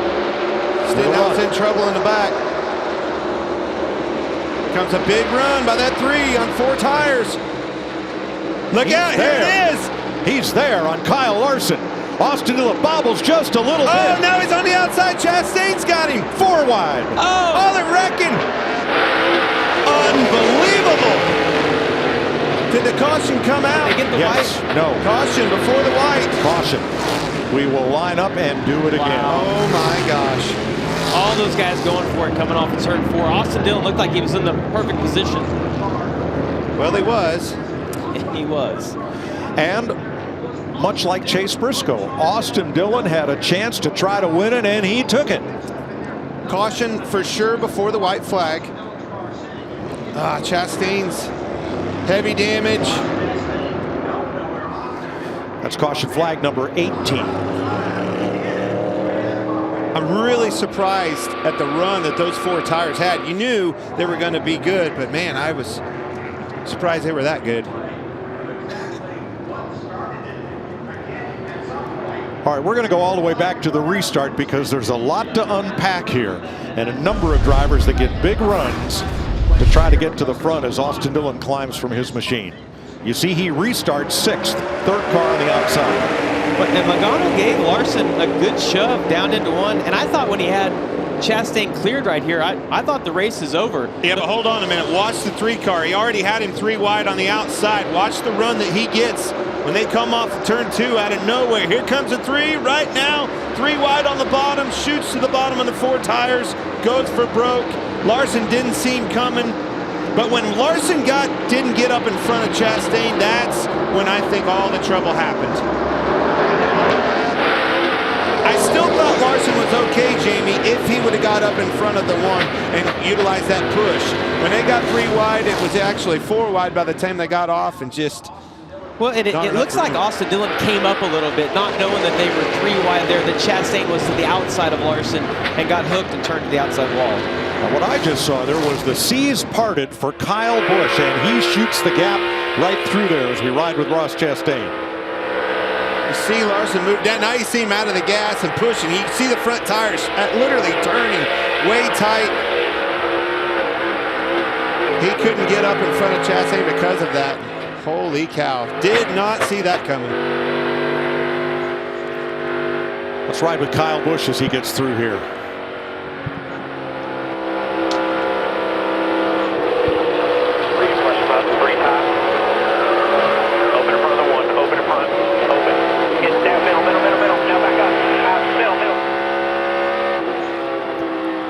Wow. Next we'll ride with Joey Logano. Still coming. Keep coming. Mid-3. Bottom is clear. Low. Hold on.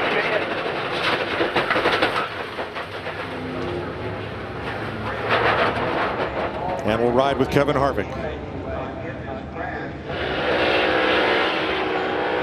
Here with the 47. Keep digging. Clear. Keep digging. Oh, this is not what you want to see in front of you, Jamie. Clear with all clear. Keep coming. Wow! 4 wide in front of you, all of them wrecked, and you part the seas. Yeah, and I'm going to tell you the one thing that I missed in all this, Denny Hamlin was on the inside of Austin Dillon and had the momentum. I think whether they wrecked or not, I think Denny Hamlin was going to be the leader of this race. Yeah, he was the 4 wide. I've stopped writing down the numbers of cars involved in crashes. I just put 18 caution everybody. Joey Logano climbs from his car. Everybody is okay.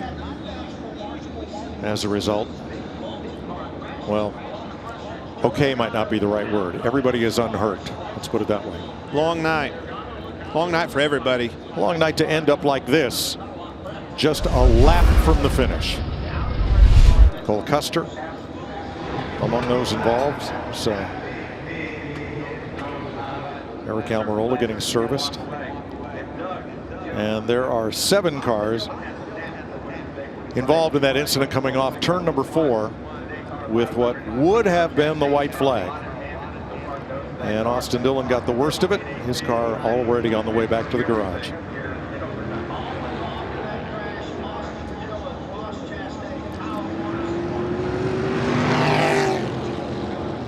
How close was Austin Dillon to his 2nd Coke 600 win? So we saw Kyle Busch, Harvick, and Stenhouse get through there without damage, along with Denny Hamlin, the race leader, who scooted underneath it, as you mentioned. So that's 4 of the top 5 undamaged. Michael McDowell, who got his first top 10 starting spot of the season, is up there in 6th. Harrison Burton 7th. Ty Dillon 8th. Chase Briscoe, remember him? He's back up in 9th place, and Martin Truex 10th. Now, the NASCAR overtime rules call for unlimited attempts at green, white, checker. That's a good point, Mike.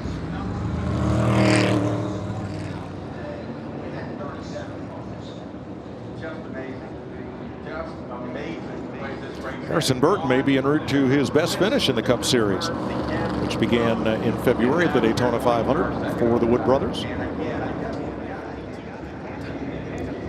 So we still have 17 cars on the lead lap. Cole Custer is now 2 laps down. He and Cody Ware.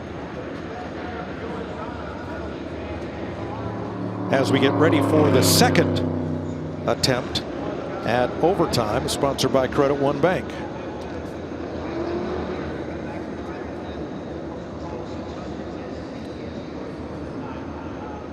Chase Briscoe had what might have been his best shot to win it. Lost control of the car, spun out, sent us to overtime. Austin Dillon had a great run that almost carried him all the way to the lead. Now what? Well, it's been a quiet night for Denny Hamlin, obviously setting on the pole, but he now finds himself in the best position, 4 tires, and going to start on the front row. And when this weekend all started, the Gibbs cars. Think back, it seems like a month ago, but practice and qualifying, the Gibbs guys. We left yesterday thinking Gibbs was going to dominate this race. Lo and behold, look who is in a catbird seat at the end of this long race. And in the first part of this race, Kevin Harvick was junk. The car wouldn't go. They had 2 pit stops that both went awry. They got blocked. They couldn't get out of their box. Now here he sits up there in the top 5. This is, with a chance without to a steal doubt, one. The wildest, the craziest Coke 600 that has ever happened. Has to be, right, Mike? You're the only one that can know this for a fact. I'll tell you what I'm excited about. You know what's coming up in 15 minutes? And I bet you're going to tell us. The win. Well, I don't even know if I can declare a winner in 15 Happy birthday, Boyer! It's your birthday? Oh, my gosh. Yes. I like the John Deere tractor. I like that. I also like that whiskey. I saw whiskey on somebody's car. Might put a little of the whiskey with his cake later, huh? Thanks, boys. Hey, how about that? How old are you? 50. Yeah, you look about 50. What?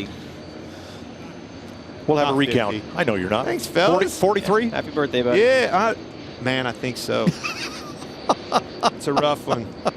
All right. How about that? Frosting. Vince.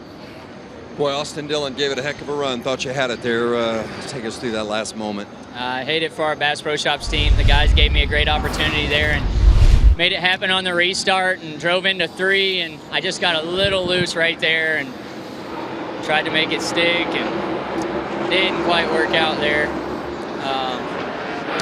I don't know, I wish, looking back, I would have backed up 3 and 4 just a little bit, but I mean, I sent it in there, I had to do what I had to do and try to win the race where we are in points, but we really weren't that great all night, and we just kept ticking away, and my pit crew were unbelievable. I can't thank those guys enough, and Johnny Morris, Bass Pro Shops, was sticking with us, and we had a shot right there, and that's all I can ask for. It was been cool to bring home another 600. Yeah, good dig. Glad you're okay.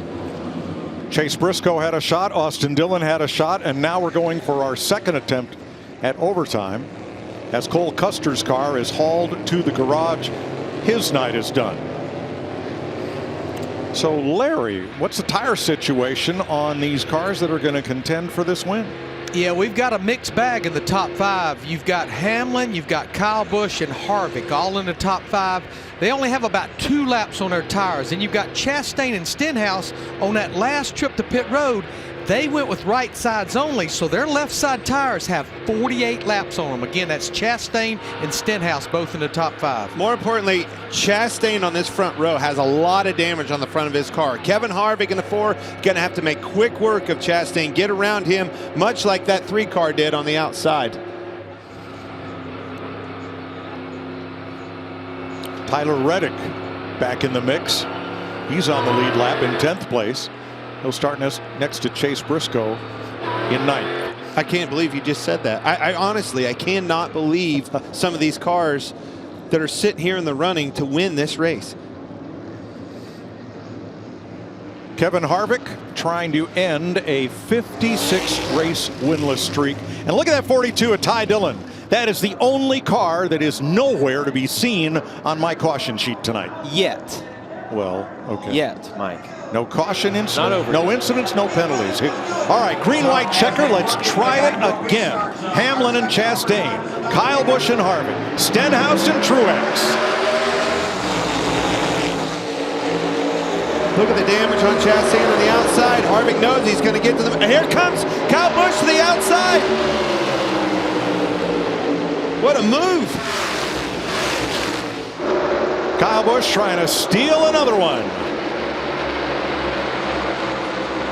Teammates, Busch and Hamlin, Stenhouse to the bottom, Harvick up top. Hold strong, cannot let him up. Coming to the white flag. White flag, no help, either one direction. Next flag ends the race. Man, Denny drove it off in there. Same thing, just like early in the race. Kyle Busch gets loose on the outside. Power move by Denny Hamlin. He's got no help by 2. The longest and one of the most exciting Coca-Cola 600s ever comes down to the final corner. Denny Hamlin, Kyle Busch, teammates at Joe Gibbs Racing, and they come to the line. Hamlin wins by 2 car lengths. What a race. Hell yeah, team!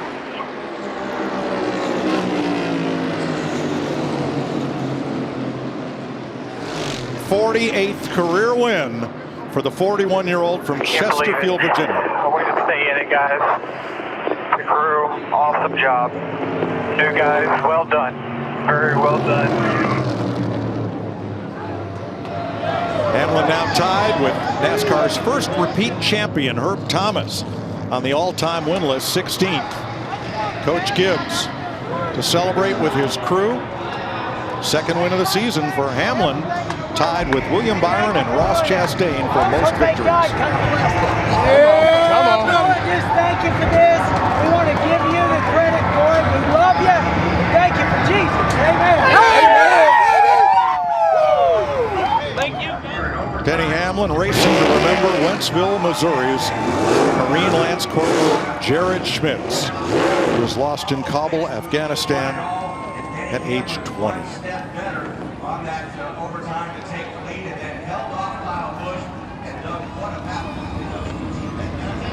The longest 600 in history.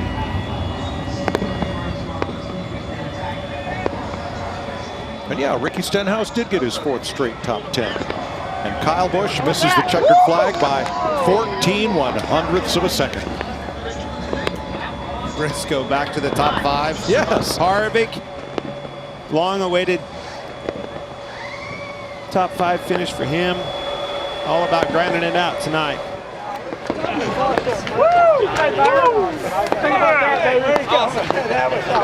Coach Gibbs sounds as surprised as many here at Charlotte Motor Speedway. Sellout crowd to celebrate Denny Hamlin. Regan. What a absolutely wild Coke 600.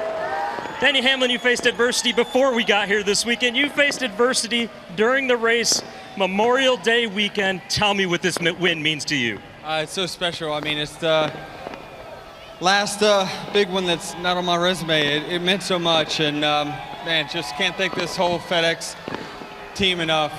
Jordan Brand, Shady Rays, Toyota, Coca-Cola. I've been a Coke family driver for 18 years and never won the Coke 600 before, so this means a lot. And man, we weren't very good all day. Just got ourselves in the right place at the right time, and what a battle there.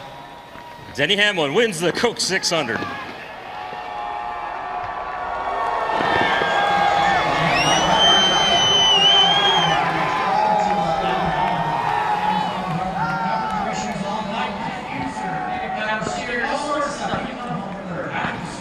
Kyle Busch 2nd, Kevin Harvick 3rd, Chase Briscoe 4th, Christopher Bell 5th. Tyler Reddick 6th, almost all of whom had some adversity during the night. Vince? Kyle Busch led 36 laps and had a shot at the end, 14/100ths of a second difference. Anything else you could have done? No, I don't think so. We didn't have a good enough day to even be in that position. So, you know, just a strong fight all night long by this M&M's team, and give honor to those that we remember here on Memorial Day weekend. So, you know, appreciate the opportunity and being able to do that. We had Sergeant Theme on here with us this weekend, so tried to come out with victory lane and honor them, but unfortunately one spot short. Well done. Jamie? Kyle Larson, we talked about him all night. He passed more cars than anybody, started in the back, the penalties, the fire, getting in the wall again. You almost had a shot there at the end to win it. How did you guys stay in it? Yeah, long race, thankfully. Yeah, I mean, the first half was a struggle for all of us, but I was especially frustrated with myself. So to rebound from that and have a shot to win there late was something to be proud of. Our team fought really hard, so you're happy with that. Briscoe was really good that long run there, and wish we would have just been a little bit better, so he never would have got to me to work really hard and then ultimately spin. So And then, yeah, I mean, just you're kind of gambling on tire stuff there. You know, I think we took 2 to try and give ourselves, you know, the front row, which we did. And, yeah, I think the 4 tires were just a little bit better than me and got to my inside there through 3 and 4. And then it's just really tight racing off of 4. And the 3 almost had me clear, and we just made contact there. And, you know, there was a big wreck. So kind of end of my night there. But, again, you know, proud of my Hendrick team. Even going back to yesterday, me making a mistake, getting the wall, really put ourselves in a bad spot all night. You know, our pit stall was terrible, having to come around the 19. And then the 10 coming around me. So just, you know, the day would have been a lot easier if I just didn't hit the wall yesterday. Kyle Larson brings it home 9th. Larson comes home 9th and leaves here 9th in the point standings. Denny Hamlin celebrates in Charlotte. Finally, he is a winner in the Coca-Cola 600.